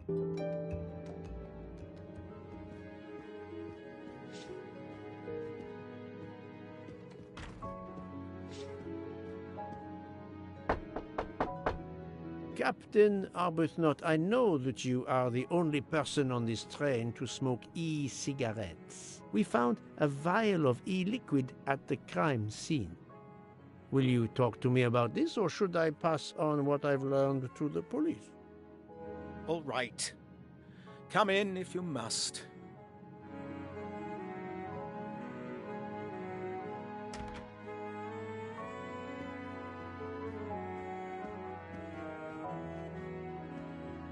I have just a few questions for you. Very well. Let's hear them. The young English lady, Mademoiselle Debenham, was at the Tocatlian Hotel. Perhaps you met her there? We exchanged a few words. Fellow Brits abroad, that sort of thing.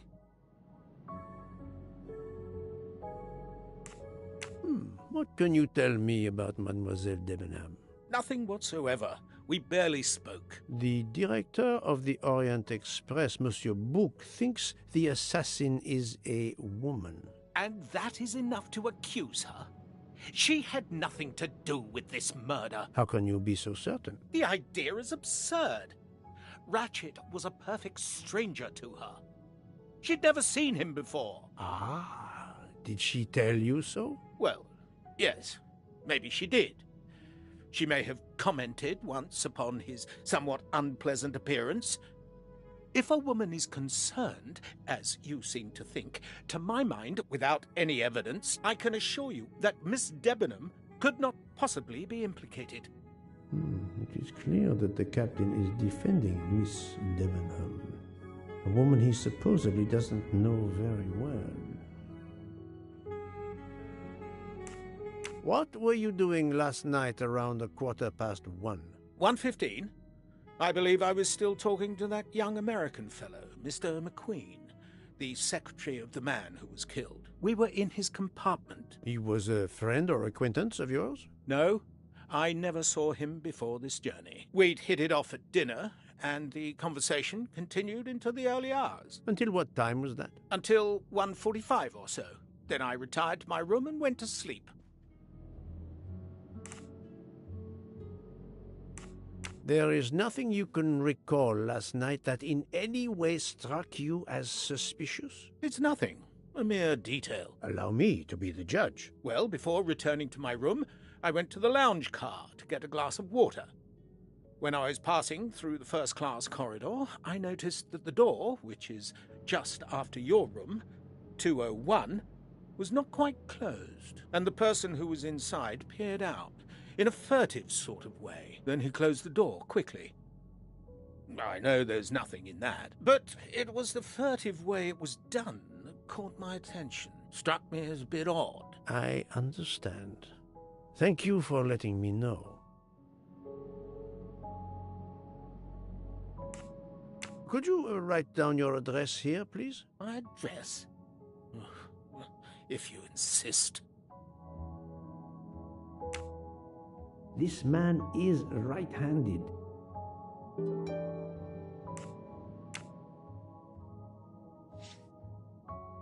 Is this e-cigarette liquid yours? What flavor is it? Banana. Well, that is awkward. That's my flavor of choice. But I have no idea what it was doing there, whatever. Can you explain how it ended up there? I have no idea. I never entered the man's room, Poirot. That's the truth. Thank you, Captain. You're welcome.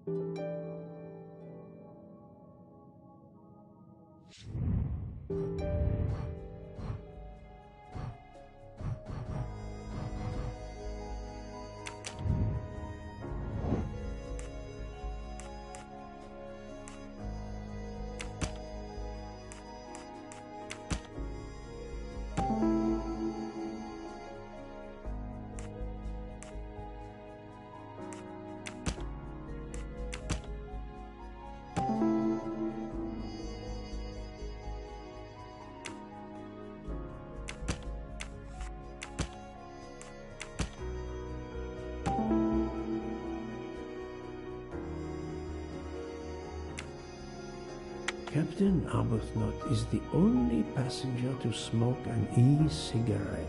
Even if this liquid in Ratchet's room is a solid clue, he has an alibi.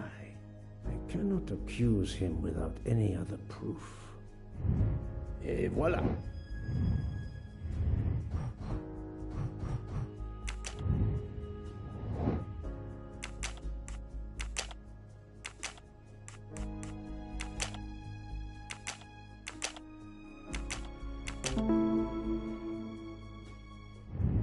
I'm right again. That...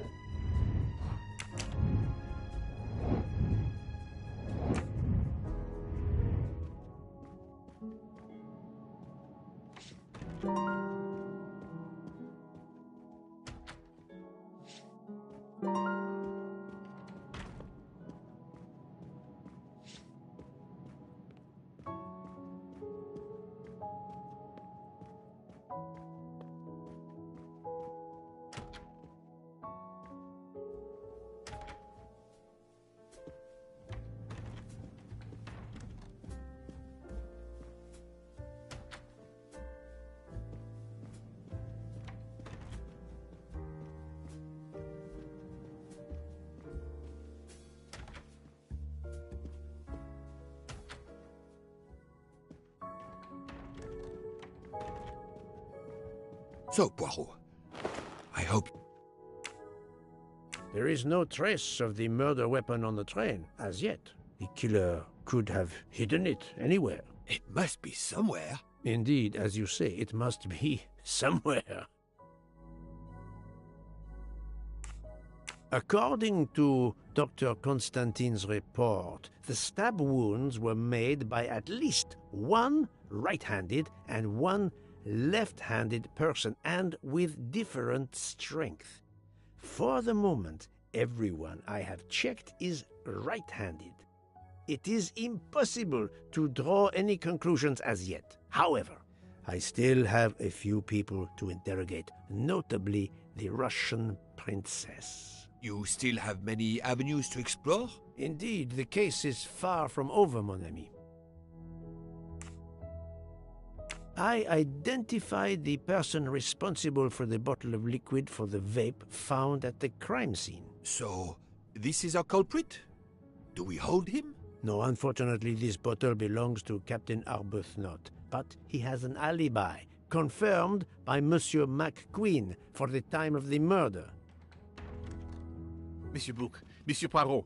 Michel, calm down. But it's Mrs. Aubert. She says she found the murder weapon in her room. She's very upset. Let's go, Poirot.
I demand to be allowed to leave this train! Madame, we are in the mountains, trapped in a snowdrift.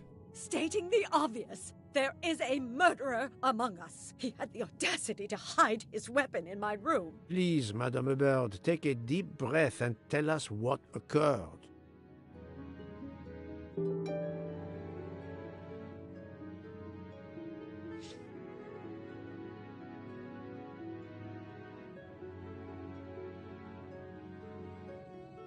Where did you find the knife? I wanted to get a handkerchief from my purse, and when I opened it, I saw it! A bloody knife! Am I next to be murdered? I very much doubt the murderer would give you his weapon. What do you mean? Madame, he would have used it. Oh my heaven! Did you touch the knife? Of course not! What a question! I will take that as a no.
Is this knife the real murder weapon, or is it a red herring?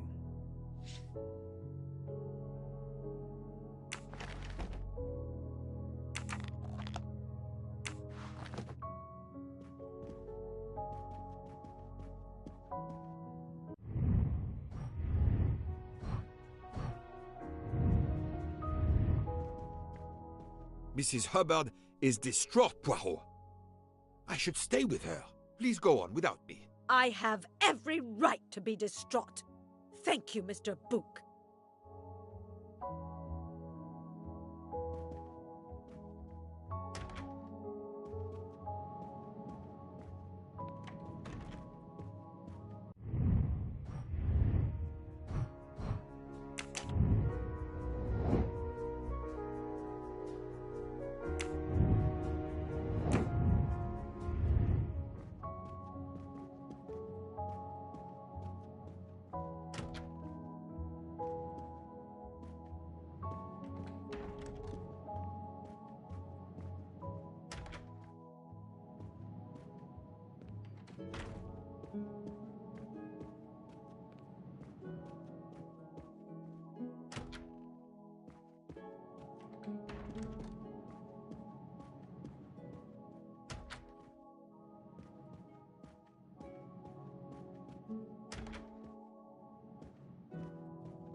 Dr. Constantine, we may have found our murder weapon. We need to make certain. There is a pretty quick way to be sure. I have estimated the depth of the wounds. You can easily find the depth of each wound by comparing the width. There are 5 of them that I am not sure about. Test them, and then we will compare our results. I will do as you say, Doctor.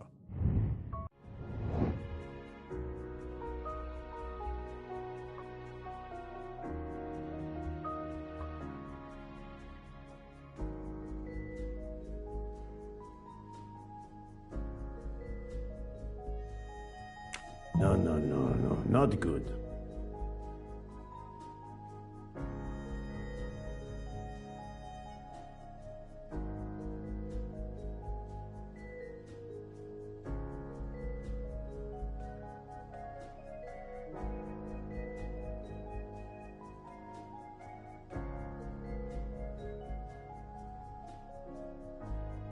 Think, Poirot. That is not... This is wrong. I must admit I'm not right. I do not think that's the right answer.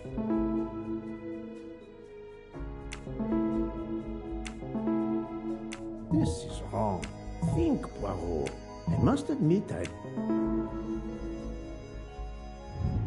That's the right answer. What do you think, Doctor? Is this knife really the murder weapon? There can be no doubt. You found the same depths as the estimates I made during the preliminary autopsy. I can assure you that you hold in your hands the weapon that took Ratchet's life.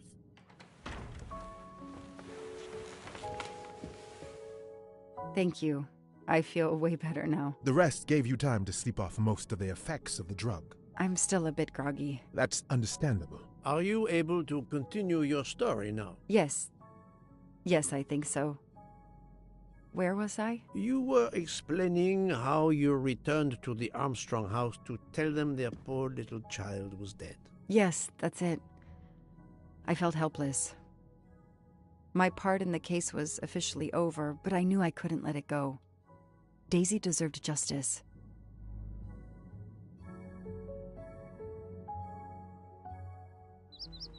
Two days later, I returned to the Armstrong house to tell them Daisy would be released soon for burial. I was angry with myself that I couldn't bring them better news. I wasn't prepared for more tragedy.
Help yourself, Joanna.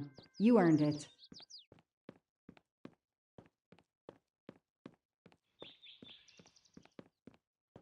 I'd rather finish what I have to do here before leaving.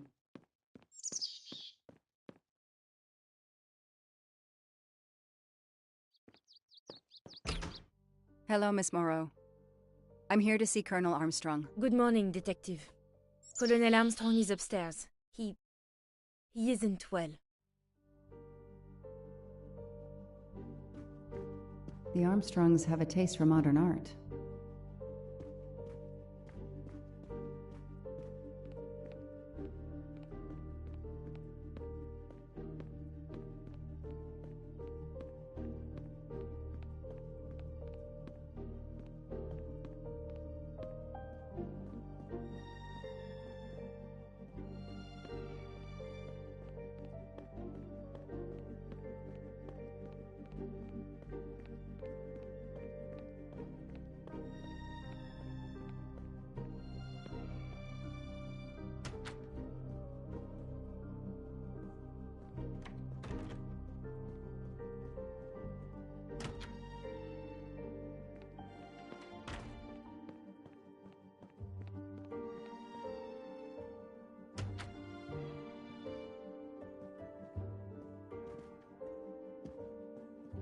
Nothing's been touched. It's as if Daisy might walk in at any moment and begin to play.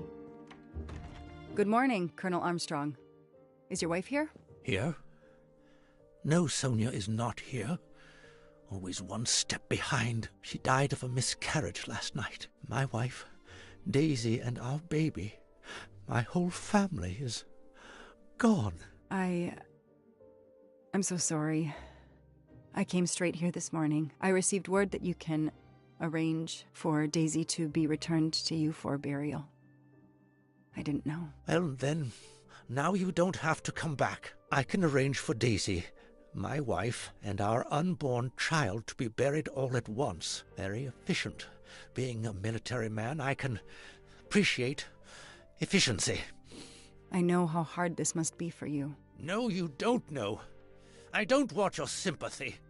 I want you to do your bloody job and catch the creature that did this. I know you won't believe me, but I swear to you, I will find who did this. If it takes me to the far corners of the earth, I will find them. Then go. Please go now. Go find them.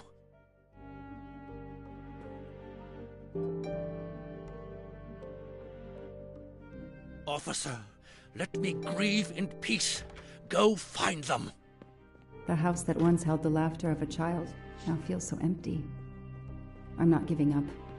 I'm a part of this case, or the case is a part of me.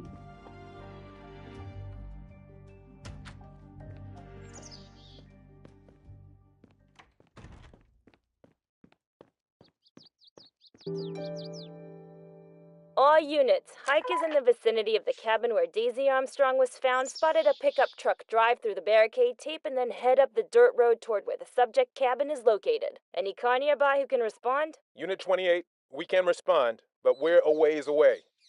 Dispatch, this is 11. I'm on it. Copy that. 11, you good to go. Copy that.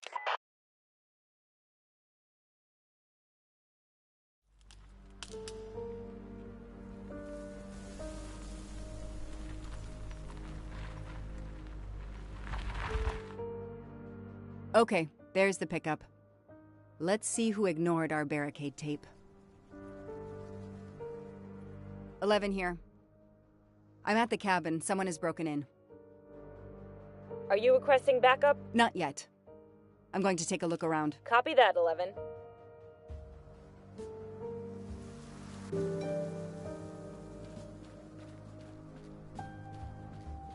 An individual has entered a police-secured area. I have to stop him first.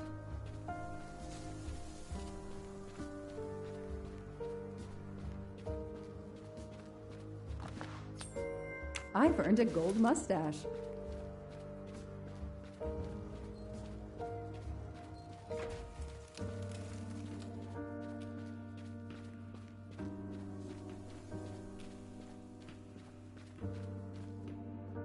Footprints.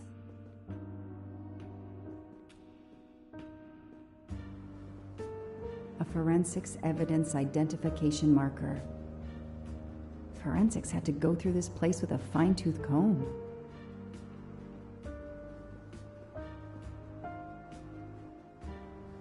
A forensics evidence identification marker. Duct tape to silence Daisy's screams. Daisy, I will find whoever did this to you. He's not here. That's where I found Fluffy. Daisy's special toy. I hope we returned him to the family.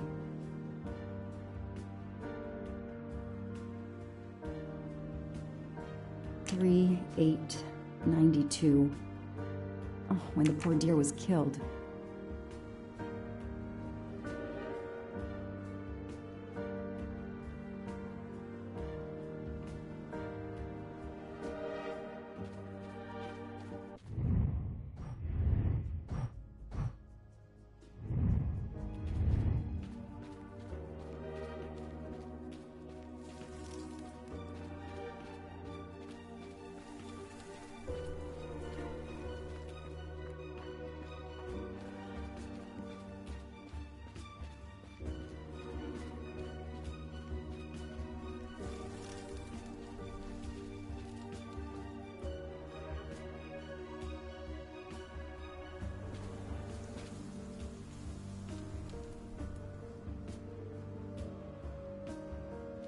Don't shoot, officer. I'm on your side.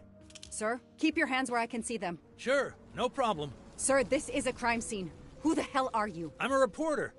Boston 6 News. You can get us on cable even here in the mountains. They haven't heard of crime scene tape in a big city like Boston? All right, that wasn't my best move. I got all excited. I didn't expect to find the place deserted. It was hard to resist. You should have tried harder. I'm placing you under arrest. You should be thanking me. Look what you apparently missed and I found. We'll get to that, but you're going to answer some questions first. I'm more used to asking questions, but fire away. Who are you exactly? I'm Michael Clark, journalist for Boston 6 News. Off camera, but someday I'm going to be anchor. You just wait. Do you have a way to prove that? My press card's in my truck. What are you doing here? You should know a crime scene is off limits. I'm investigating the Daisy Armstrong kidnapping like you. Does the pickup parked in front of the cabin belong to you? Yes, indeed, it's mine. I'll check. Show me your hands. I'm gonna cuff you. I'm sure we can work out a deal. Put your hands in front of you.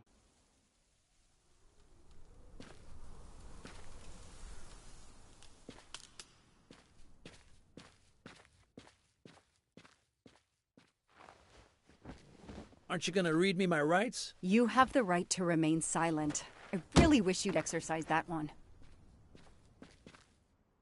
Dispatch, this is 11. I intercepted a suspicious individual at the crime scene. I'll check to determine how badly he's compromised it. Then I'm bringing him in. Copy that, Detective Locke.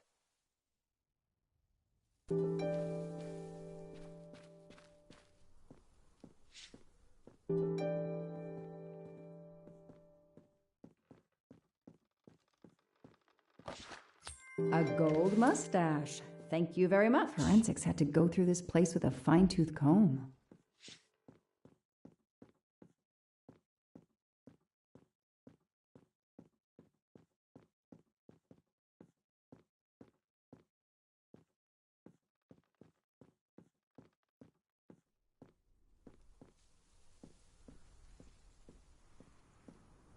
Somebody ignored the barricade tape.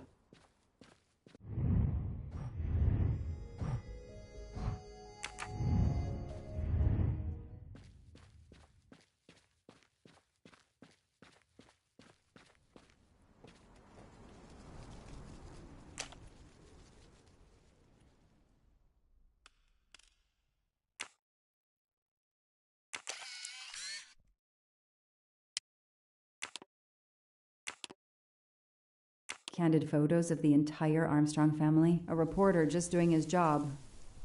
Or something else?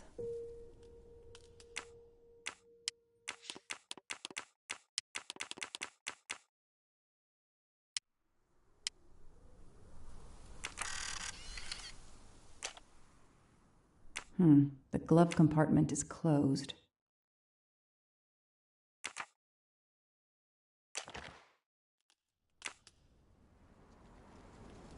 Clark's press card, and the phone number of the newspaper is on it. Ah, good. I can give him a call.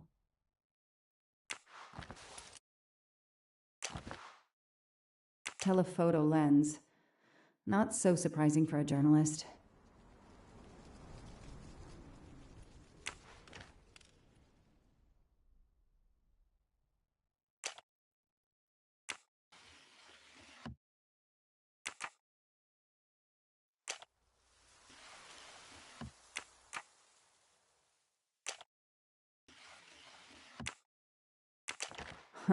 Car keys in the sun visor. A classic hiding place. Well, at least on TV.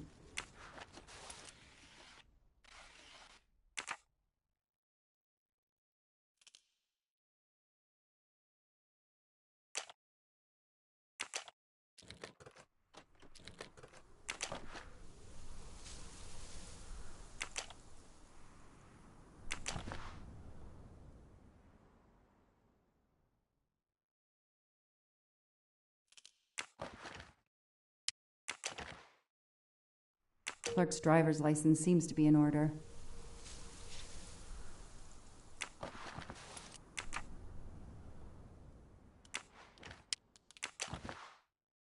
The vehicle registration is not in the name of Michael Clark or a rental company.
Come on, Joanna. That's a rookie mistake.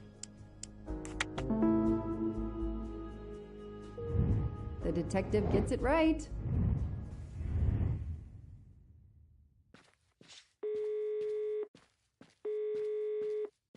Hi, I'm Detective Joanna Locke, Berkshire Police. I'd like to speak to an editor, please. One moment, please. Hello, Detective Locke? This is Abby Wilson. I'm a senior editor. What can I do for you? Does a man named Michael Clark work for you? Yes, he does. Why? When was the last time you heard from him? Oh, it's been at least 7 or 8 months. That's not unusual. He works in the field? Yes, Michael Clark is what we call a stringer. He works as a freelancer, comes up with a story we can use, we pay him, and we don't hear from him again for several months. What kind of stories does Mr. Clark write? Mr. Clark is an investigative reporter. Mostly crime stories, to tell you the truth. He comes up with some pretty macabre stuff some of the time. Is there a problem? Or a story? Do you remember what the last case he investigated was? It was a murder case. The victim was a millionaire named James Miller. He was called the Frozen Fish King of Gloucester, Massachusetts. His body turned up in one of his nets. Or, rather, most of it did. Ah, well, thank you, Ms. Wilson. You've been a great help to me. Pleasure. I hope he's not in trouble. He can be a little pushy, but he's a good guy overall. So what's he working on now, Detective? Are you sitting on a story? Thanks again.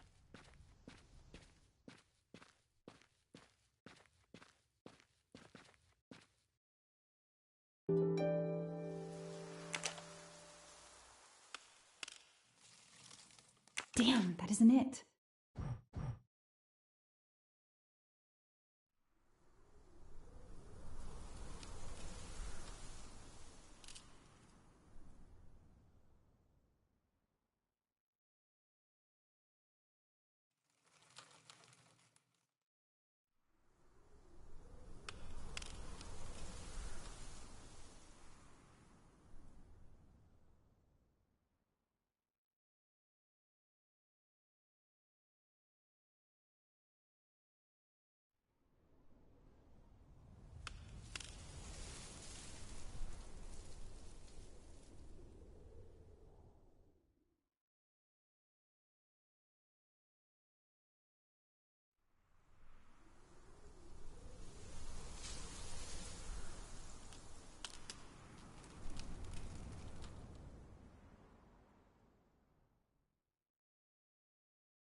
No, that didn't work.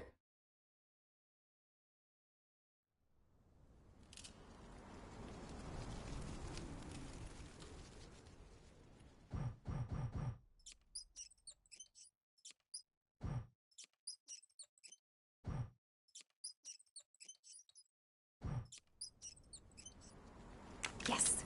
I knew I could do it. I can always use safe cracking as a career move.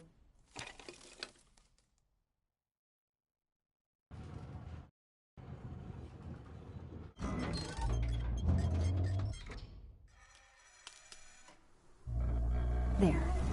Now let's see what secrets you're hiding.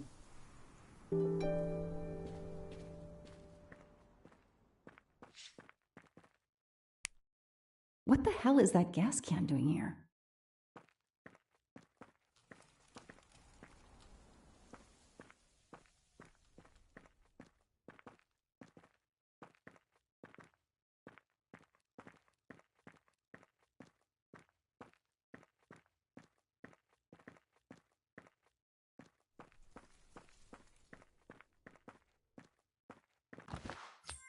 Shiny facial hair. The good news is that it's gold.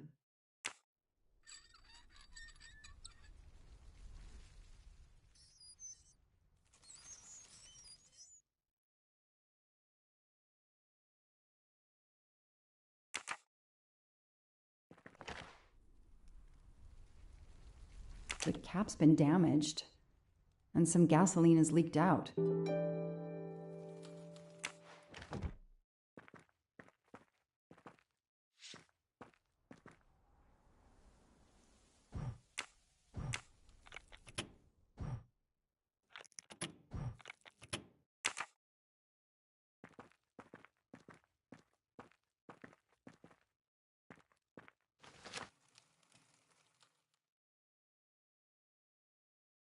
This blueprint.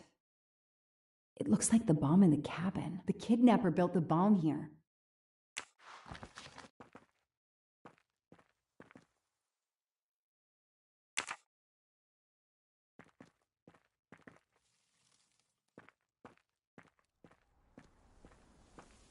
This bunker looks like it's as old as the cabin. Everything is falling apart. Now what? I have to turn the power back on to open this magnetic door.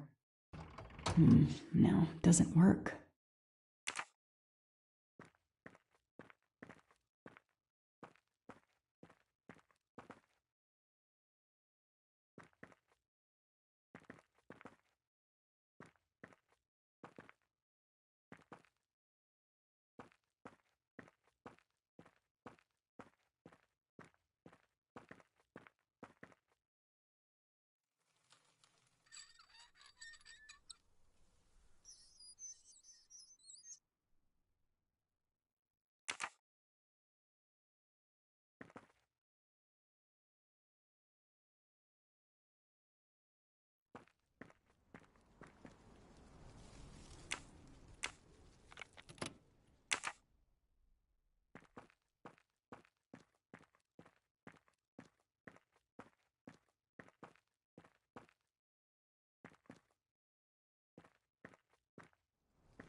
Let there be light.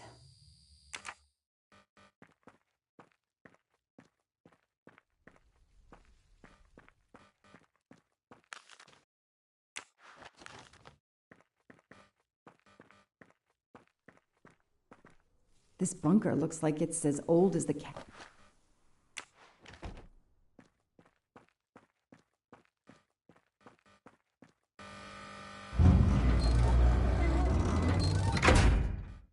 Perfect, it works. February 24th, the day of the kidnapping. They knew about the party and everything.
That isn't the right combination.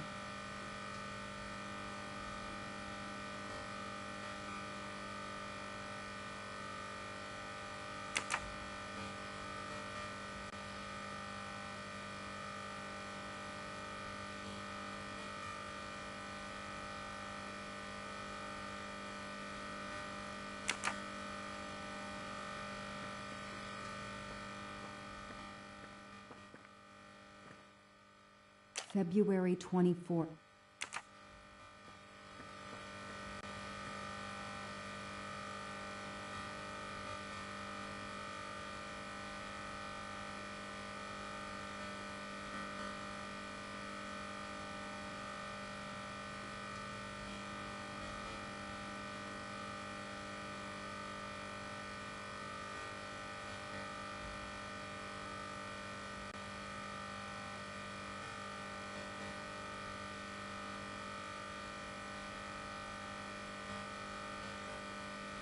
No, that didn't work.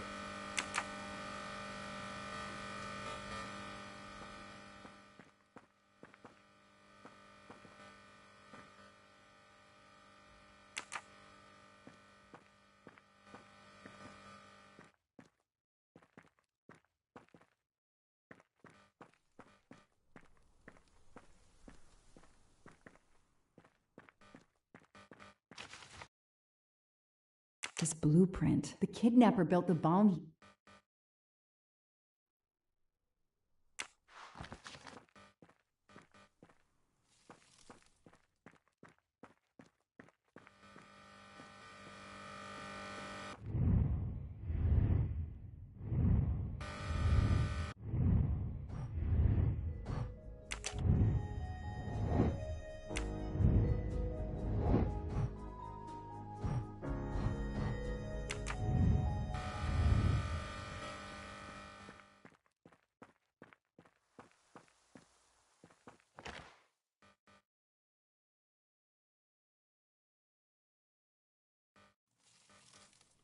The cap's been damaged, and some gasoline has leaked out.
Yes! I knew I could do it. I can always use safecracking as a career move.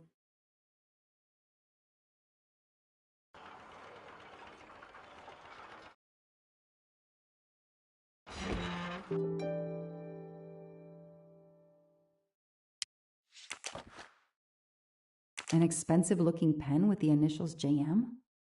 What's its story?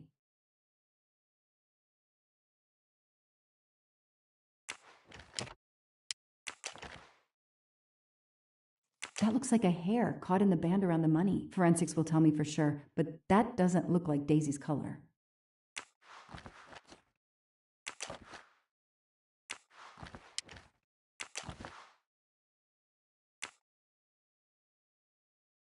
It's Daisy's hair clip, the same as the picture I saw at the Armstrong house. These get locked up again until forensics get here. Okay, time for forensics to attack that bunker. And Clark? He's too sure of himself. I need to get him into an interrogation room and find out what really makes him tick.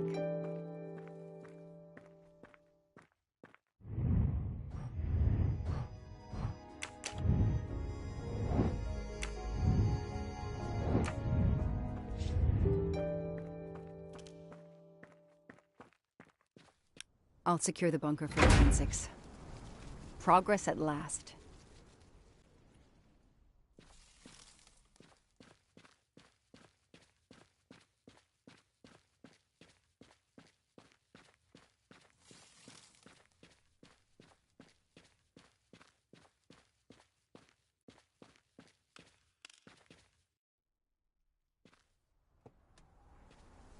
I know my rights. You can't keep somebody locked up in a car like this, you know. You wouldn't do it if I was a dog. Do they have bathrooms at the station?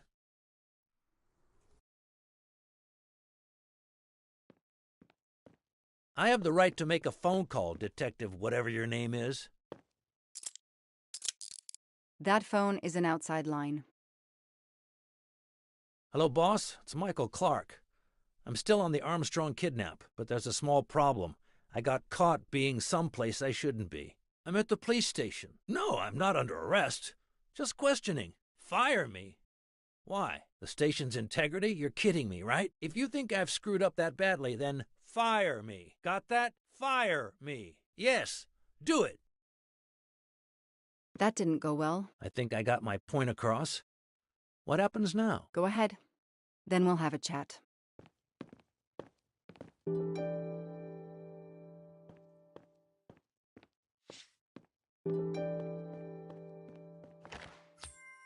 Help yourself, Joanna. You earned it.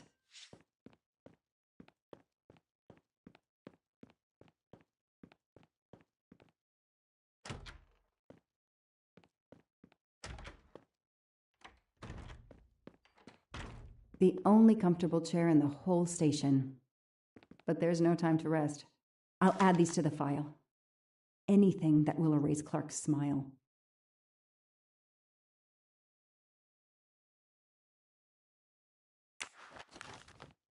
Case files. A lot of them for our tiny town. This is all a game to him, and he doesn't expect to lose. An extra computer so I don't have to go all the way out to my desk.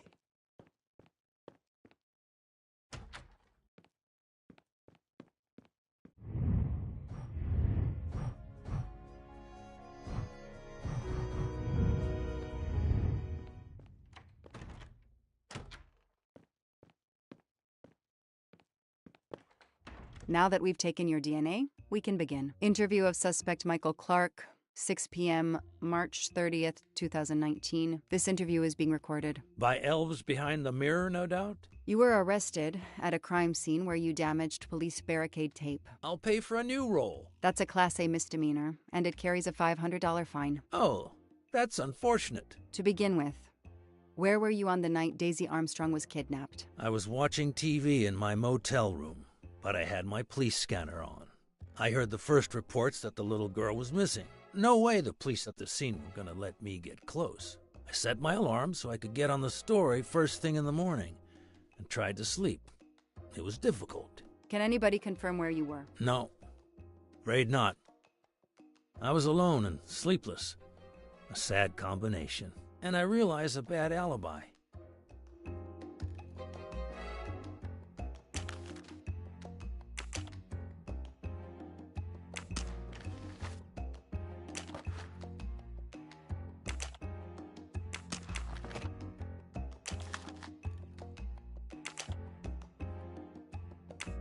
Let's start with why you went to the cabin. If the police were interested in it, I was interested in it.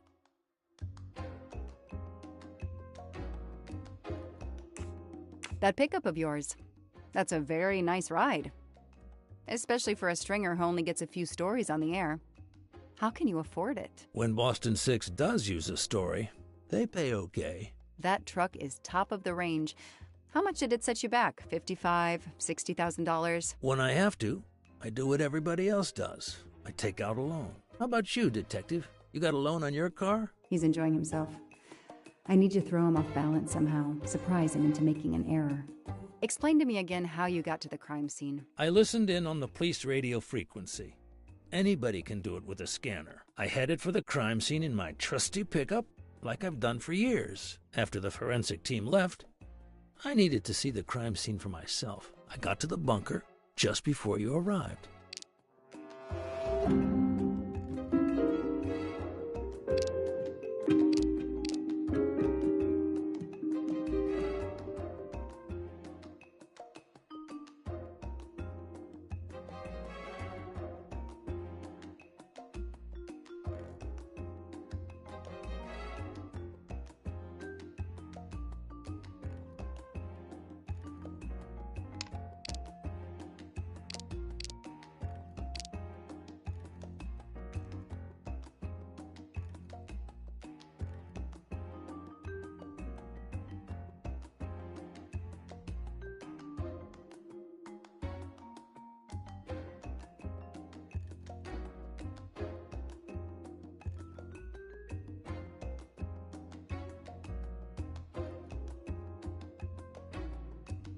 You said you've been driving that pickup for years? You heard right.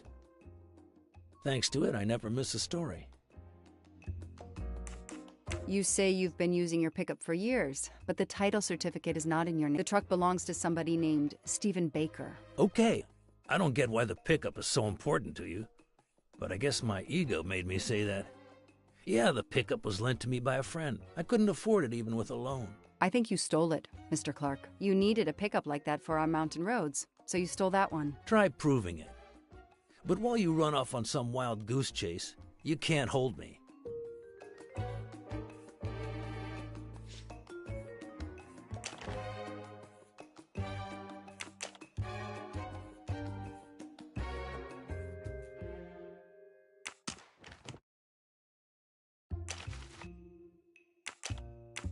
Let's move on to the gas cans and what we found in your pockets when you were brought in here today. That sounds exciting.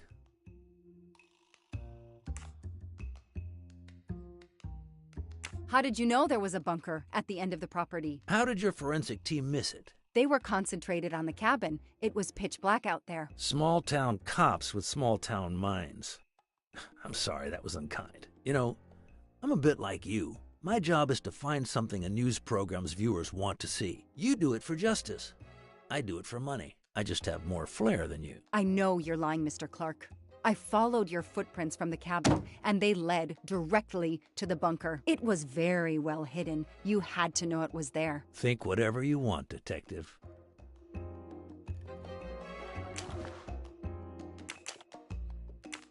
You say you're a journalist. A stringer for Channel 6 News in Boston. I sell my stuff to lots of media outlets.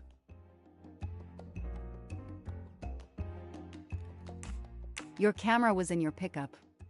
You didn't want to take pictures of the crime scene? I like to get the lay of the land. Once I see the story I want to tell, then I start documenting it. I don't know any journalist who works a case without their camera close at hand. He thinks he's invincible. I need to play his ego. That's the key. What are you doing in the Berkshires, and what is your connection to the Armstrong case? For the past few months, I've been working on a big case. Boston 6 News was looking forward to my next story. The Armstrongs have been on my list of potential targets for a long time. I changed gears when Daisy was kidnapped and started investigating the Armstrongs.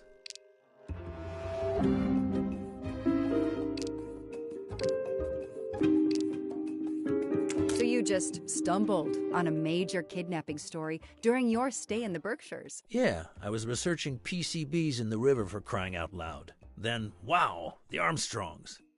That's not a Science Sunday report. That's a lead. Sometimes you just get lucky. Your camera in the pickup. There were photos of Daisy from before she was kidnapped. The Armstrongs are a famous family, like the Kennedys or Hollywood couples. Gossip sites love them. People want to see how they live. I started out just stealing candid shots. Paparazzi live on getting that one exclusive shot. Steamy, intimate, whatever. Then when the kidnapping happened, I realized I was here first. What an opportunity, and I jumped at it. You have an answer for everything. You're not very good at this, are you? How long have you been on the job? Long enough to put you away for life, if you killed that little girl. I know that Clark is lying. I need to reconstruct the whole sequence of events in order to understand what happened.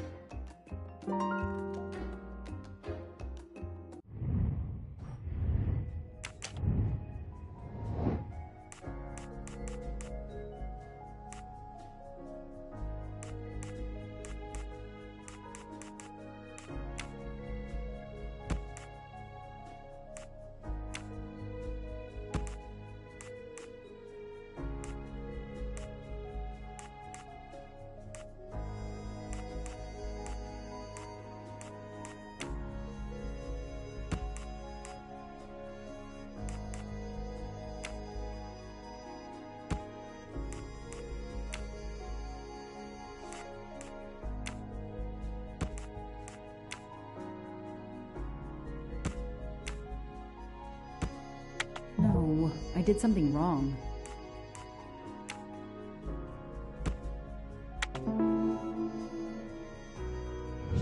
That's it. No rookie mistake there. I'll tell you what really happened. You waited until forensics left and arrived in your probably stolen pickup. You grabbed a can of gasoline from your truck. You then went into the cabin to check if Daisy had been found. You then went straight to the bunker to see if it had been discovered, planning to set it on fire and destroy all the evidence inside. Before you could start the fire, you heard me arrive. So you hastily left your gas can and closed the hatch. You didn't think I could open the bunker. If I hadn't found you, I expect you would have burned down the cabin too. I'm not going to make fun of you, Detective, or how you handled my interrogation. You're obviously very new at this. I swear I'm telling the truth. I didn't know the bunker was there until the moment you showed up. I seem to have trumped your entire police force. When I get the DNA results from the bunker, we'll continue this conversation. You have no concrete evidence against me whatsoever. The lab results will be in soon. You won't get away with this. See that call? That's your arrest warrant and a one-way ticket to prison. I'll be right back.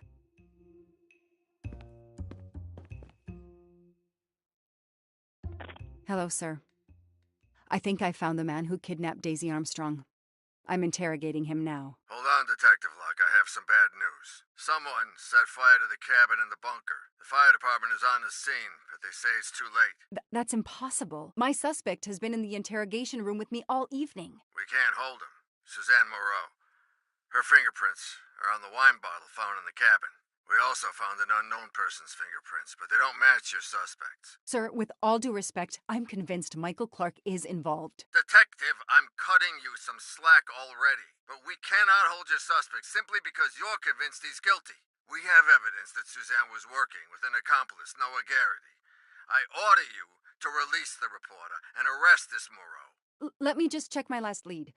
The DNA analysis of the hair found in the bunker safe. The results just came in. I know how hard this is. Okay. Get the DNA results. Detective Locke, I will give you 1 hour maximum. Then you close the file and arrest Suzanne Moreau. Thank you, sir.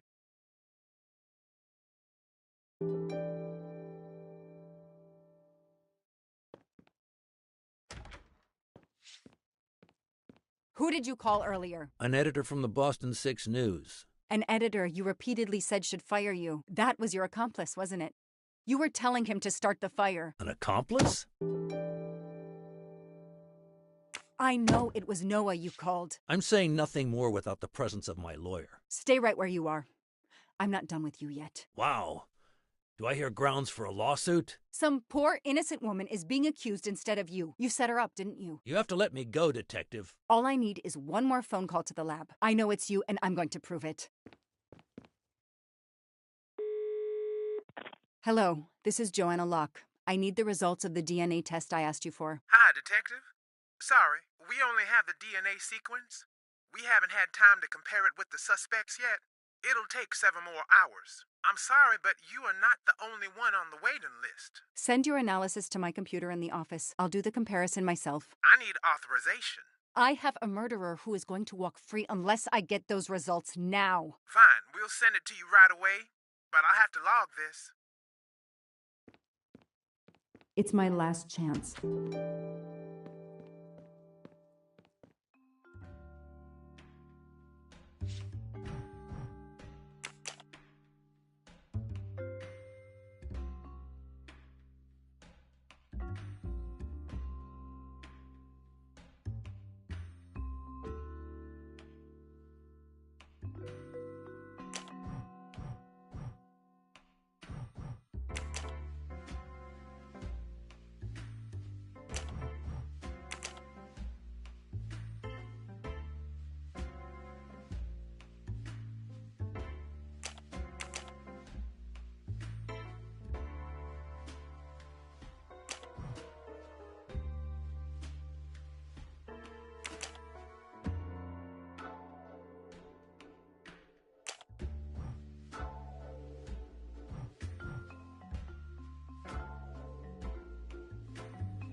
No. No! Suzanne? I don't understand. I was sure it would be Clark's hair. I'll have to let him go.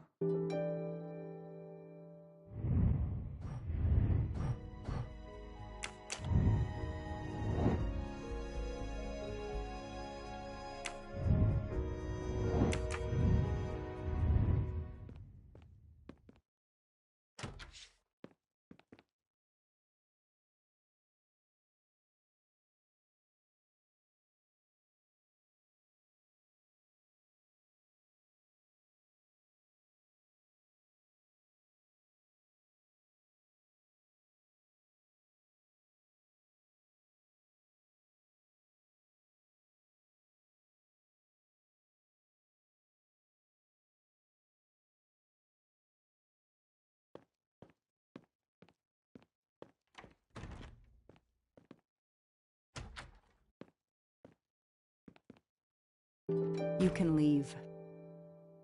Sorry it didn't work out for you, Detective. Maybe you should consider a career change. We are not done. Oh, but we are, my dear. We are done. I had no choice but to return to the Armstrong house to arrest Suzanne Moreau.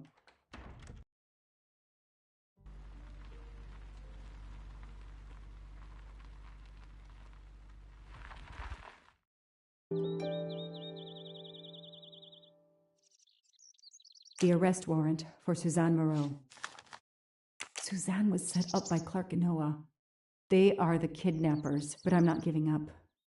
When Suzanne comes up for trial, I will fight for her defense. But for now, the district attorney is in charge. If I want to stay a detective, he always has the last word.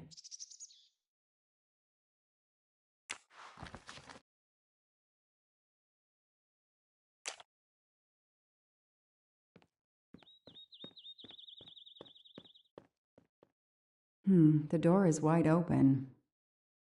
How strange. Hey, is anyone there? Miss Moreau? Miss Moreau? This is Detective Locke.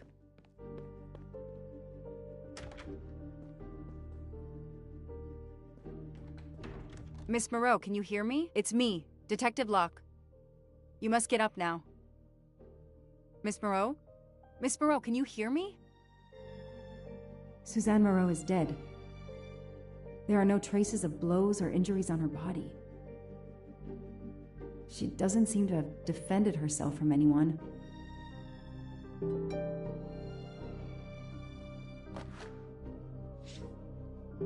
It appears Suzanne killed herself by ingesting all these drugs.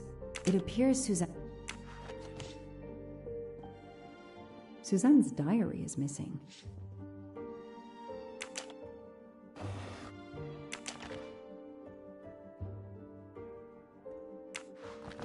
The glasses are missing.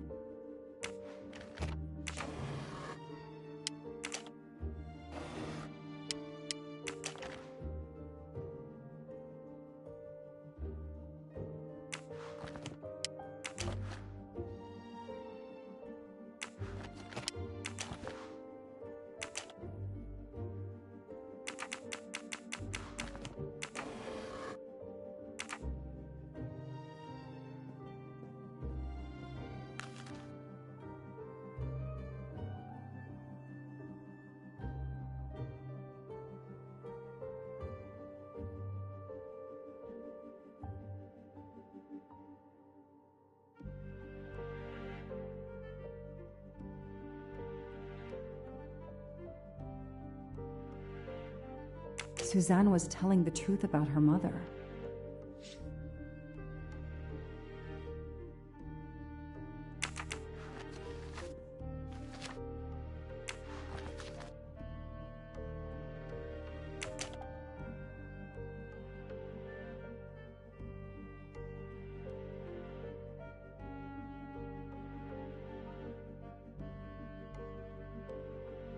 She must have realized at last how she'd been used. The death of her mother would have been an additional shock, and the self-righteous court of social media was as quick as usual to try and convict her.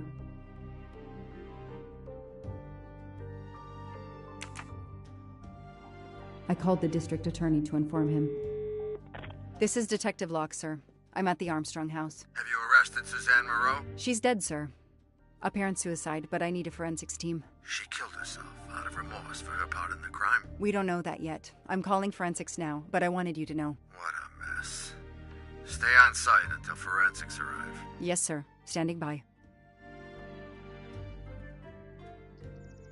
The investigation was officially closed. I was certain that she was innocent, and Clark had been responsible for 4 deaths and then vanished into thin air. With $1 million. Dollars marked, though, and not easily spent. I didn't care if the case was officially closed. I swore, Mr. Poirot, whatever it took, I would hunt him down.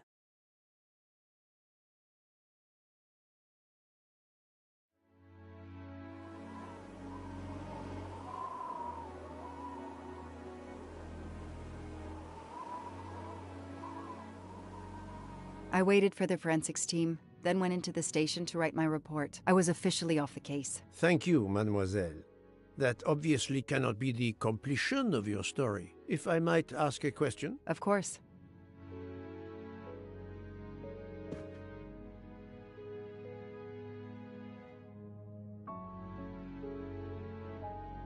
Suzanne Moreau's boyfriend, the one who manipulated her and burned down the cabin, this was Ratchet? No, he was an accomplice.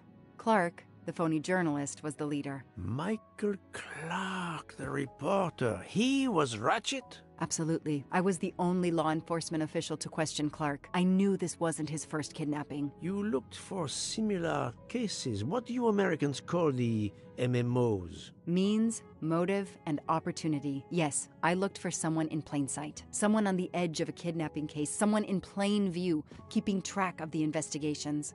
An innocent witness, a concerned neighbor, even another reporter. And eventually you found a name behind an alias. Yes, I found a name. Cassetti, the real name. The real name of the man you call Ratchet is Cassetti. This explains much, mademoiselle, but not all. It explains why she is our #1 suspect. But not how she came to be on this train. Attends, she has grown pale. I don't know what's wrong with me. Excuse me, Mr. Poirot. I don't feel very well. You are exhausted and still feeling the effects of the drug. Stay with us, mademoiselle. One more effort. I need to know your recent movements. I snuck aboard the train. This I observed. You came directly to this room? Yes. Yes, and other than a couple of careful trips to the ladies yesterday, I never left this room. I didn't want to be spotted by Ratchet. Yesterday, I chatted with my roommate, Miss Schmidt, I think, here in our room. She brought me some dinner. I got very sleepy and nodded off. And now she nods off again. Is this a joke? She must be faking so we can't interrogate her further, Poirot. No, Book. She really seems to have fallen asleep again. It is my fault. She must have been given a dangerous dose of sleeping pills last night. The effects should wear off soon, I hope, but I am afraid asking her to tell us her story was too much for her. Pinch her, Poirot. She's faking. Her eyes are dilated. She is not faking, and there will be no pinching. Dr. Constantine, please stay with her. Monsieur Bouc, ask the other passengers to gather in the dining car. There are still many questions I need to ask. But all of them together? Won't someone overhear you questioning the others? I will speak softly because I am trained to do so. They will speak softly because they want to. Very well. I will do as you say.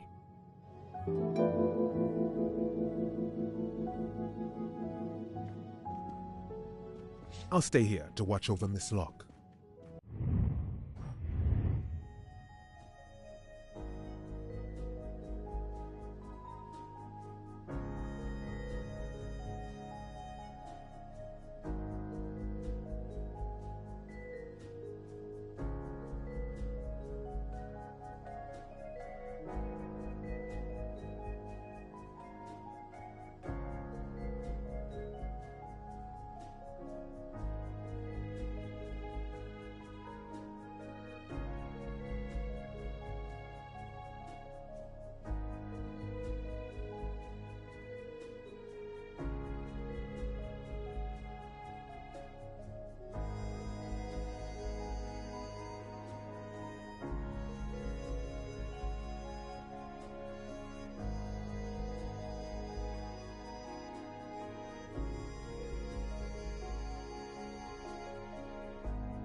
I hope your investigation is going well, Mr. Poirot.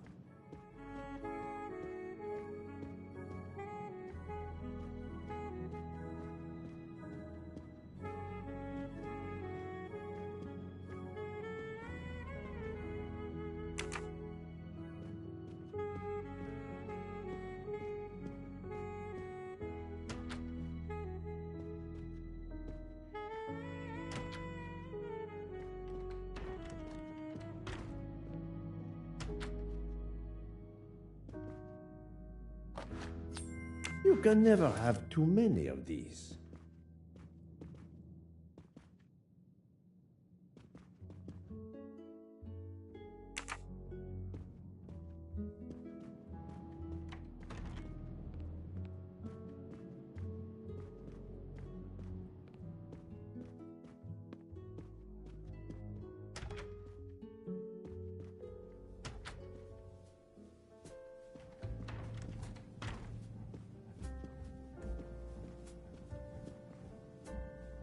I hope we will be leaving soon.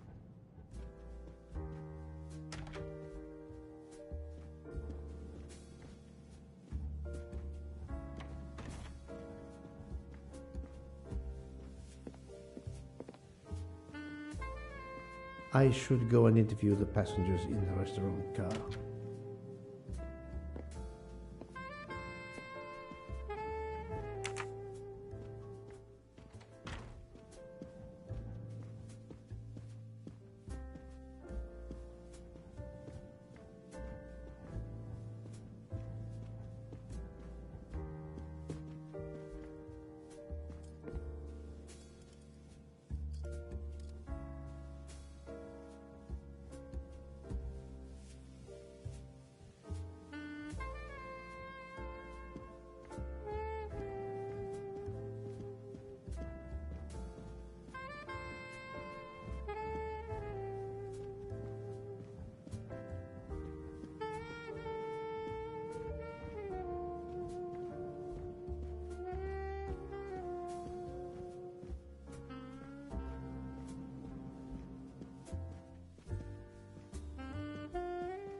Come to Poirot, my exquisitely sculpted friend.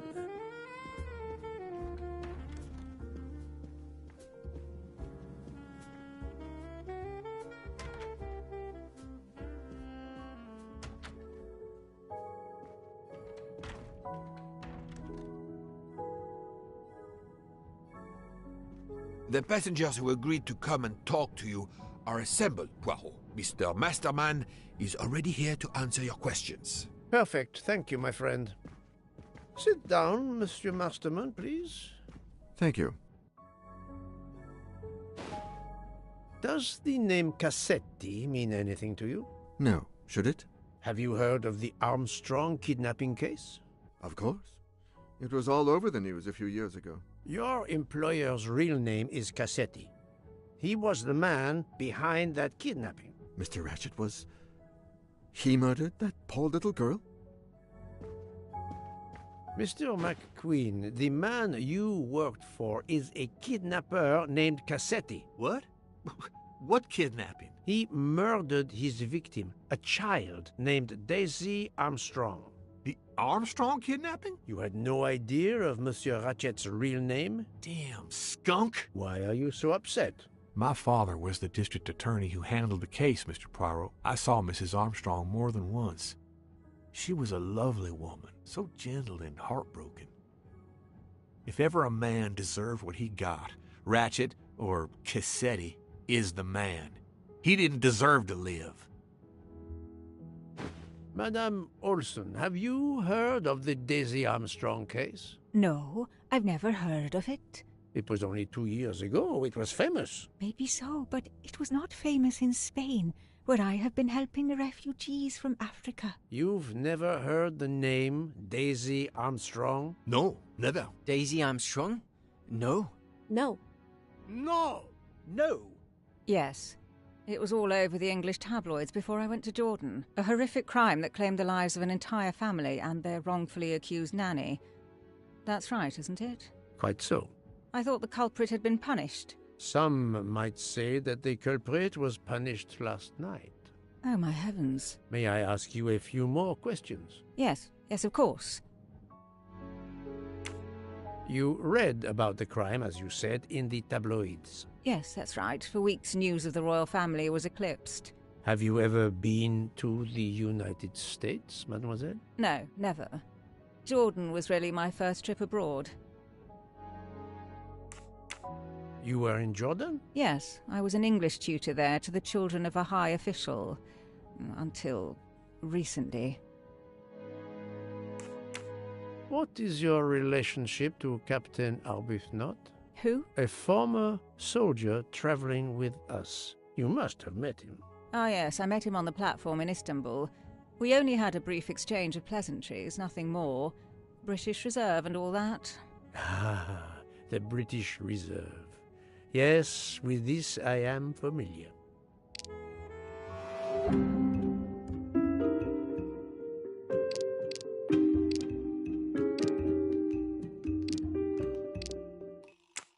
Are you sure everything you have told me is accurate, Mademoiselle Debenham? Of course.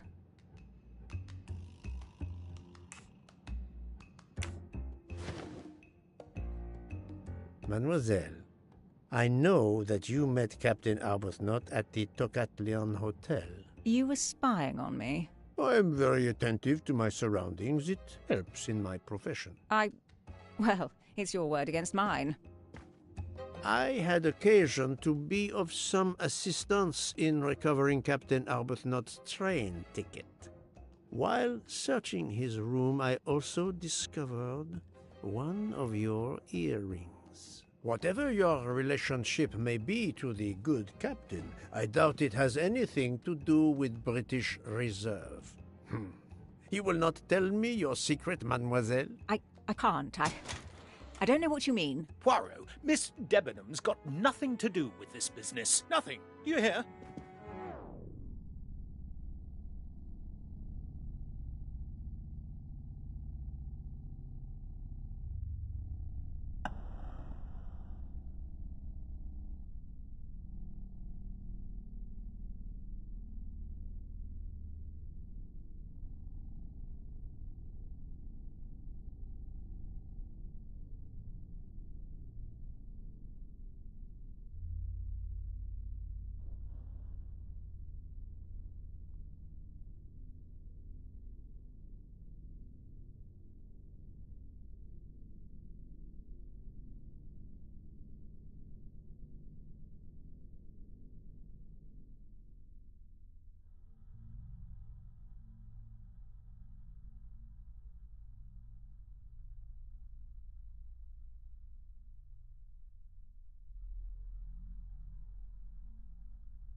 Archie, stop! Captain, no! This behavior is unworthy of an officer and a gentleman. Leave her alone! Have you no honor? Archie, we should go. Captain Arbuthnot, I am certain you are a brave soldier, but you are a poor actor. The truth is that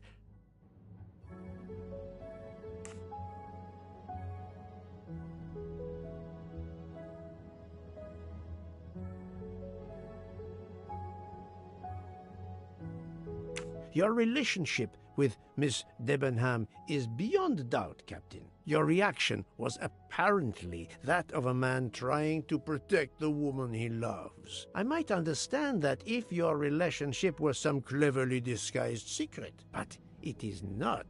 You make puppy dog eyes at one another at every opportunity. You cannot hide your love. Everybody knows. I advise you to stop with your accusations, Mr. Poirot. I'm going to escort Miss Debenham back to her compartment. Make of that what you will. The captain and Mademoiselle Debenham are obviously adamant about not revealing their relationship, but this scene convinced me there is more that is not so obvious. This murder has everyone on edge. In my 25-year career, I have never seen such madness aboard the Orient Express. I understand, my friend. The more we learn, the more perplexing this train ride becomes. But we have other clues to pursue. What do you have in mind? The broken watch on Monsieur Ratchet's wrist, for example, and the handkerchief found near the body. Who does that belong to? This little drama we have just witnessed has not put you off the scent. Far from it, my friend. Will you return to your watch over Mademoiselle Locke? Yes, I will. Dr. Constantine can probably use a break. Good. Au revoir, Poirot.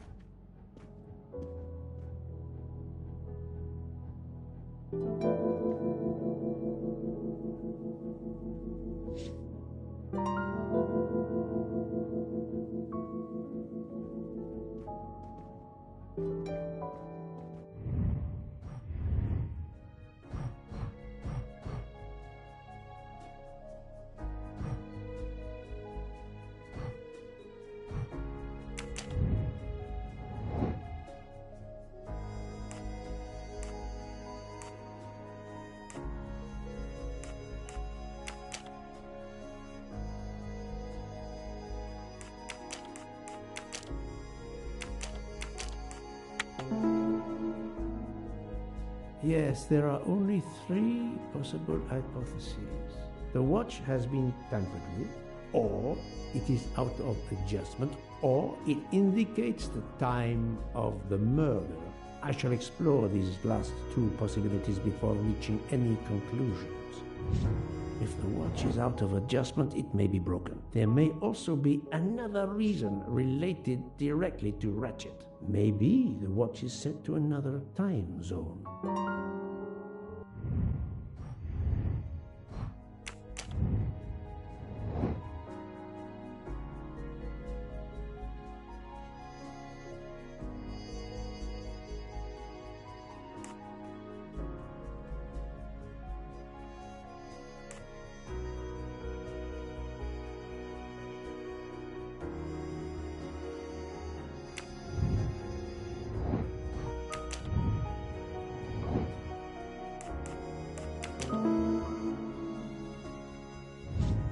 That was easy.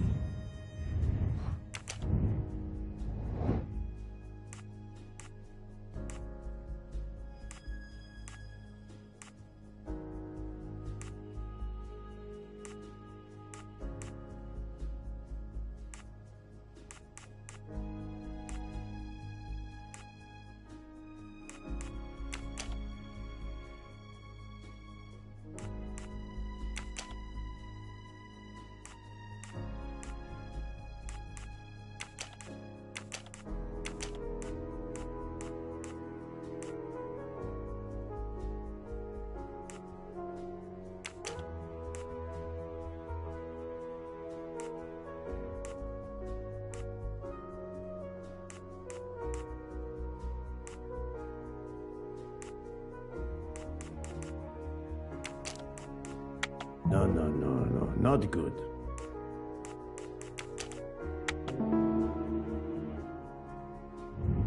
I'm right again. That...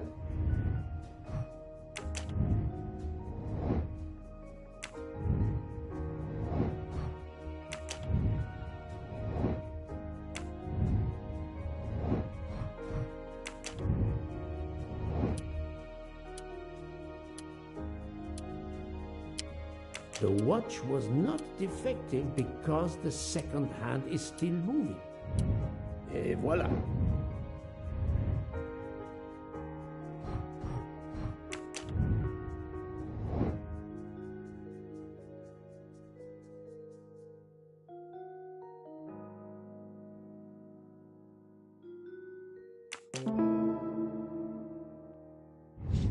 My little gray cells did not...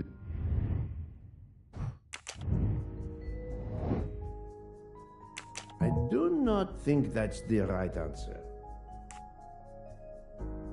Right.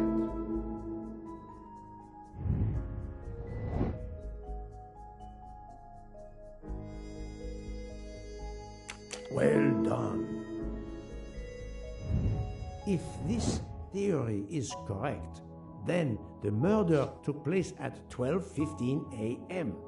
I must interrogate all the passengers to see if any of them have an alibi for this hour.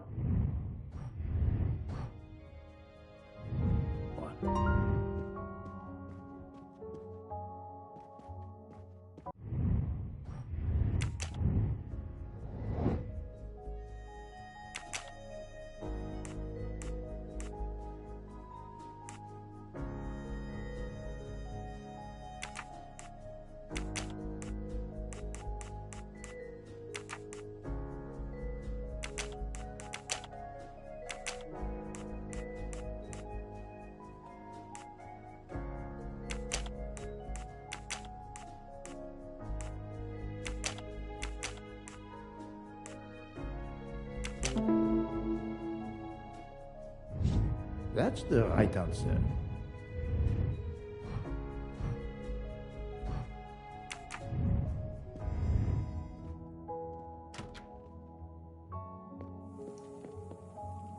I'm sorry, sir, but I must concentrate on my baking.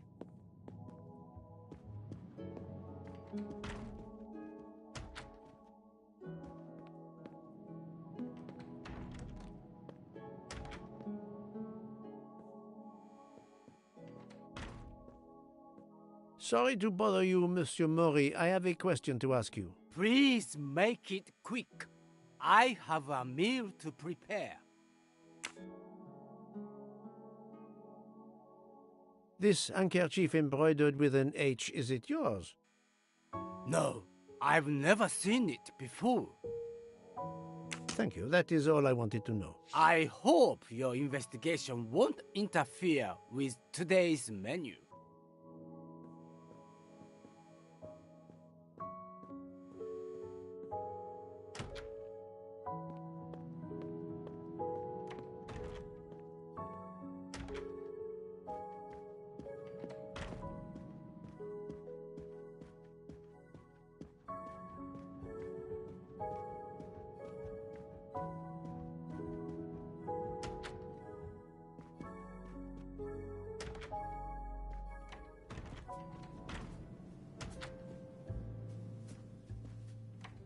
Monsieur Foscarelli, I would like to ask you a few questions, if you allow me.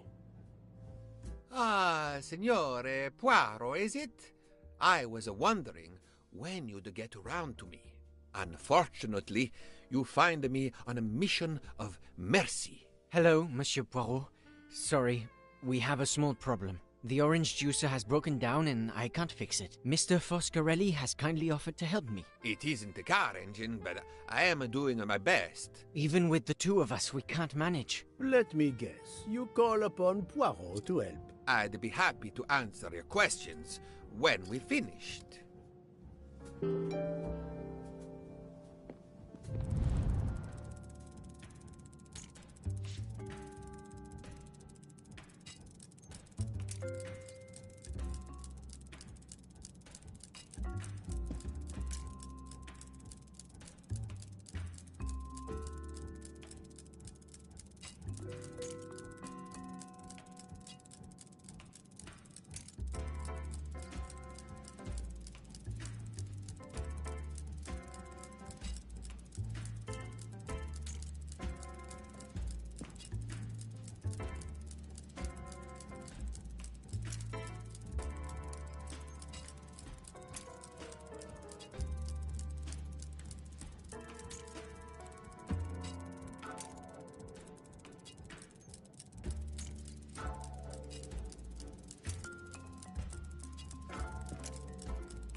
It's a real brain teaser.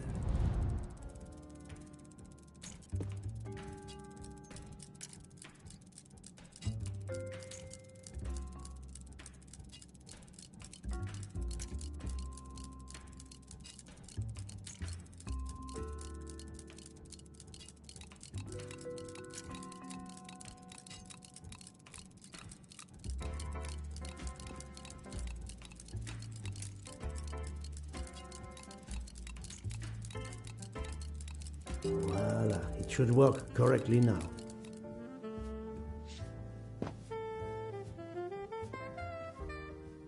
Thank you so much, Monsieur Poirot. Bravo! I should stick to automobiles. Well, now we can talk calmly. Monsieur Foscarelli, is it? Antonio Foscarelli? Delighted, Monsieur Poirot. You have, of course, heard about Ratchet's murder last night. Oh, naturally. It is all anyone is talking about. Have you ever been to the United States? Yes, it has been a primary market for our cars for the last 10 years. You remember the Armstrong case? Armstrong? The name, yes. It was a little girl. A baby, was it not? Yes, a very tragic affair. Did you know that Cassetti, the kidnapper, was actually Ratchet? Oh, no. Then he deserved to die. I mean, wouldn't you agree? Can you tell me your movements on the night of the murder? I went to bed right after dinner, but I slept very badly. My roommate, Mr. Masterman, had a toothache. Oh, he moaned all night. It woke me up several times. Did you hear anything or notice anything unusual? No, nothing that I can think of. I stayed in my bed all night. Well, thank you, Mr. Foscarelli. I'm sorry I couldn't help more, Signore. I remain at your disposal if you should need me.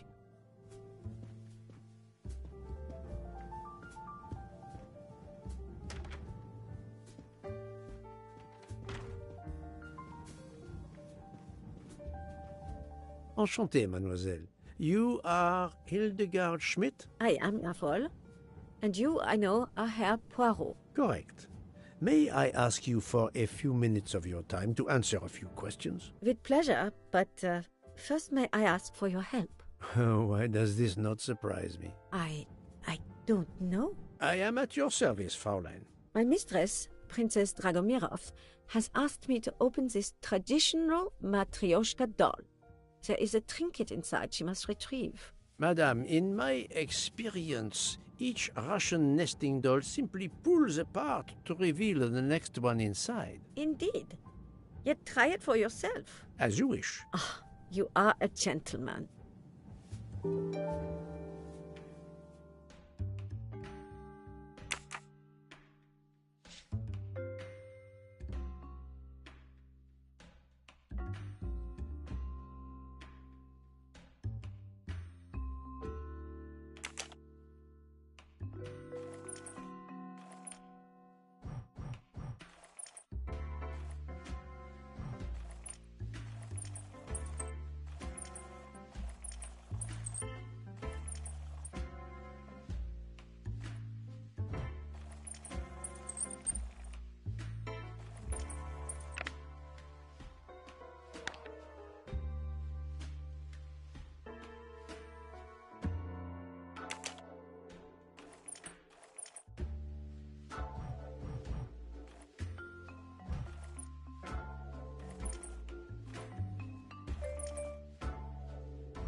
The inscription reads, "To my dearest friend."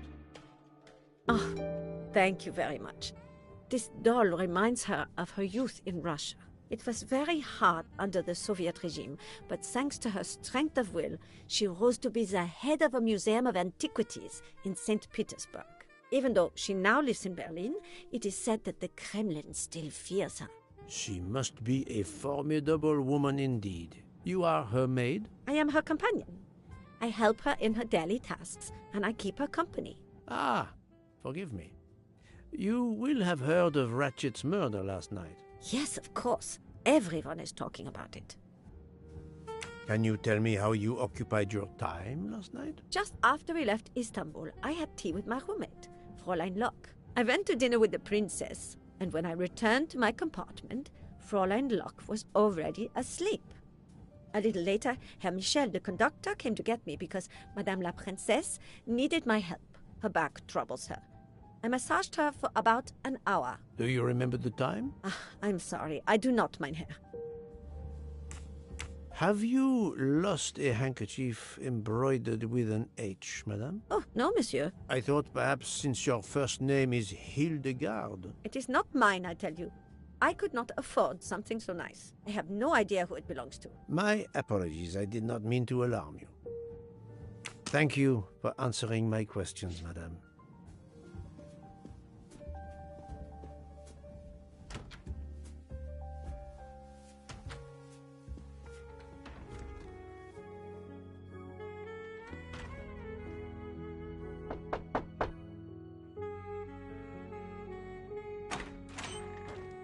Monsieur, I am Hercule. I know who you are, Monsieur Poirot. What do you want? Answers to a simple question or two. All right, but quickly. My wife is quite ill. I would like to stay by her side. I promise. First of all, I imagine you know about the murder. Of course.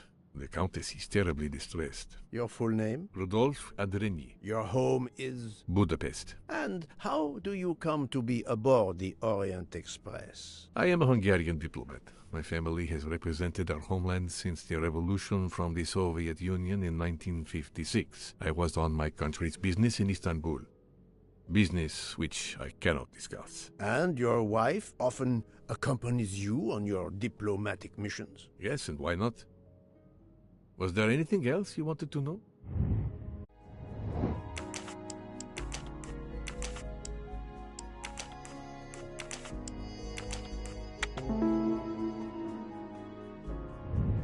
That was easy. Can you tell me how you spent last night? I was in our compartment with my wife. She went to bed early. I played a video game on my phone. Around 11 o'clock in the evening, my wife woke up and couldn't get back to sleep. She took a sleeping pill. As for me, I went to bed soon after that and slept straight through until morning. Have you ever been to the United States? I was posted to the Hungarian embassy in Washington for a year. You knew perhaps the Armstrong family? Armstrong? Armstrong. It is difficult to recall. One meets so many people. It was the kidnapping of a child, a very sad affair. The culprit was the man on this train who called himself Ratchet, the one who was murdered last night. Indeed. It sounds like justice finally caught up with him. Thank you for your time. Now, I'd like to speak to your wife, if you don't mind. It's impossible. As I told you, my wife is very ill. Thank you, and good luck with the investigation. Eh bien, the good Count does not appear to want me to talk to his wife.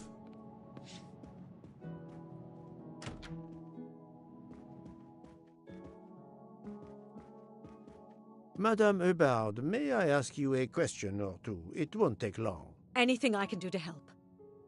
Have you misplaced a handkerchief recently? No, I don't think so. Why? We found a handkerchief embroidered with the letter H, so I thought it might have been yours. I'm sorry, but it's not.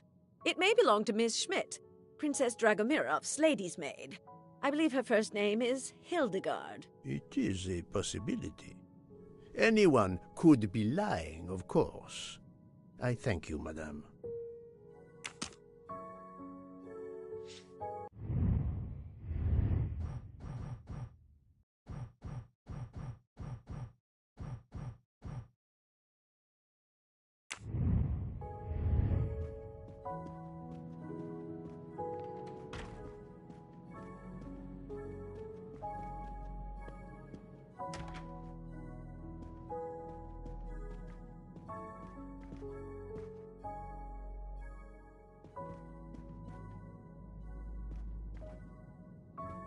Hello.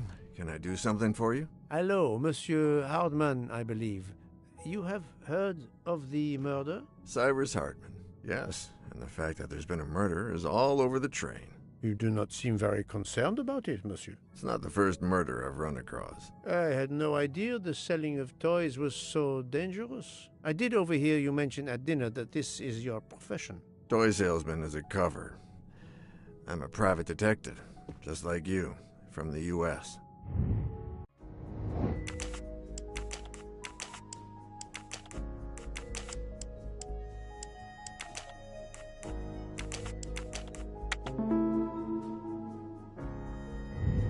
Et voilà. I did not expect to find another detective on this train. I just finished a job in Istanbul when I received an email from Ratchet. He hired me to protect him. Something you failed to do. I'm not happy about that. He'd received some threatening letters. I was supposed to watch his back, and yeah, something I failed to do. But he seemed to think he was in more danger when he left the train. He was traveling to Paris? I assume so, but I'm not entirely sure. Can anyone on this train confirm your identity? Yeah, that McQueen kid, Ratchet's secretary. Were you on duty last night? You bet. I kept my door open a crack and I watched all night.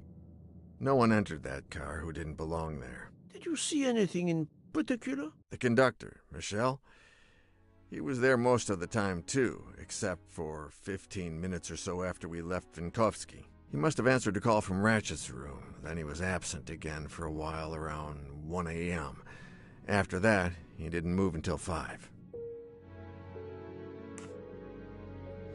Monsieur Hardman, have you heard of the Armstrong case? Armstrong? The kidnapping 3 or 4 years ago? Who hasn't? Why? Ratchet's real name was Cassetti. I have reason to believe he was the kidnapper. What? He killed that little girl? No, I didn't know. If I had known, I wouldn't have taken the job.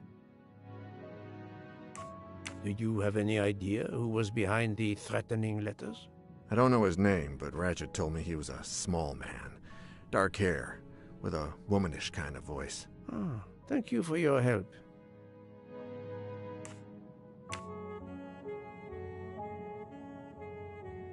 Is this handkerchief embroidered with an H yours? Do I look like the kind of guy who would use a handkerchief like that? Thank you for answering my questions, Monsieur Hardman. Listen, Poirot. I know I fell down on the job, but if you need help, any at all, let me know. I'd like to make it right.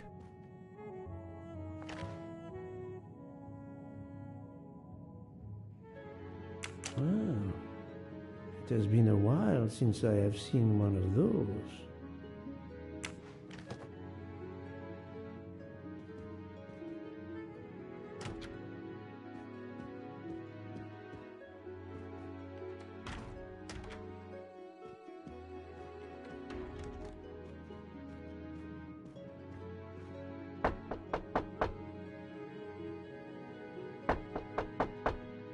I am not prepared to receive anyone.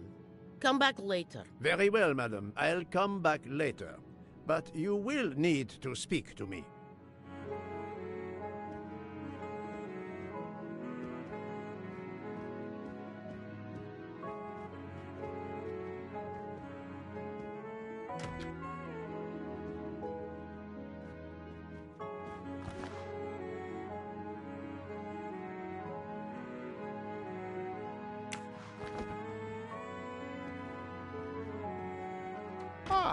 Monsieur McQueen, may I ask you a question? Anything I can do to help, Mr. Poirot? This handkerchief embroidered with an H. Is it yours? No, I don't use cloth handkerchiefs. Thank you. I won't bother you anymore.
So, my friend, have you finished your investigation? No, but I have managed to solve a few mysteries. Okay.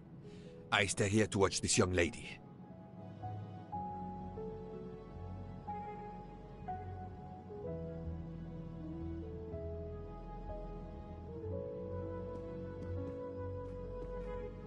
Excuse me, Doctor. May I ask you a question? Anything that can help the investigation, Mr. Poirot. I wanted to know what your first name is, Doctor. My name is Robert. Why? To find out if the handkerchief embroidered with an H could have been yours. I'm a doctor, Mr. Poirot. Cloth handkerchiefs are a playground for viruses. I would not touch one.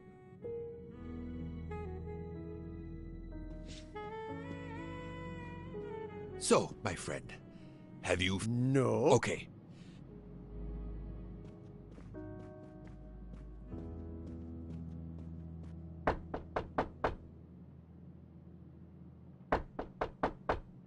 I am not... Very well.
Monsieur, if I am to catch this murderer, I will need your help. My help? I am at your service, Poirot.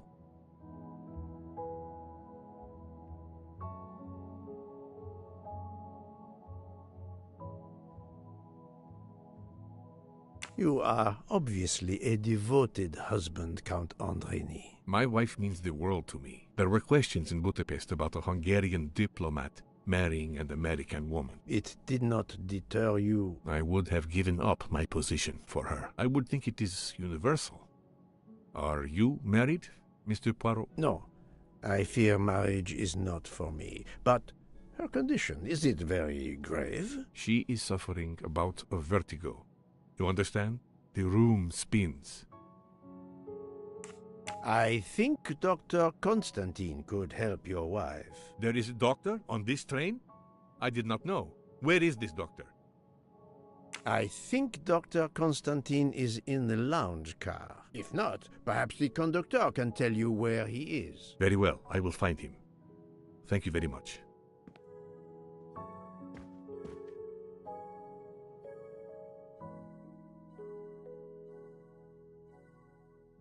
Forgive me for intruding, madame. I am Hercule Poirot. I know who you are, Mr. Poirot. I overheard you send my husband on a wild goose chase. Your husband cares for you greatly, madame. I apologize for exploiting that fact. But the situation is urgent, and I need to ask you a few questions. Apology accepted. I realize you must speak to everyone. This horrendous murder. It's very upsetting. That is a beautiful music box. Please don't touch the music box.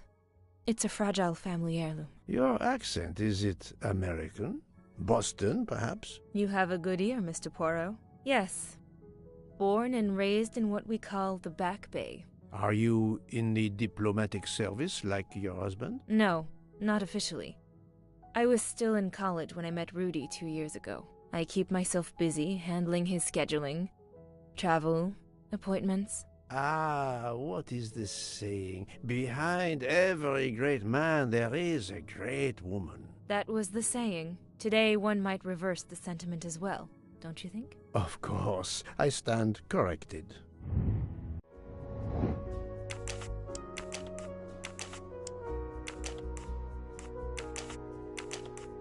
I must admit I'm not right this time. I'm right again. That a handkerchief embroidered with an H was found at the crime scene. By any chance, does your first name begin with an H? No, my first name is Elena, with an E. Can you tell me what you did last night? Well, my husband and I went to dinner. Then we came back here. We went to bed around 10 o'clock. I tried to sleep, but I couldn't, because of the shaking of the train. I suffer from vertigo. I finally took a sleeping pill, and that did the trick. When did the train's motion prevent you from sleeping? Between midnight and 2 a.m. I know because I must have looked at my watch about 10 times. I see.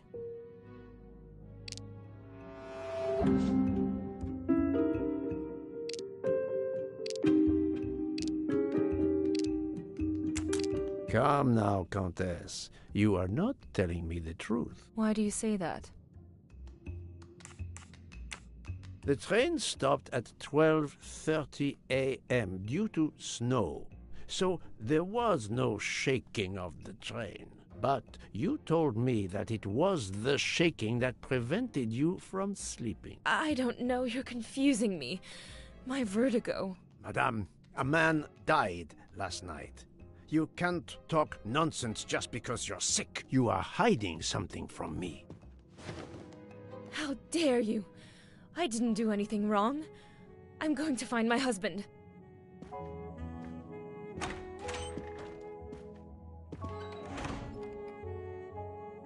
That was unkind, I know, but my strategy worked. I can now inspect this room in peace.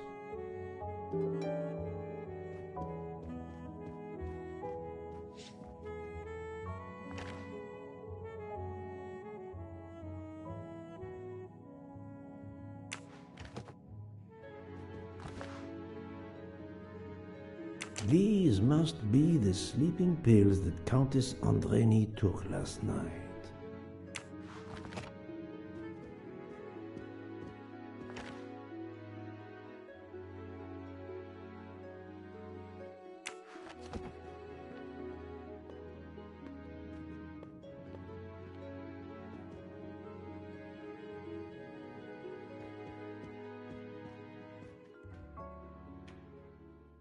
There seems to be something missing here.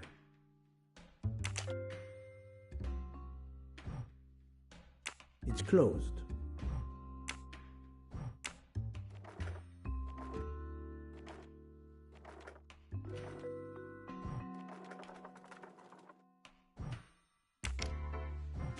It's closed.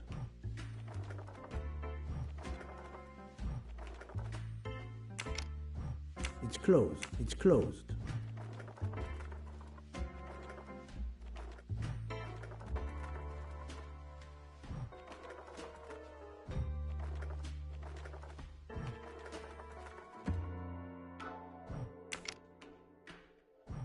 It's closed.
There seems to be something missing here.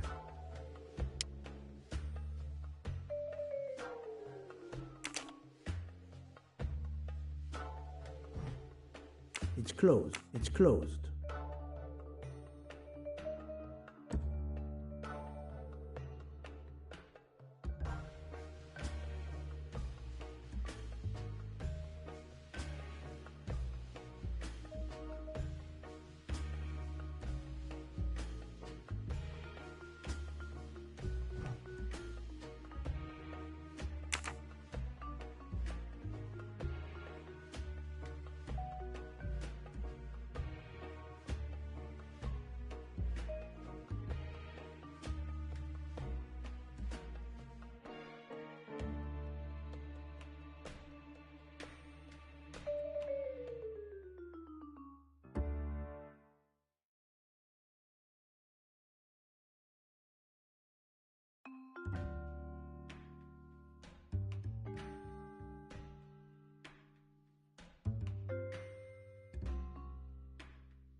An engraving written in, I believe, Russian Cyrillic. It looks like a first name. An engraving.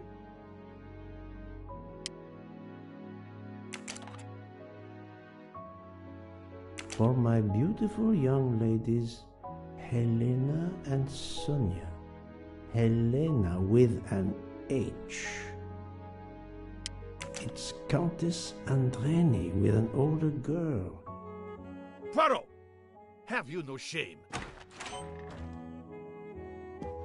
Monsieur, I am afraid shame is not a very helpful emotion for a detective trying to get at the truth. What are you doing in our compartment? I am investigating a murder, Count Andreni. My wife is ill. My apologies, monsieur, but your wife seemed in perfect health when she left the room to find you. I do apologize, but I needed to search your compartment. You will regret this, Poirot. Please, Count. You aren't going to challenge me to a duel, are you? Countess, I'm afraid I took the liberty of inspecting your little music box. How dare you? The message in the medallion was addressed to you and Sonia. Sonia Armstrong, your older sister, the mother of Daisy, the murdered child. I am a Hungarian diplomat. You have no official standing here. You have no right to search. No, Rudolph. Let me speak. It's useless to deny what this gentleman says. I am Helena Goldenberg, the sister of Sonia Armstrong, and Daisy was my niece. The music box is a gift from my sister's godmother, a very close friend to my mother. We hid the truth from you when we learned that the man killed last night was the person who destroyed my family. I panicked.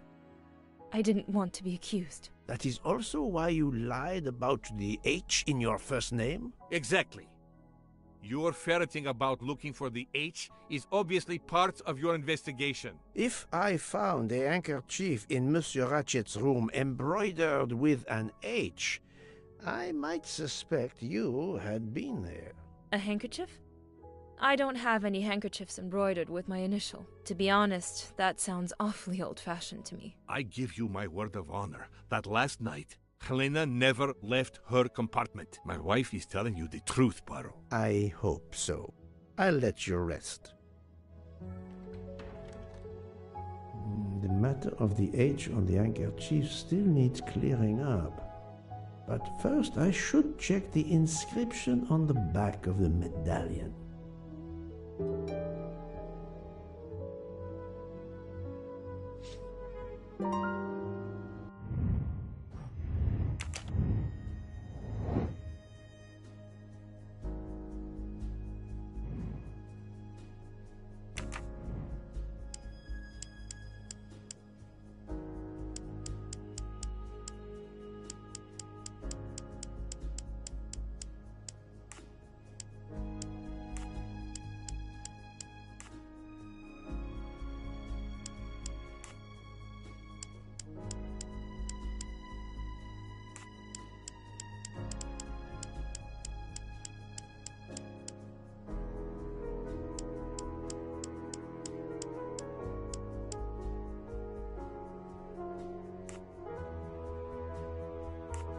No, not good.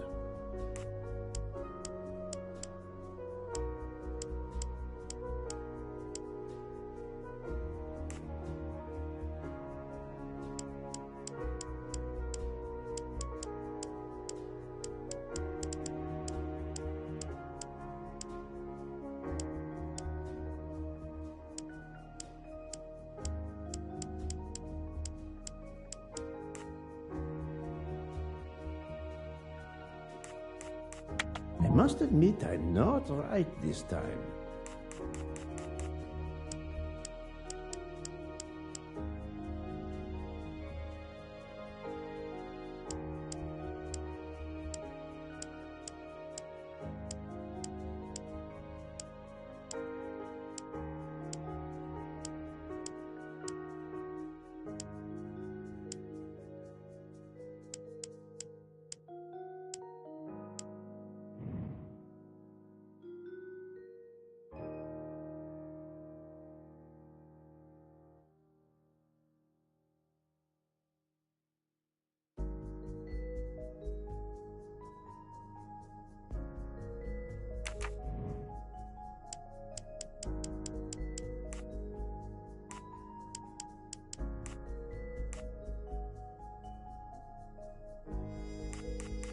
think, Poirot. That is not a good answer. I do not think that's the right answer.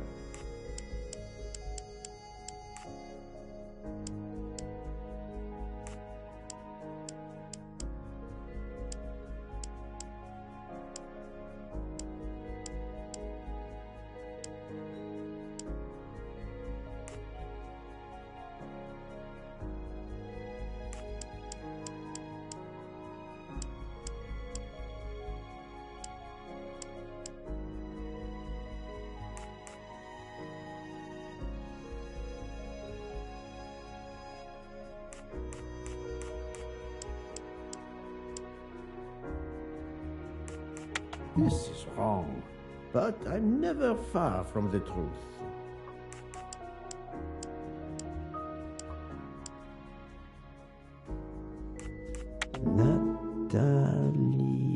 Natalia. Would it be Natalia Dragomirov?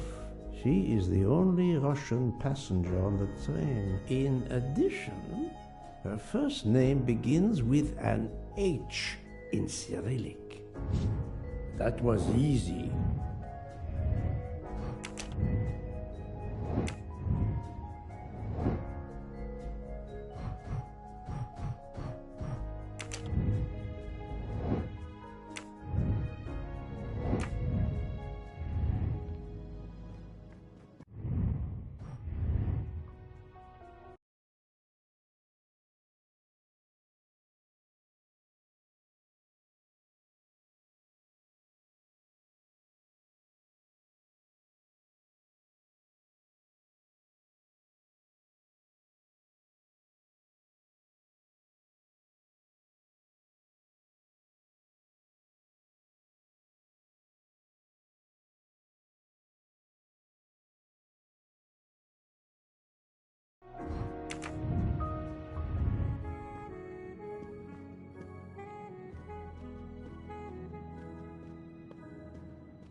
I am not prepared to receive anyone.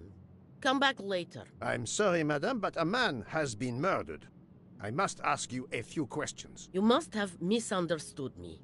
I cannot speak to you just now. Madame, I know that Sonia Armstrong is your goddaughter. Come in, please.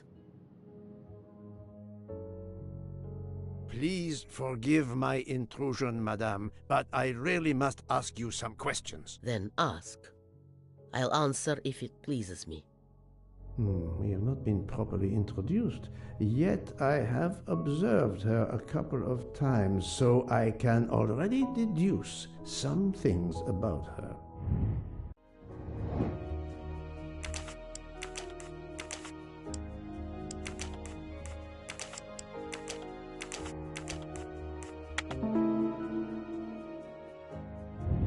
My little gray cells didn't. I will first ask you about last night. Will you tell me your movements? I went to bed just after dinner. I read until 11, then tried to sleep. Later I woke. What caused you to awaken? I suffer from back pain, a consequence of old age interfering with an active life. I called Schmidt around 12:45 a.m. to give me a massage. She did so until I fell asleep. How long was she with you? A good hour, I would say. I see.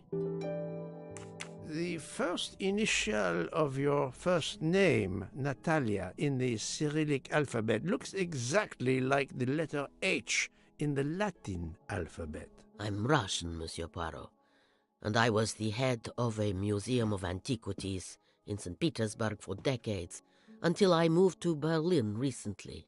I'm familiar with Cyrillic.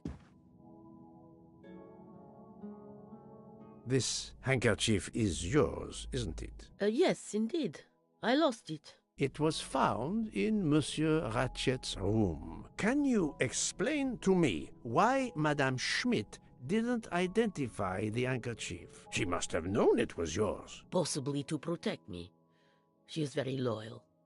Your next question will be, how did my handkerchief come to be lying by a murdered man's body? My reply to that is that I have no idea. That is not an answer, madame. It is all I am able to give you. I must tell you, Princess Dragomirov, I have discovered something astonishing. And that is? You are Sonia Armstrong's godmother. You make that sound like a revelation. I have never hidden the fact, monsieur. You knew Colonel Armstrong well, then? I knew him slightly, but his wife, Sonia Armstrong, was my goddaughter. I was on terms of friendship with her mother, the actress Linda Arden. Linda Arden was a genius, one of the greatest tragic actresses in the world. I was not only an admirer of her art, I was a personal friend. Very well, but this links you to the Armstrong kidnapping case. Helena Andreni is the sister of Sonia Armstrong, the late mother of Daisy Armstrong, kidnapped and killed by the man who was murdered on this train, Ratchet. Indeed. Was it he? Then justice has at last been served. Allow me to summarize. Do I have a choice? First coincidence, I shall call it. You are close to the Armstrong family, and the presumed assassin of Daisy Armstrong was killed while you were on board the same train. Second coincidence. Your handkerchief happens to be found at the foot of the victim's bed. Third coincidence. One of the stab wounds inflicted on the body was by a left-handed person. You are left-handed. That is a lot of coincidences, Princess Dragomirov. Well, Monsieur Poirot, call it fate. If you report to the police your coincidences, they will laugh. A woman of my age and frailty has violently murdered a man? With how many potential witnesses who saw me doddering along the corridor in the middle of the night like Lady Macbeth? You are right, Princess. You could not work alone, which means you have one or more accomplices. And it is only a matter of time before I find out who they are. I would appreciate it if you would remove yourself from my room and take your fantasies with you.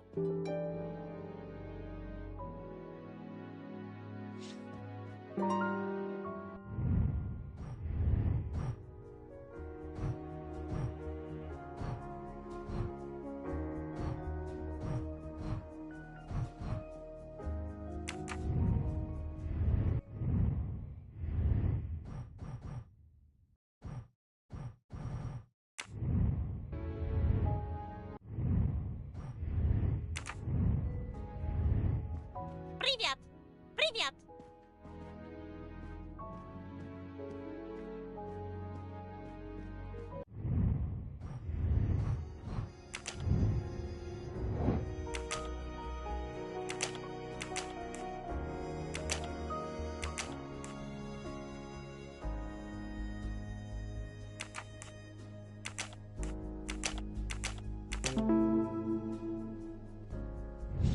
That's the right answer.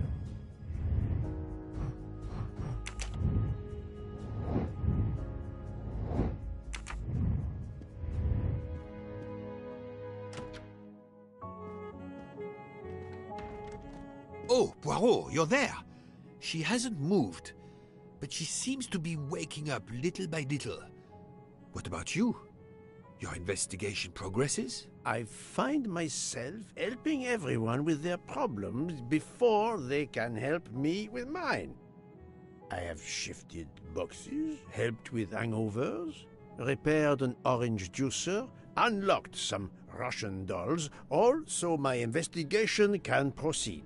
Don't forget the dessert recipe. How can I? Truly, the labors of Hercules. My friend, I would rather clean out the Orgeon stables. Yet, I have managed to solve a few mysteries. Oh, tell me everything.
The embroidered handkerchief belongs to Princess Dragomirov. I also found out that she was Sonia Armstrong's godmother. On the same train with the little girl's murderer? Exactly. Also, Elena Andreni is the younger sister of Sonia Armstrong, Daisy's mother. Another passenger connected to the Armstrong case? Yes, Book. What are the odds, do you think? But I cannot see either woman stabbing Ratchet over and over again in a frenzy. And they apparently have alibis.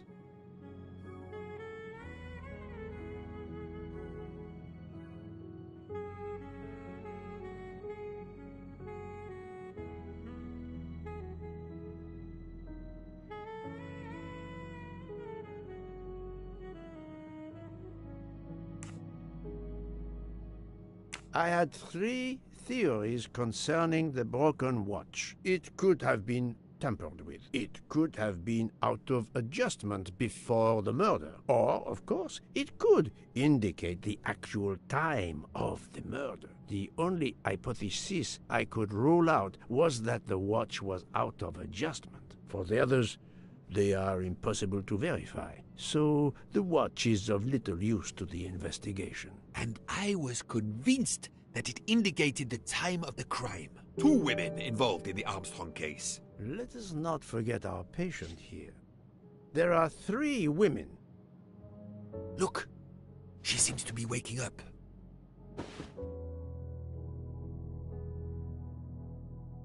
What's happening to me? Did I fall asleep again? Indeed, Mademoiselle Locke.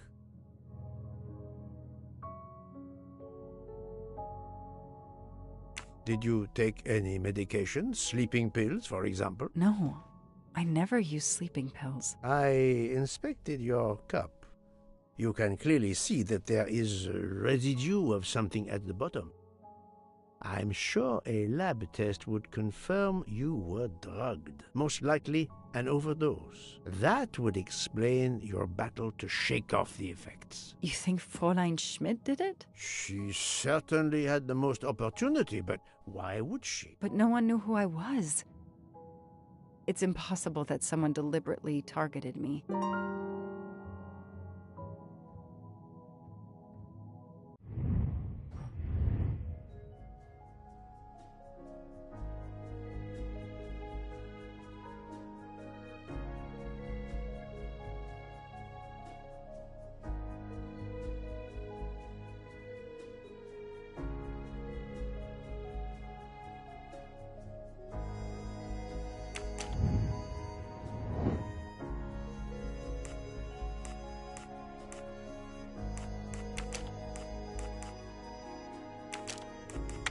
think, Poirot. That is not a good answer.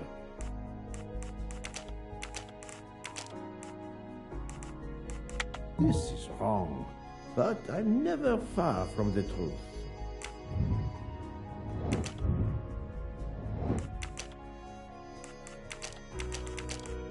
I must admit I'm not right this time. Fräulein Schmidt or Monsieur Michel may have drugged the tea that Mademoiselle Locke drank. Fräulein Schmidt or Pierre Michel could have drugged your tea. They are really the only two people on this train who could have done it. But why would either one do it? Mr. Poirot, I'm feeling much better. I'd like to bring you up to date to why I ended up on this train. If you are able, I would very much like you to finish your story. Very well then. After the Daisy Armstrong case was officially closed, I put out a standing request to the police departments in the Boston area for anything on Michael Clark. But he didn't turn up on their radar. I even set up an anonymous tip line for news about Clark. That's how I met Braid, a sketchy contact on the dark web, but they found nothing I could use.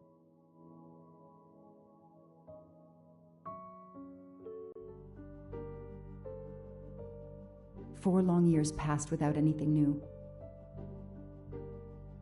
Every day I looked at the evidence board I put up in my apartment bedroom. Then this morning, a police report landed on my desk that changed everything. I paid a visit to the police property room and took home a box full of clues. There was his name. Michael Clark.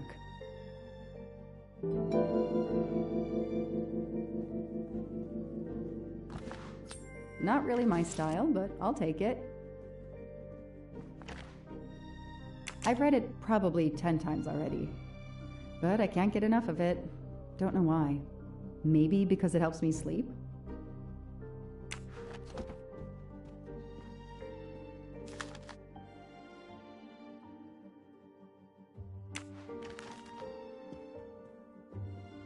I know I have to stop printing. It's bad for the planet.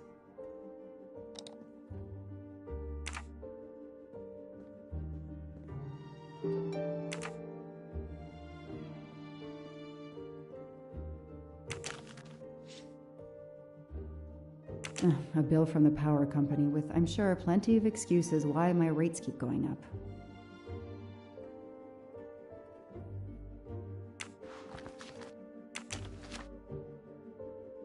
Travel. For the discriminating traveler. Also for the overworked detective who never seems to have time for vacation. Well, I can dream, can't I?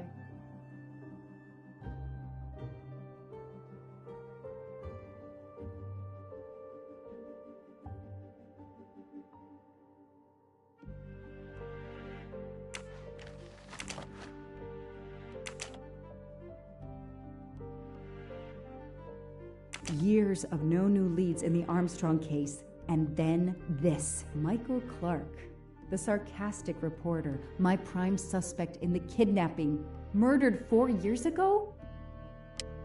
This is Michael Clark? He doesn't look anything like the journalist I interviewed. Michael, you have earned a place on my evidence board.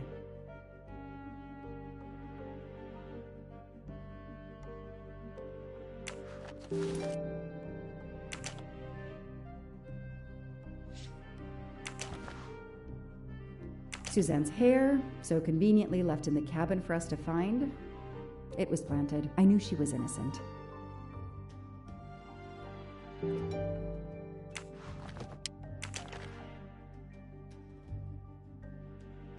The only fingerprints found on the bottle were Suzanne's.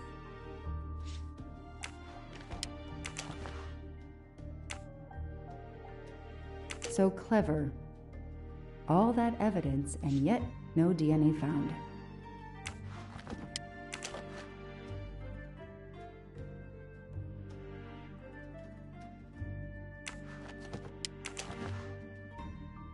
Fluffy.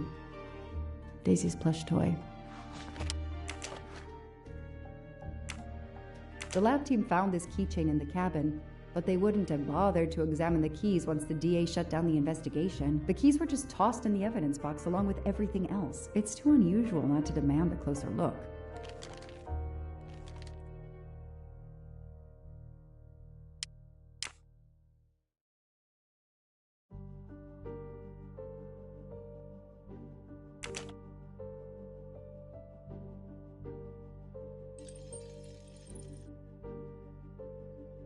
Bowie knife. They sell them on the internet for self-protection.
A USB key. Let's plug it into my PC and see what nasty little secret it contains.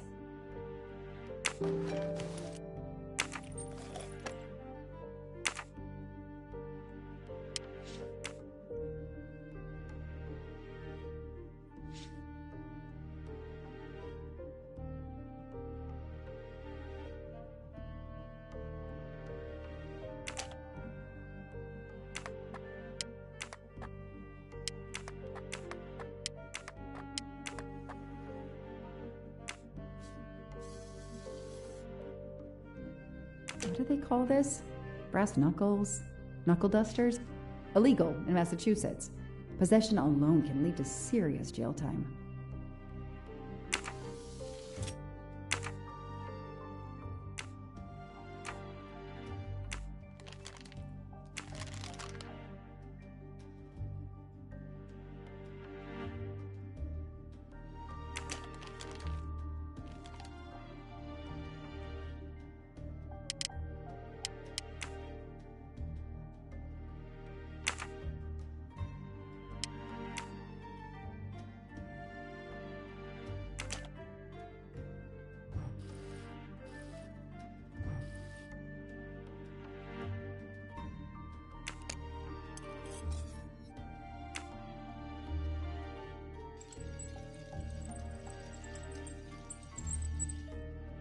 What do we have here? A flashlight. They can also conceal knives, but in this case we have lockpicks.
What do we find? A capsule and a smell. Bitter almonds. Cyanide.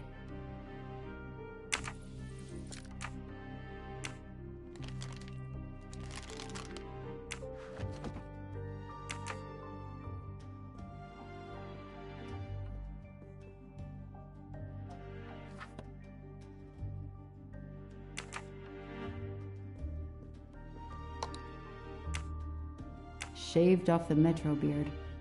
But I'd recognize that smug bastard anywhere. The man I interviewed 4 years ago posing as Michael Clark. This goes on the board.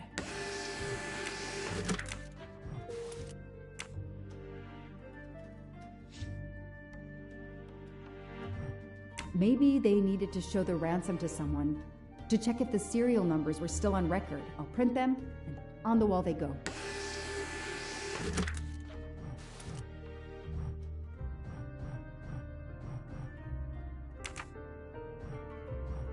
Absolutely nothing on this Cassetti. His driver's license is almost surely a fake.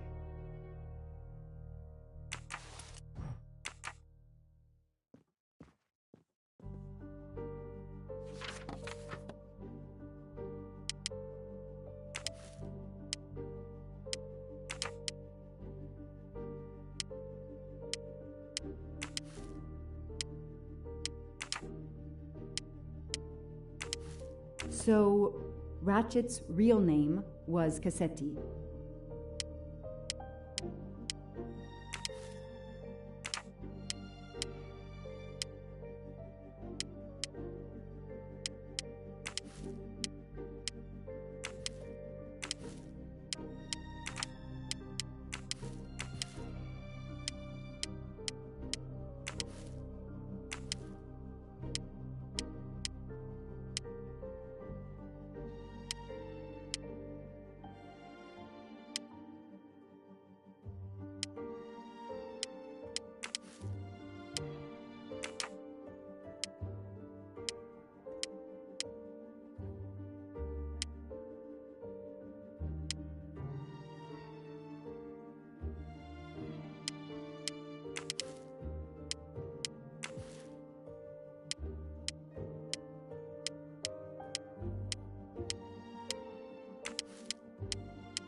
This tattoo is the same on both pictures.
The DA resigned soon after the Armstrong case.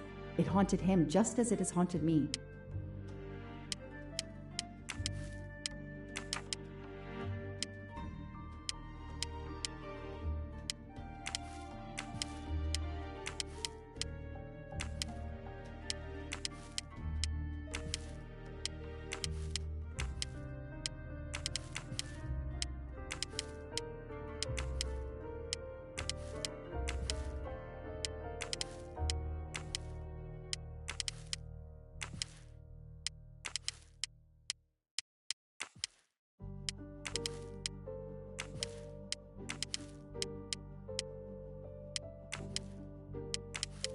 I knew it! The faces don't match at all. They are clearly two different men. I should run facial recognition on my computer.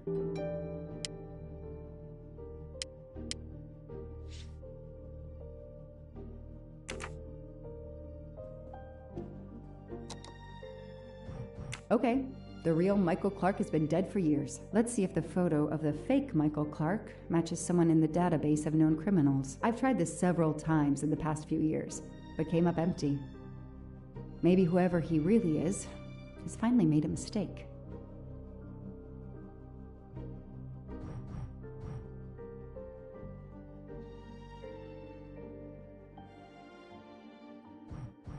That could be him, but he looks pretty different. Yes, he seems different at first glance, but still it's the same person. That's it! Good.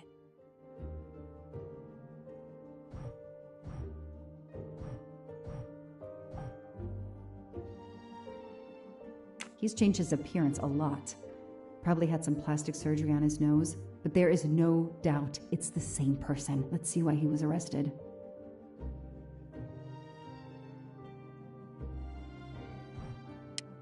Mr. Ratchet, you didn't just steal statuettes. What recent information does the database have on you?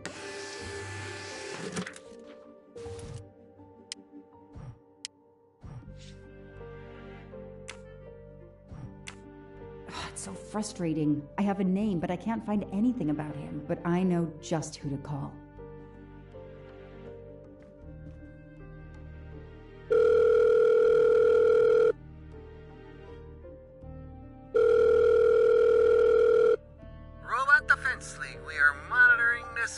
Hello, Braid. Long time. Oh, Joanna. Hey, how may I assist you? I need you to search the dark web. Yeah, can you narrow that down a little? Because, it's pretty big and pretty dark out here. Could you find intel about a Samuel Ratchet? Samuel Ratchet. Got it. Bad dude? They don't come worse. Send me what you find by email. Alright, hang on. Okay. Yeah, uh-huh. Nope. And... okay. Oh, this might be something. I gotta do a deeper dive, but you should find this interesting. Could be coincidence if I believed in them. Emailing details. Domo arigato, Mr. Roboto. We're here to save mankind. Oh, it's a cookbook.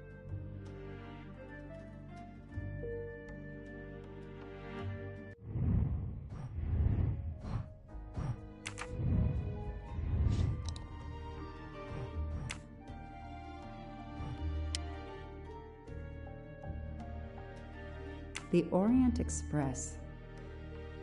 I'm gonna print these tickets and put them on the board.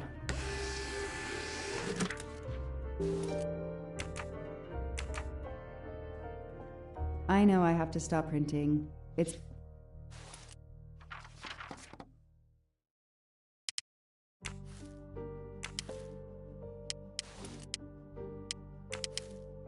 This is Ratchet's ticket.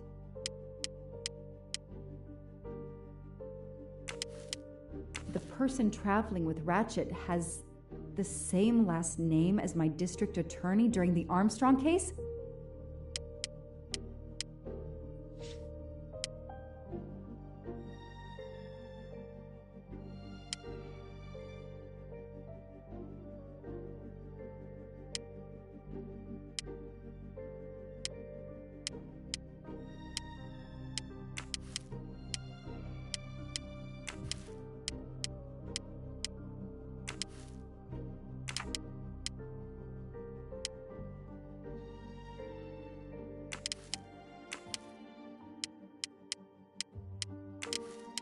These tickets were all booked by McQueen.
Goodbye, Michael Clark.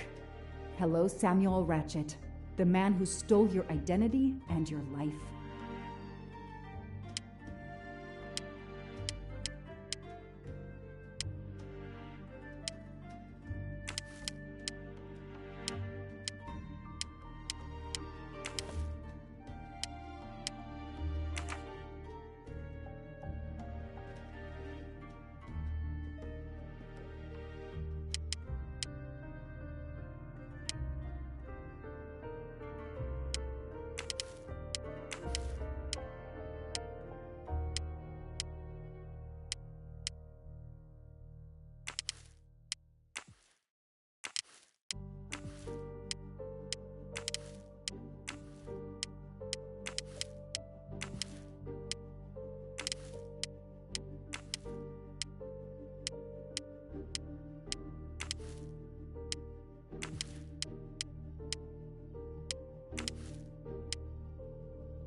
I knew it. He's the son of my former DA.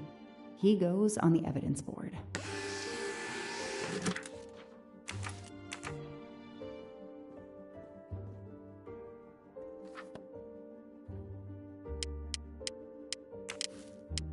Hector McQueen is the son of District Attorney McQueen.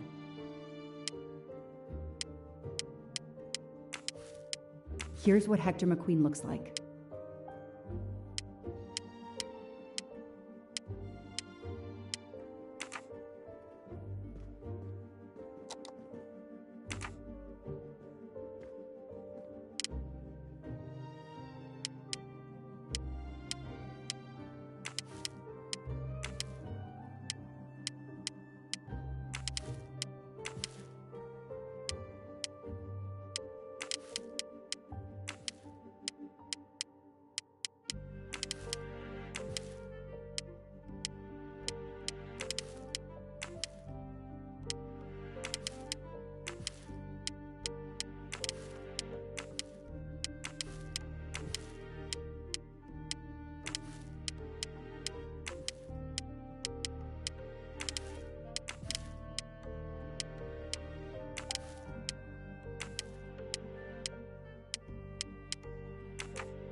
The Orient Express departs from Istanbul next week. Interesting. I'll put it on the board. The event? Some old train. But that face, that man.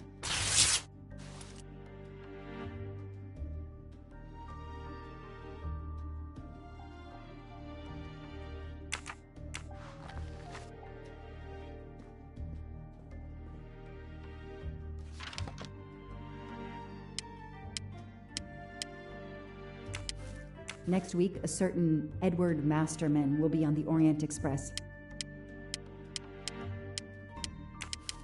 Ratchet will be traveling on the Orient Express in a week.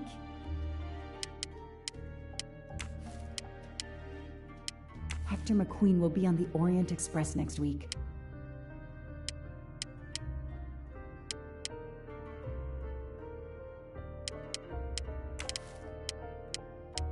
Foscarelli will be on the Orient Express next week.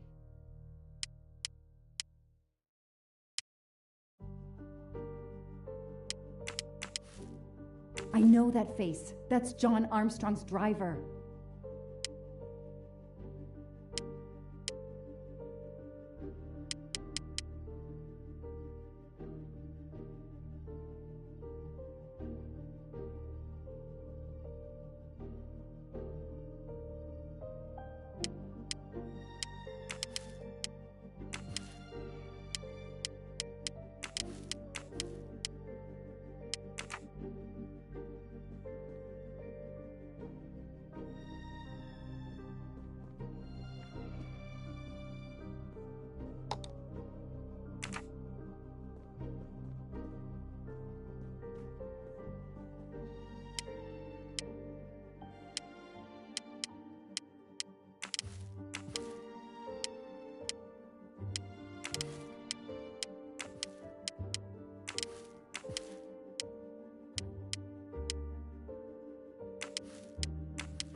as Ratchet is alive. The dead man can only be Noah.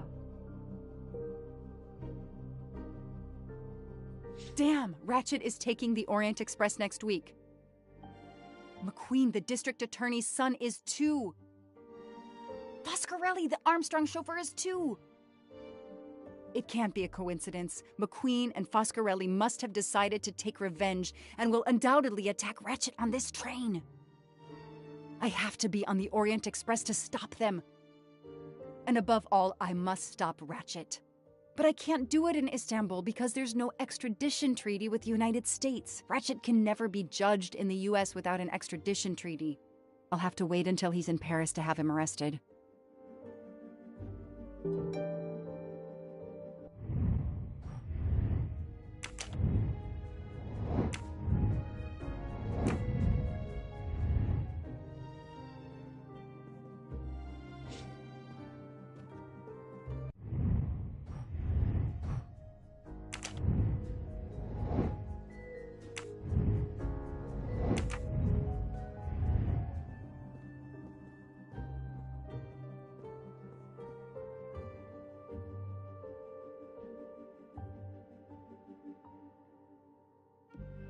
Every compartment is taken for this special anniversary journey. Oh, it's impossible to find a ticket. What can I do?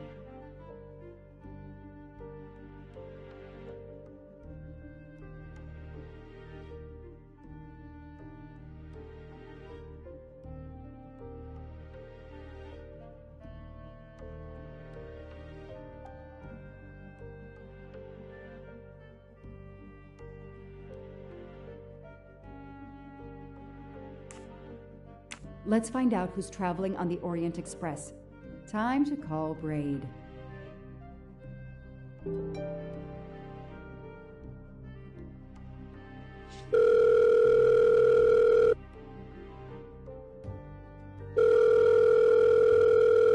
Braid! It's me again. I haven't found anything useful yet. I need one last favor. But it's a big one. Uh-oh. Can you find me the list of passengers of the Orient Express for that anniversary trip? Hold on. Jeez, their IT is surprisingly good. Maybe because of the big event. I found the list, but they sealed my back door as I was starting to capture it. Oh no. Whoa, calm down. I got one name. Female. The name I got before they kicked me off the server was Stacy Johnson. Do you feel like a Stacy Johnson? The question is, how is she going to feel about helping me? That's one you'll have to figure out for yourself. I gotta go back to weaving my magic on the web.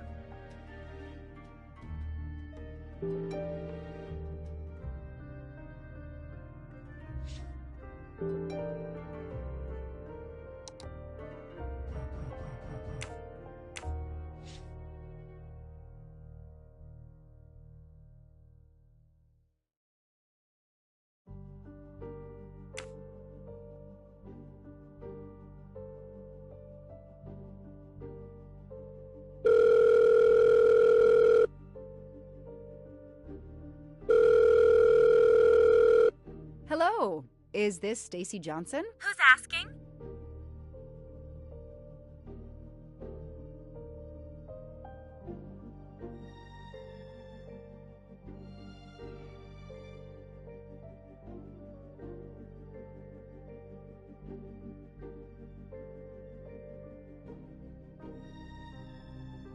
My name is Joanna Locke. I'm a police detective. And I'm just an actress. Now what did I do wrong? Nothing. I need your help. I need to take your place in the Orient Express. Is this a joke? No way. Do you remember the Armstrong kidnapping? Of course I do. That poor little girl. I'm a police officer. I have a new lead that may help me find her killer. Wait, didn't they prove it was the nanny? I have found compelling new evidence. I've reopened my investigation. You know, I had my doubts about the murderous nanny. I played a nanny a couple years ago in a slasher. I was killed in the first episode, but it got me interested in helping kids.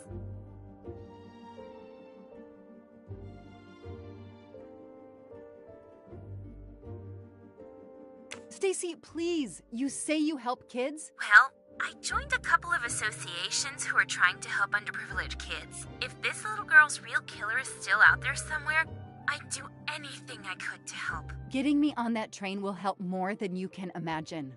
So, You want my ticket for the Orient Express?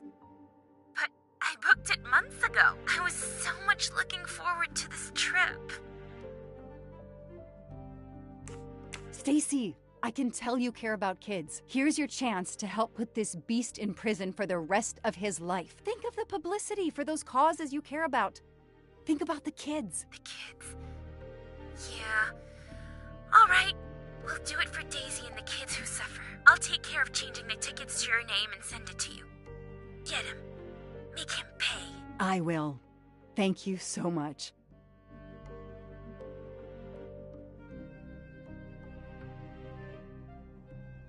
Stacy was as good as her word. I received the ticket. I called my chief to let him know I was taking my vacation time. I had coming. I flew to Istanbul. I was finally going to nail the monster responsible for Daisy Armstrong's death, Michael Clark's death, even his accomplice, and, I suspected, so many others as well. You know the rest.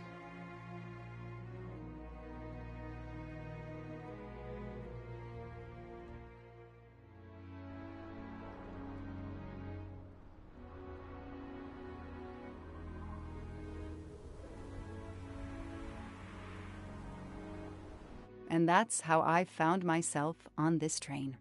On Ratchet's trail. The rest, you know. My identity is easily checked with the Berkshire Police. Thank you for your detailed account, Mademoiselle Locke. In addition to giving us crucial details of the investigation, you have made it clear that there are many who might wish to see Ratchet dead.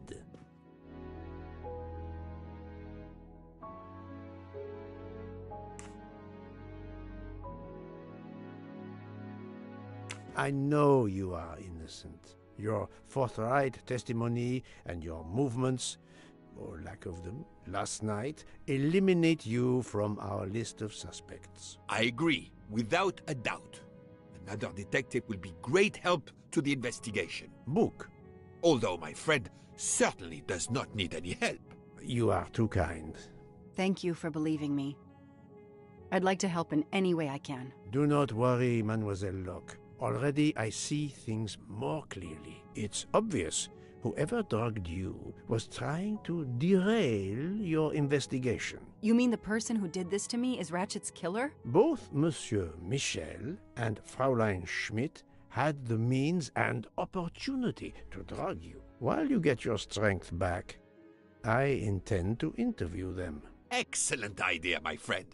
All this excitement has whetted my appetite. I'm sure Mademoiselle Locke won't say no to a good, invigorating meal.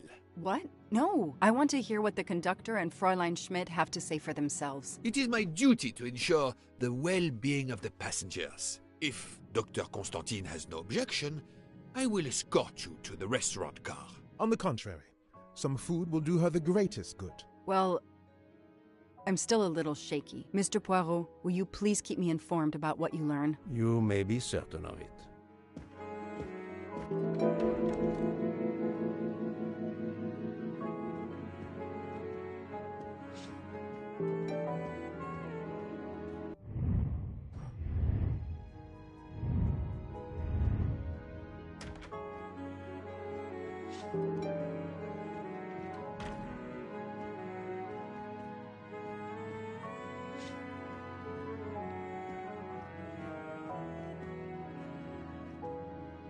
I have nothing to ask them at the moment. I should leave them alone.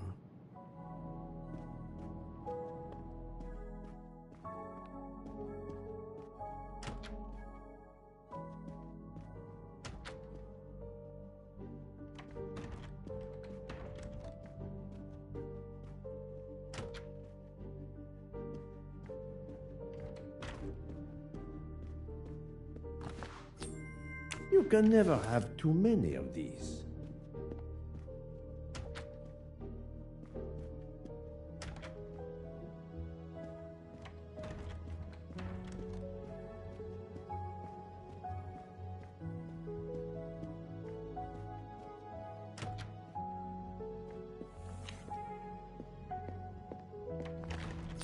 Another delightful trophy for my collection. Not now! Not now! I have a dinner to prepare. Would you interrupt Michelangelo or Da Vinci?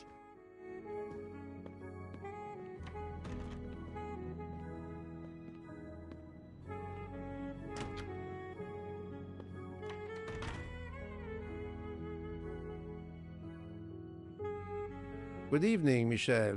Am I bothering you? You seem stressed. With everything that's going on, I must admit, it's difficult to be relaxed. Of course, I understand. Especially since we know that Detective Locke's tea was drugged before it was served to her. Detective? Come now, Michel. Surely you would have taken the opportunity to search her things and found her badge. Luckily, she woke up and was finally able to tell us her story. Otaru boiled the water, Jean made the tea. I just brought it. Sir, it could have been any of the staff. Your defense is to accuse others?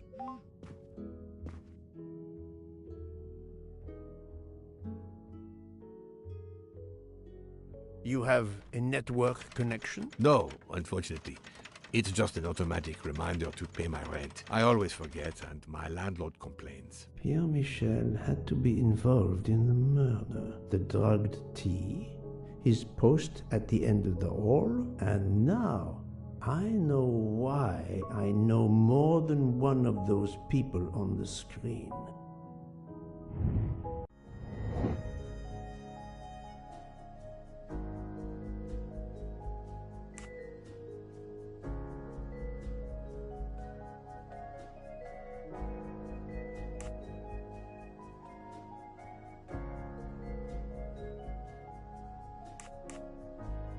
Think, Poirot. That is not a good answer. Right.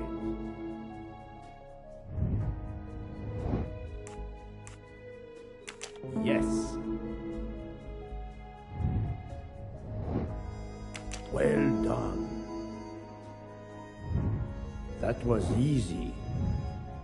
You are the father of Suzanne Moreau, Daisy Armstrong's nanny. My condolences on the death of your wife. What? But my wife... Enough lies. Suzanne does not bear your name? No. Suzanne's mother and I were divorced. Suzanne kept her mother's name. My most sincere condolences, Monsieur Michel, on the deaths of Suzanne and your wife. This job, I loved them, but I was never there for them. Then, a year after the divorce, Solange became ill. Suzanne took her to this special hospital in the U.S. Got that job as Daisy's nanny. I understand your pain, and the reason that led you to drug Detective Locke. We really can't hide anything from you, can we? Many have been foolish enough to try and keep the truth from Hercule Poirot. Yes, I admit, I drugged the tea.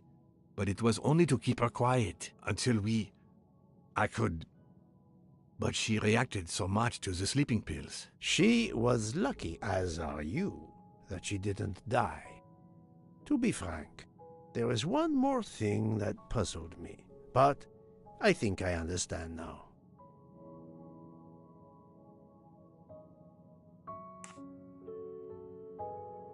Monsieur Hardman was Suzanne's fiancé. Huh. I have the impression my whole life to you is an open book. Yes, Cyrus was my daughter's fiancé. I almost consider Cyrus as my own son. Of course. Much more is clear now. I have been patient long enough. It is time to go and see what all the commotion is next door. I have told you everything I can.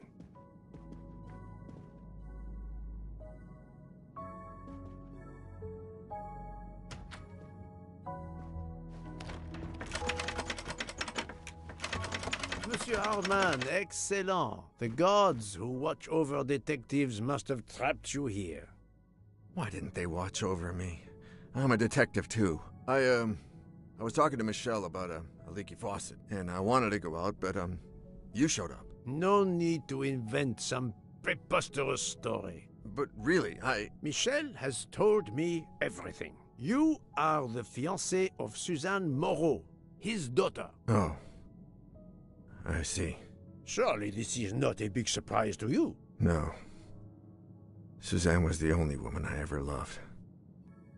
And I failed her. We got into a spat. It was nothing, but I was too proud to apologize. We weren't speaking at all. Suzanne never really cared for that guy, Noah. She would have forgiven me. If only... If only... If only. A common refrain between lovers who quarrel. I must check in with my other suspects to make certain I have all the pieces of the puzzle in my possession. Another golden moustache to treasure. I wonder if our master chef gets his recipes from a game.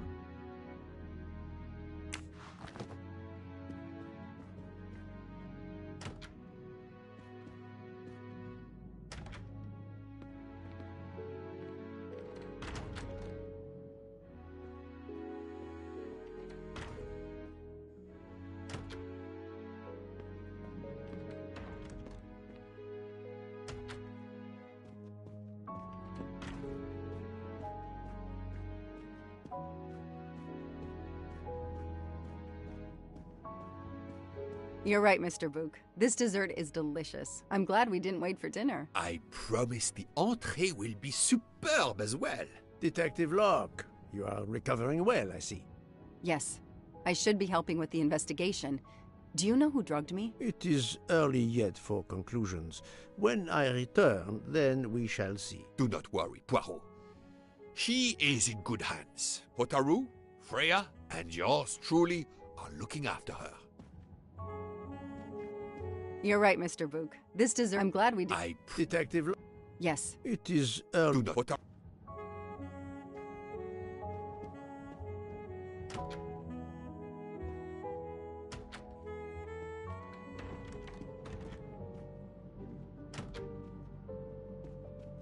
Jean, you've mixed everything up again. Oh, I can't find the... Can I get you something, Monsieur Poirot?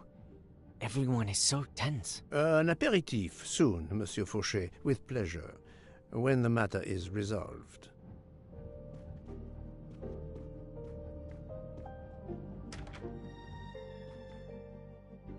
Good evening, Fräulein Schmidt. May I disturb you for a moment? You asked so politely, mein Herr, but I do not think I have a choice. I wanted to let you know that your roommate, Mademoiselle Locke, is awake. Ah, yes, I'm glad to hear that. I was worried about her. Did she tell you what had happened to her?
Unfortunately, she doesn't remember much, but we found a residue of a sleeping pill in her cup of tea. Since you two were alone together in your room when she drank it, who else but you could have dragged her? Must I point out I do not make the tea on this train? You should question the conductor or the kitchen staff.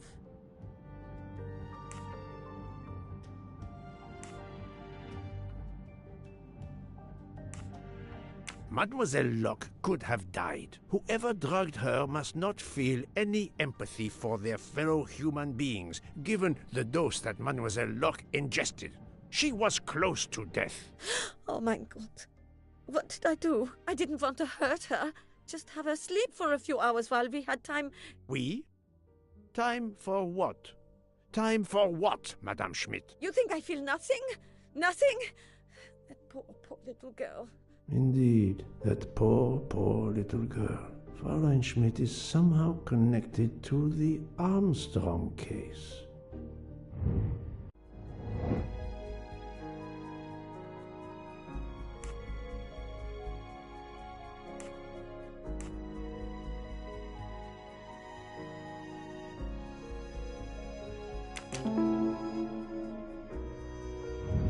That's the right answer. Fräulein Schmidt, I have a certain reputation for sniffing out... I am not a murderer. Forgive me, but I was going to say brilliant chefs. You were the Armstrong family's cook, were you not? But... yes. I was the cook of that lovely, lovely family. I'm sorry, but I must ask you to give me some time to collect myself. It wasn't supposed to be like this. My darling, my poor darling child. I will give you that time, Fräulein. You have given me much more in exchange. Obviously, Pierre Michel and Fräulein Schmidt both drugged Detective Locke's tea, causing the overdose. No wonder she had so much trouble waking up. Time to report my findings to her and Book.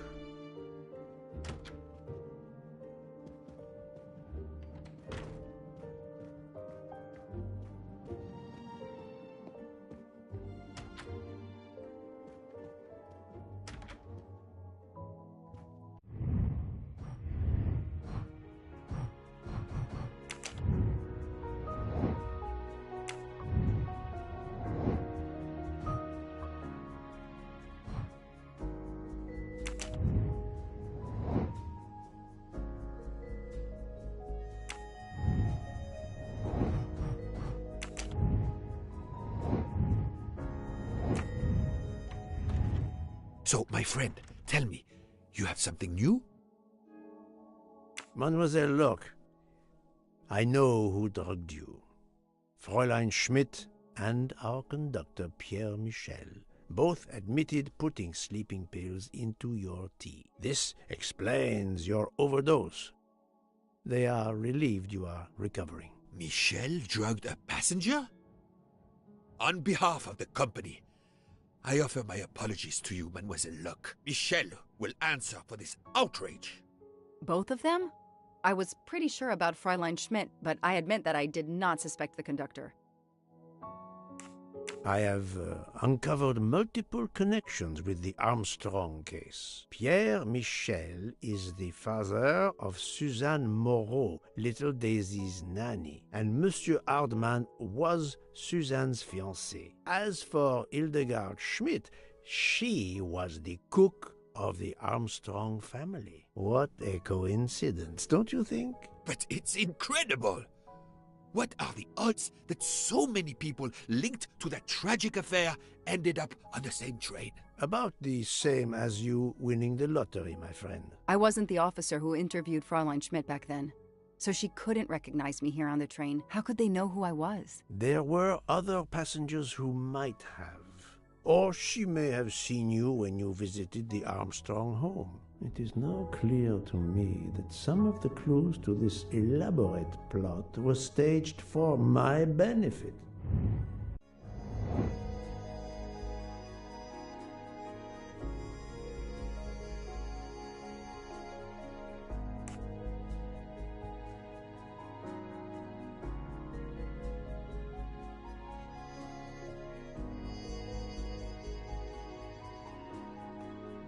This is wrong, but I'm never far from the truth. Think, Poirot, that is not a good answer.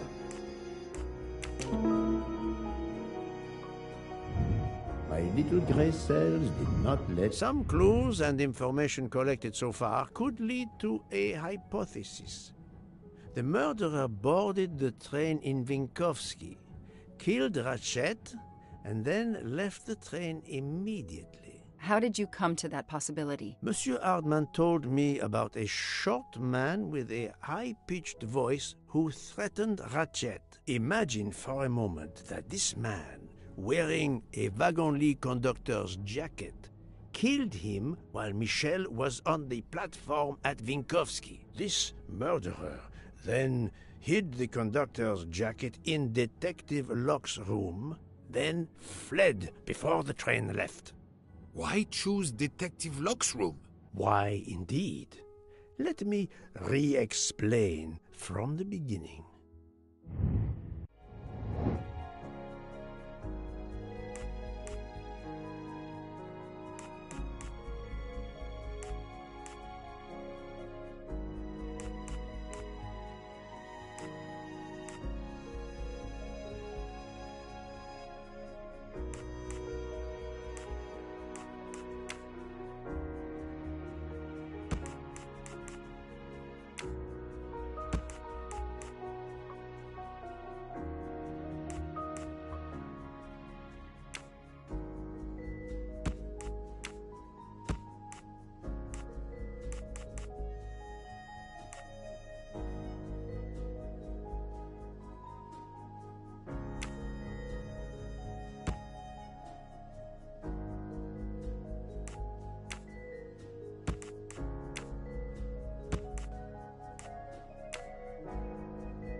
Think, Poirot. That is not a good answer.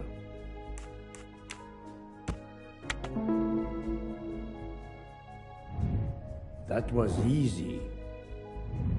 Mon Dieu! Oui! That must be it! Everything fits so well!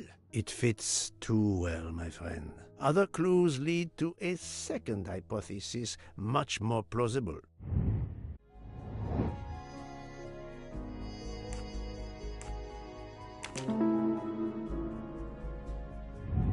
I'm right again. That's so. We have multiple murderers, all related to the Armstrong case. The murderer from Vinkovsky was a fabrication to turn suspicion away from those on the train. They expected the investigation to be led by some small-town official who could easily be misled. Mr. Poirot? Detective Locke, forgive me.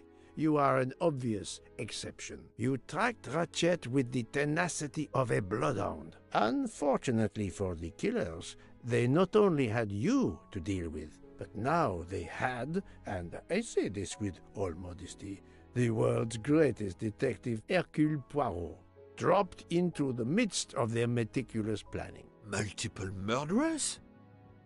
Multiple detectives? Poirot, please take pity on me. Who is linked to this case, and who is not? My poor friend, I have gone speeding out of the station without you. I will continue.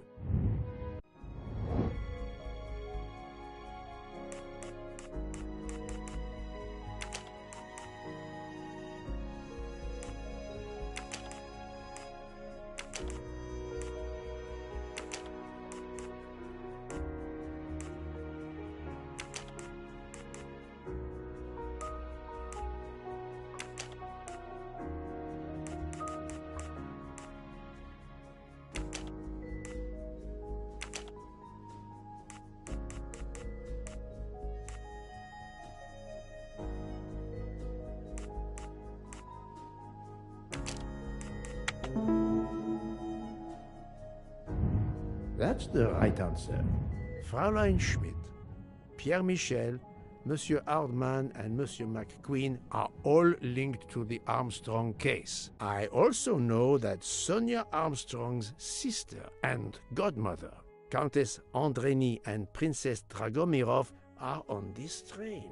And finally, Detective Locke discovered that Mr. Foscarelli was the Armstrong chauffeur.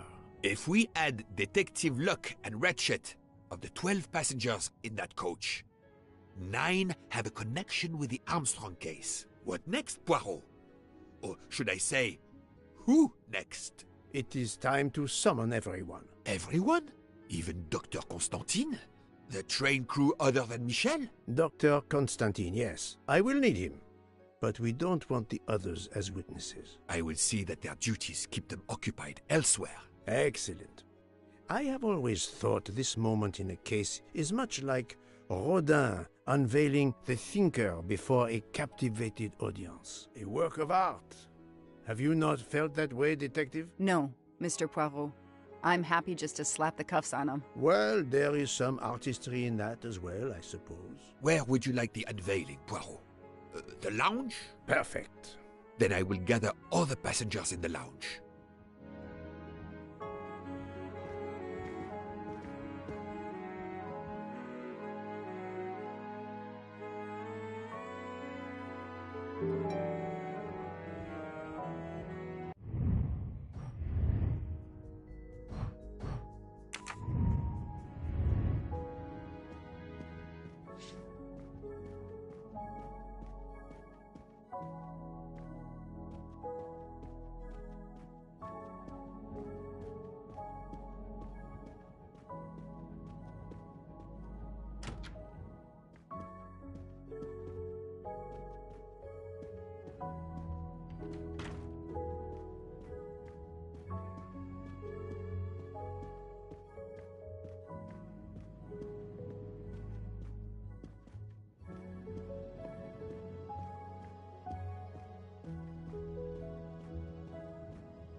Monsieur Bouc, are the train crew locked in their quarters? Yes, they are. Then the stage is set for the final act. Ladies and gentlemen, I have gathered you together to hear my reconstruction of the murder of Samuel Edward Ratchet, also known as Cassetti. There is not one, but two possible solutions of the crime. I shall put them both before you, and I shall ask Monsieur Bouc and Dr. Constantine here to judge which solution is the correct one. Two solutions? Mr. Poirot, I am hardly qualified. Nevertheless, your assistance is required. Now, you all know the facts of the case. Ratchet was found stabbed to death this morning. He was last known to be alive at 12:37 a.m. last night, when he spoke to the wagon-lit conductor through the door. His watch was found to be badly dented, and it had stopped at 1:15. Dr. Constantine, who examined the body, puts the time of death as having occurred between midnight and 2 in the morning. At half an hour after midnight, as you all know, the train ran into a snowdrift. After that time, it was impossible for anyone to leave the train. So, here is my first theory.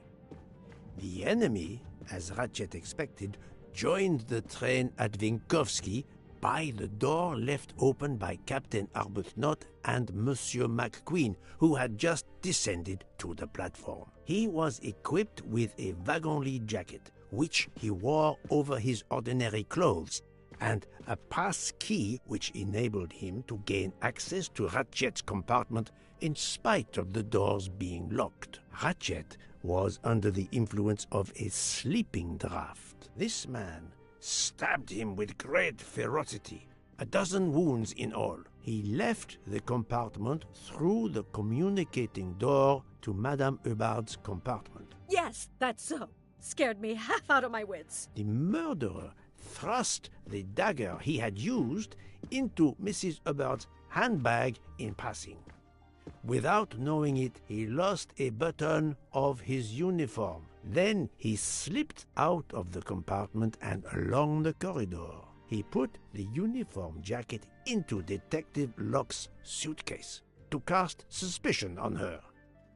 And a few minutes later, dressed in his ordinary clothes, he left the train just before it started off again, using the same means for egress, the door near the dining car.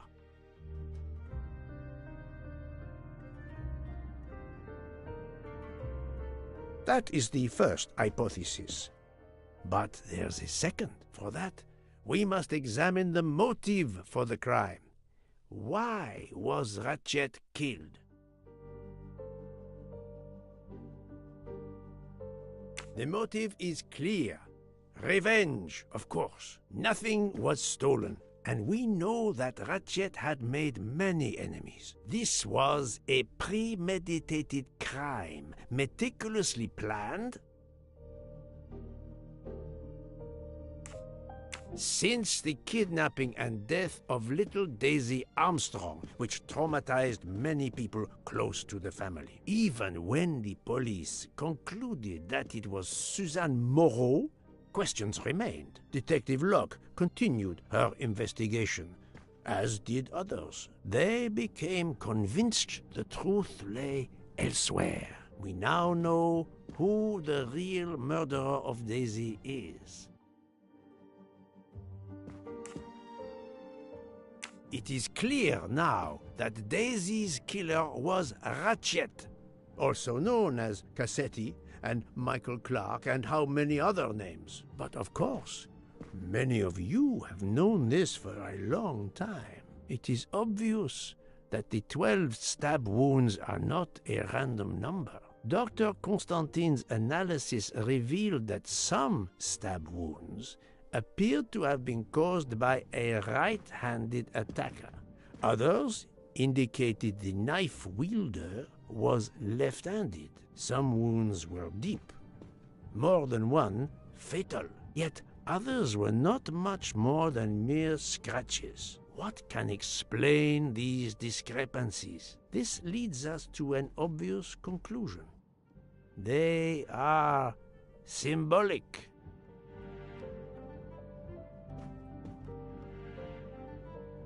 12 stabs. 12! The same number as a trial jury in the United States. But not just a jury of 12 members condemning him to death, but 12 executioners as well. This self-appointed jury had meticulously planned for everything except snow. Snow. The avalanche that stopped us, as well as the presence of not one but 2 detectives on the train. They had to improvise, to hastily add clues and false leads.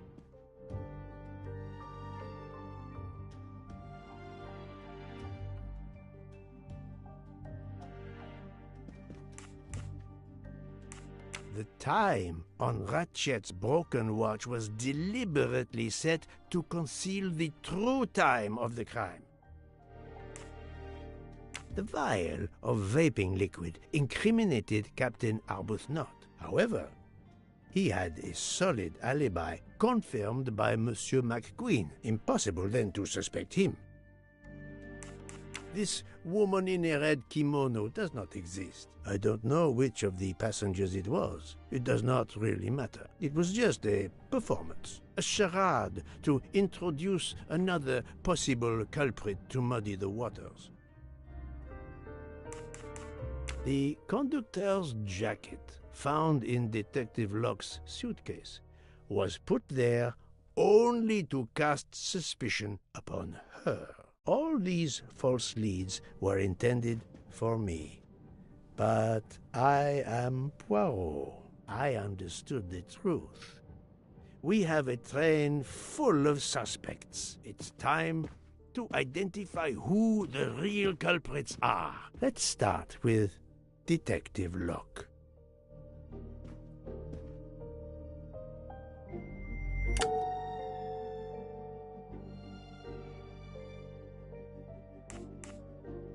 Planting the conductor's jacket in her suitcase was an attempt to implicate Detective Locke, but she couldn't fake her drugged condition.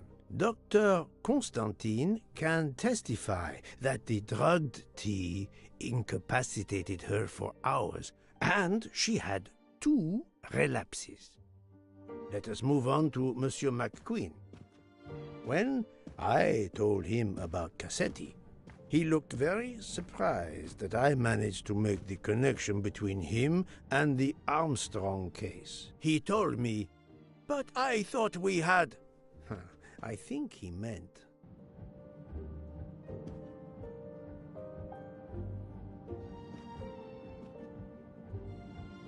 You thought you didn't leave any real clues linking the murder to the Armstrong kidnapping. Moreover, you insisted that Ratchet did not speak French when you knew I had heard a voice calling out in French that was supposed to be Ratchet.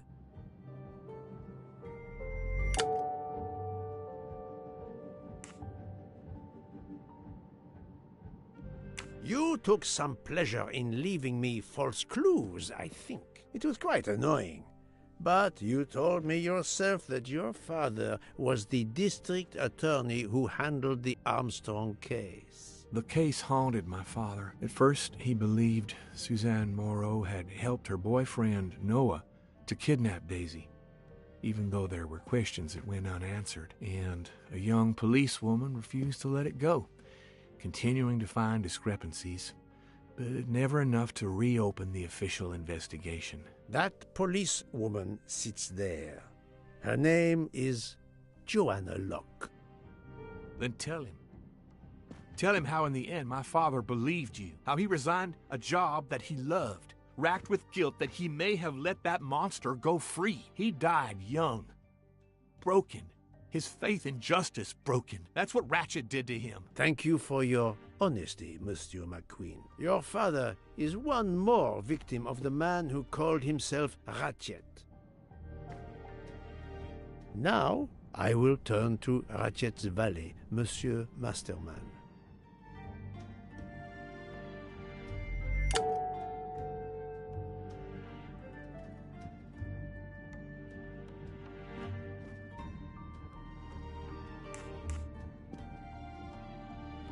Ratchet sensed danger close to him and naturally wanted to stay awake. You gave him sleeping pills without his knowledge. Once he was sound asleep, you could do what you had to do in peace. Sir, I'll tell you the truth.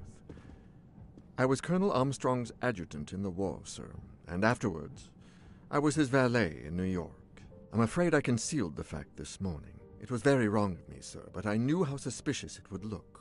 Is that all you have to say? That's all, sir.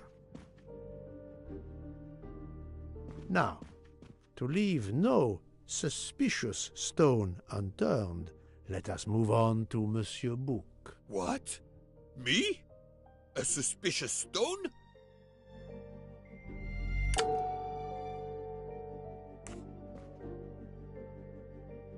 Bouc, my friend, of course you are not guilty. You did everything you could to get me on this train. What madness would cause you to ensure, and I speak with all modesty, that the best detective in the world could be present to witness your crime? But doesn't our friendship count as well? Most assuredly, but a murderer can wear all sorts of masks, including friendship. Let us consider our ever-efficient wagon-lit conductor, Pierre Michel.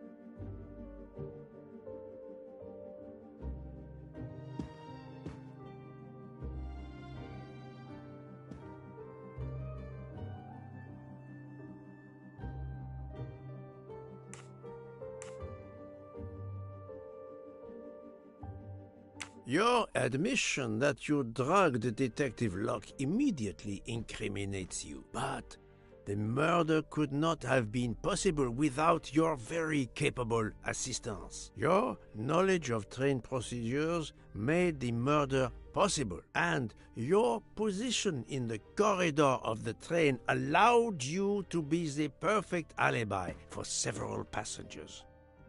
And your motive?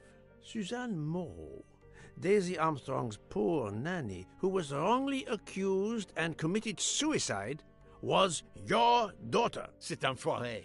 He got what he deserved. My poor daughter has finally been avenged. My Suzanne. My child.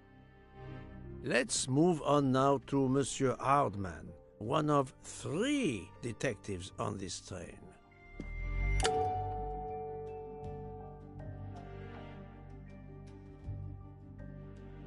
Monsieur Hardman, I think you are a real detective, but you were never hired by Ratchet. Your alibi was that you were watching the corridor to protect Ratchet, which, of course, you never did. You protected Pierre Michel. However, we just saw that his alibi doesn't hold up, so neither does yours. I don't know about the conductor. Being Suzanne's fiancé, you had a substantial motive to punish Ratchet. You used your detective skills, just as Detective Locke did, to hunt him down and finally avenge the death of your beloved. That's right, Mr. Poirot. I do have some detective skills. I never doubted it. Now, Fraulein Schmidt, the lady's maid with the soul of a cook. Fraulein Schmidt, you told me of your remorse for drugging Detective Locke. I believe you are sincere. However, as the cook of the Armstrong family, you experienced the drama from within. The death of Daisy, then Sonia Armstrong, who died in childbirth, and finally, Suzanne and John Armstrong. So much misfortune in that poor family. The death of this criminal is only justice. Let us move on to Countess Andreny. I was impressed by the earnestness of her husband when he swore to me solemnly on his honor that his wife never left her compartment that night. Should I believe it?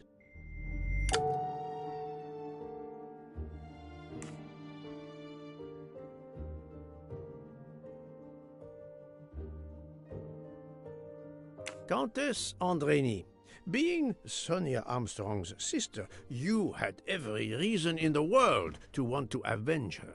But you were incapable of stabbing someone, even after what he had done to you and your family. The night of the crime, you simply took a sleeping pill. I appreciate the irony that nearby, Detective Locke was also in a drugged sleep. When you awoke, you thought the nightmare was over. Rudolph? Hush, my love. Hush. Excellent transition. I was coming to you, Count Andreny.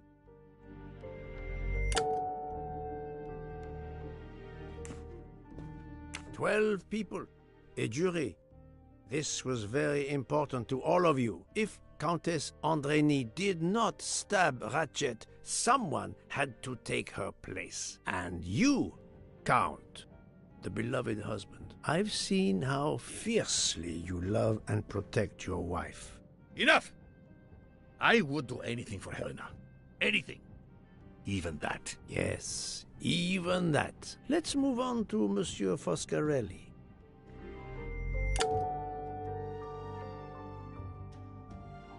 Detective Locke found out that you were the Armstrong chauffeur, and that you planned to travel on the same train at the same time as Ratchet. That is what made her decide to obtain a ticket as well. Unfortunately, she could not prevent the murder. Have you lost your tongue, Mr. Foscarelli? Oh, Daisy. She was the delight of the house. Tonio, she called me. and she would sit in the car and pretend to drive me. And you, Mademoiselle Olson, a champion for the immigrants, a worthy calling.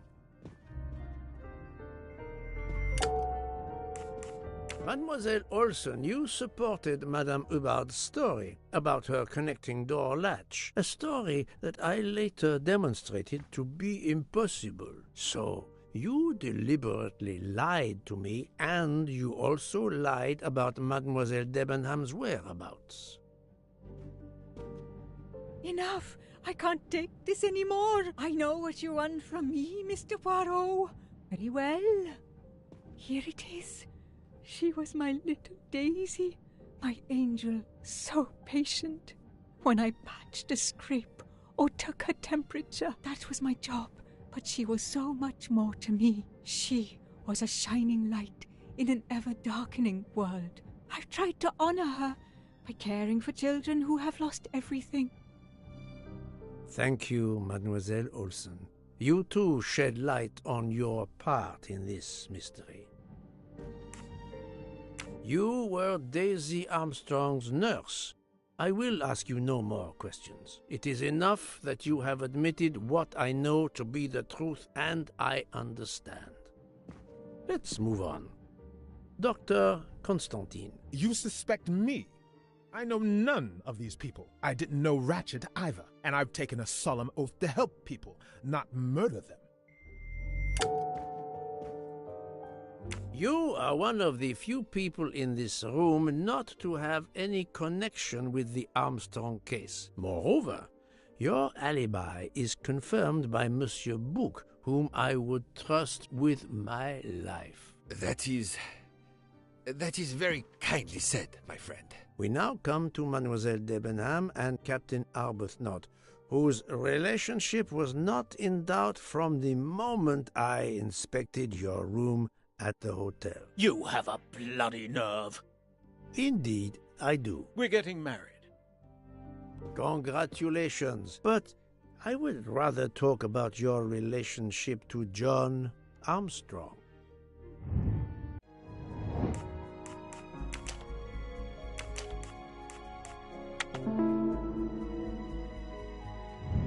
My little grey cells. Captain Arbuthnot, you served in the army with John Armstrong. What I don't understand is why a man your age is still a captain. One might expect you to be a colonel as well. Ever fought in a war, Poirot? It was war that first brought me to England. Then you know what it's like. There's a shattering sound, and death, and mistakes, acting on intelligence that proved to be wrong. I sent a patrol to their death. Good men, brave men, wasted. John testified on my behalf at a court-martial. I'm not a colonel. I don't deserve to be, you bloody fool. But I'm also not in prison. John remained my best friend until... There, you have my story. Understand now? Archie, calm down, please. You're right, Mary.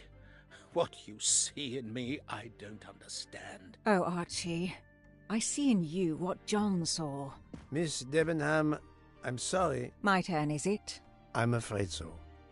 And you have caused me quite a puzzlement. Your connection with the Armstrong family was not obvious. Then I remembered the job you currently hold.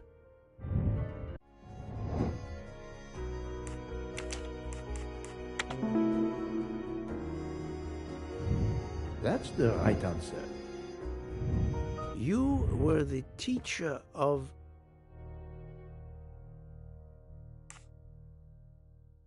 You were the teacher of Helena Andrény, whose maiden name was Helena Goldenberg before she married Count Andrény. Yes, absolutely. Why lie to you? She was an excellent student. Captain Arbuthnot.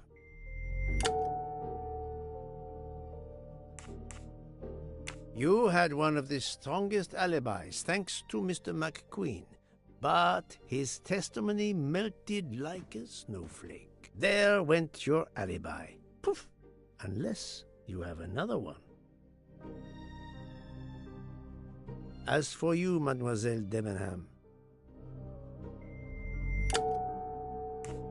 Mademoiselle Olsen was the only one who could confirm your alibi. I think you know where you stand. Very good, Mr. Poirot. Are you satisfied? I will be soon. Now I must turn to Sonia Armstrong's godmother, Princess Dragomirov.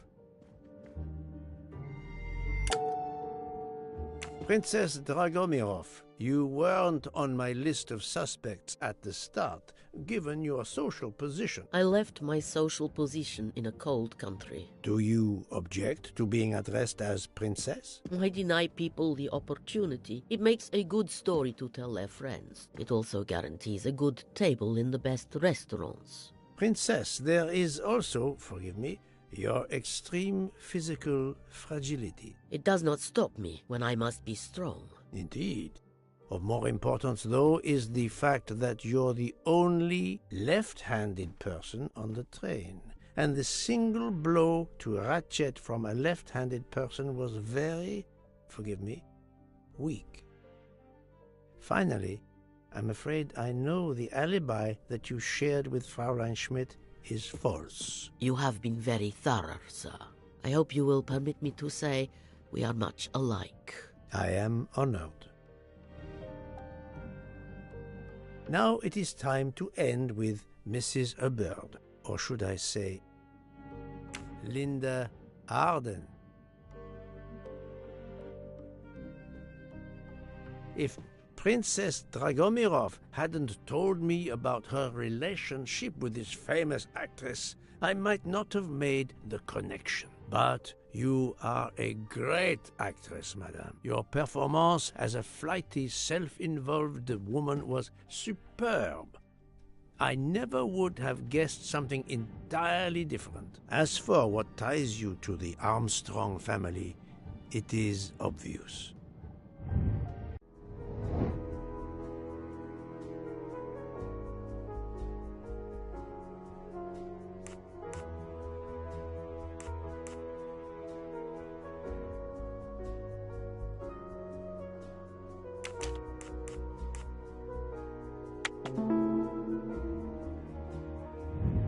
Et voilà.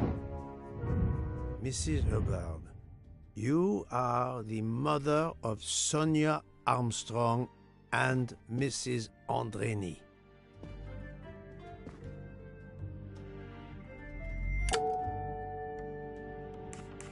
Madame Hubbard, you really are a remarkable actress. You put so much effort into your character and into staging the murder. I saw it as a perfect mosaic, each person playing his or her allotted part, so carefully arranged that if suspicion should fall on any one person, the evidence of one or more of the others would clear the accused person and confuse the issue. Everything was meticulously planned.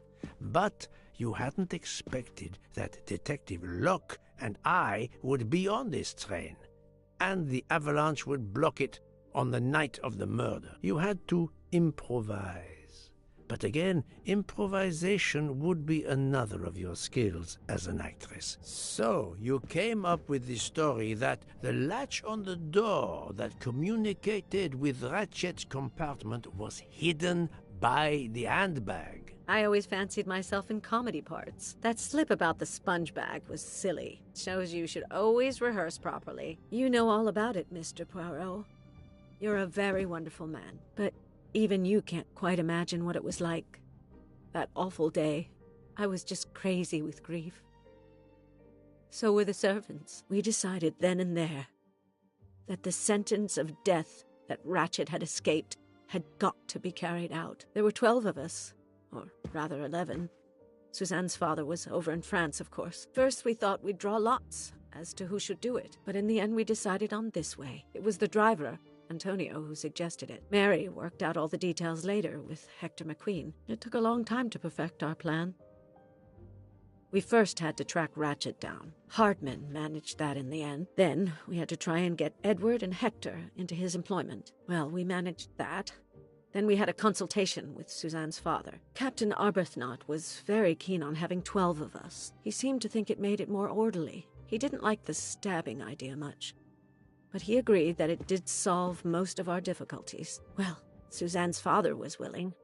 Suzanne had been his only child. We knew from Hector that Ratchet would be coming back from the east, sooner or later, by the Orient Express. With Pierre Michel actually working on that train, the chance was too good to be missed. My daughter's husband had to know, of course, and he insisted on coming on the train with her. Hector wrangled it so that Ratchet selected the right day for traveling when Michel would be on duty. And then, at the last minute, you came. For the rest of the story, you worked out everything, Mr. Poirot.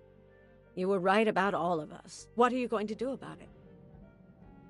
If it must all come out, can't you lay the blame upon me, and me only? I would have stabbed that man 12 times willingly. It wasn't only that he was responsible for my daughter's death, and her child's, and that of the other child who might have been alive and happy now. It was more than that. There had been other children kidnapped before Daisy, and there might be others in the future. Society had condemned him. We were only carrying out the sentence, but it's unnecessary to bring all these others into it, all these good, faithful souls. You are a director of the company, Monsieur Bouc. What do you say?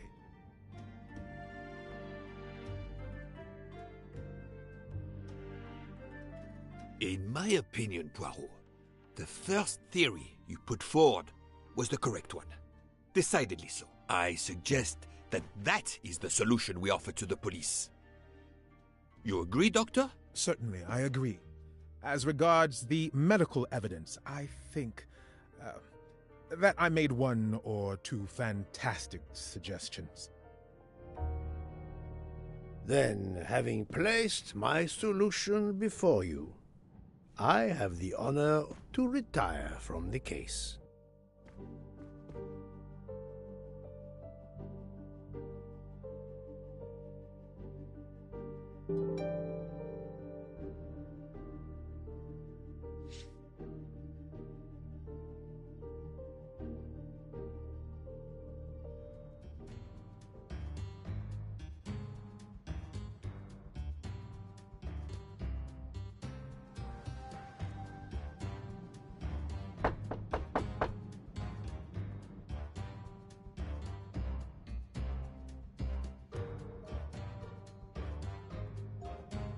I'm sorry to wake you up in the middle of the night, Poirot, but it couldn't wait. There was a detail that bothered me in my preliminary autopsy of Ratchet's body. I went back to examine the body and I discovered a wound covered by another. The blow I hadn't seen was delivered by a thinner, sharper blade. So there were not 12, but 13 stab wounds. 12 stabs for 12 jurors. It doesn't work with 13 wounds. The symmetry is destroyed. It can't be one of the culprits who stabbed him twice? Doctor, a different knife was used. There is only one explanation. Somehow, some way, there is a 13th murderer on this train. We must tell Bouc. The case is not solved.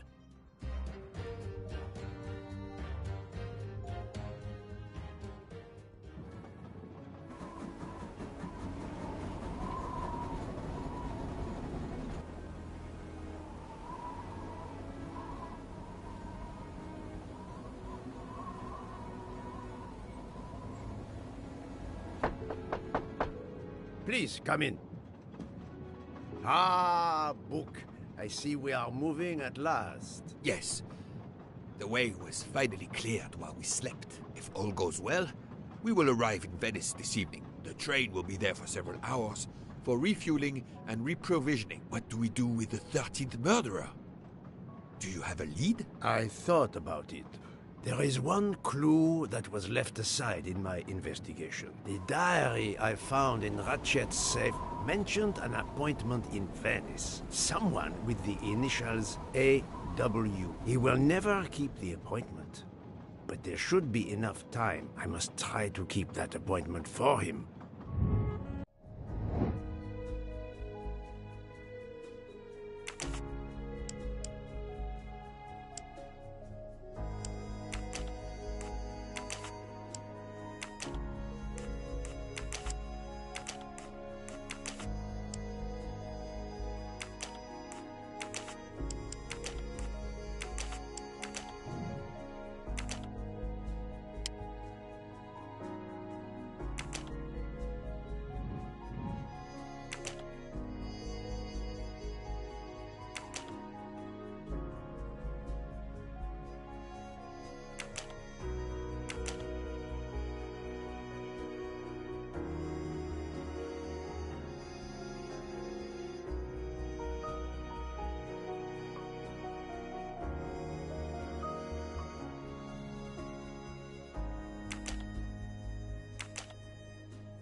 little gray cells did not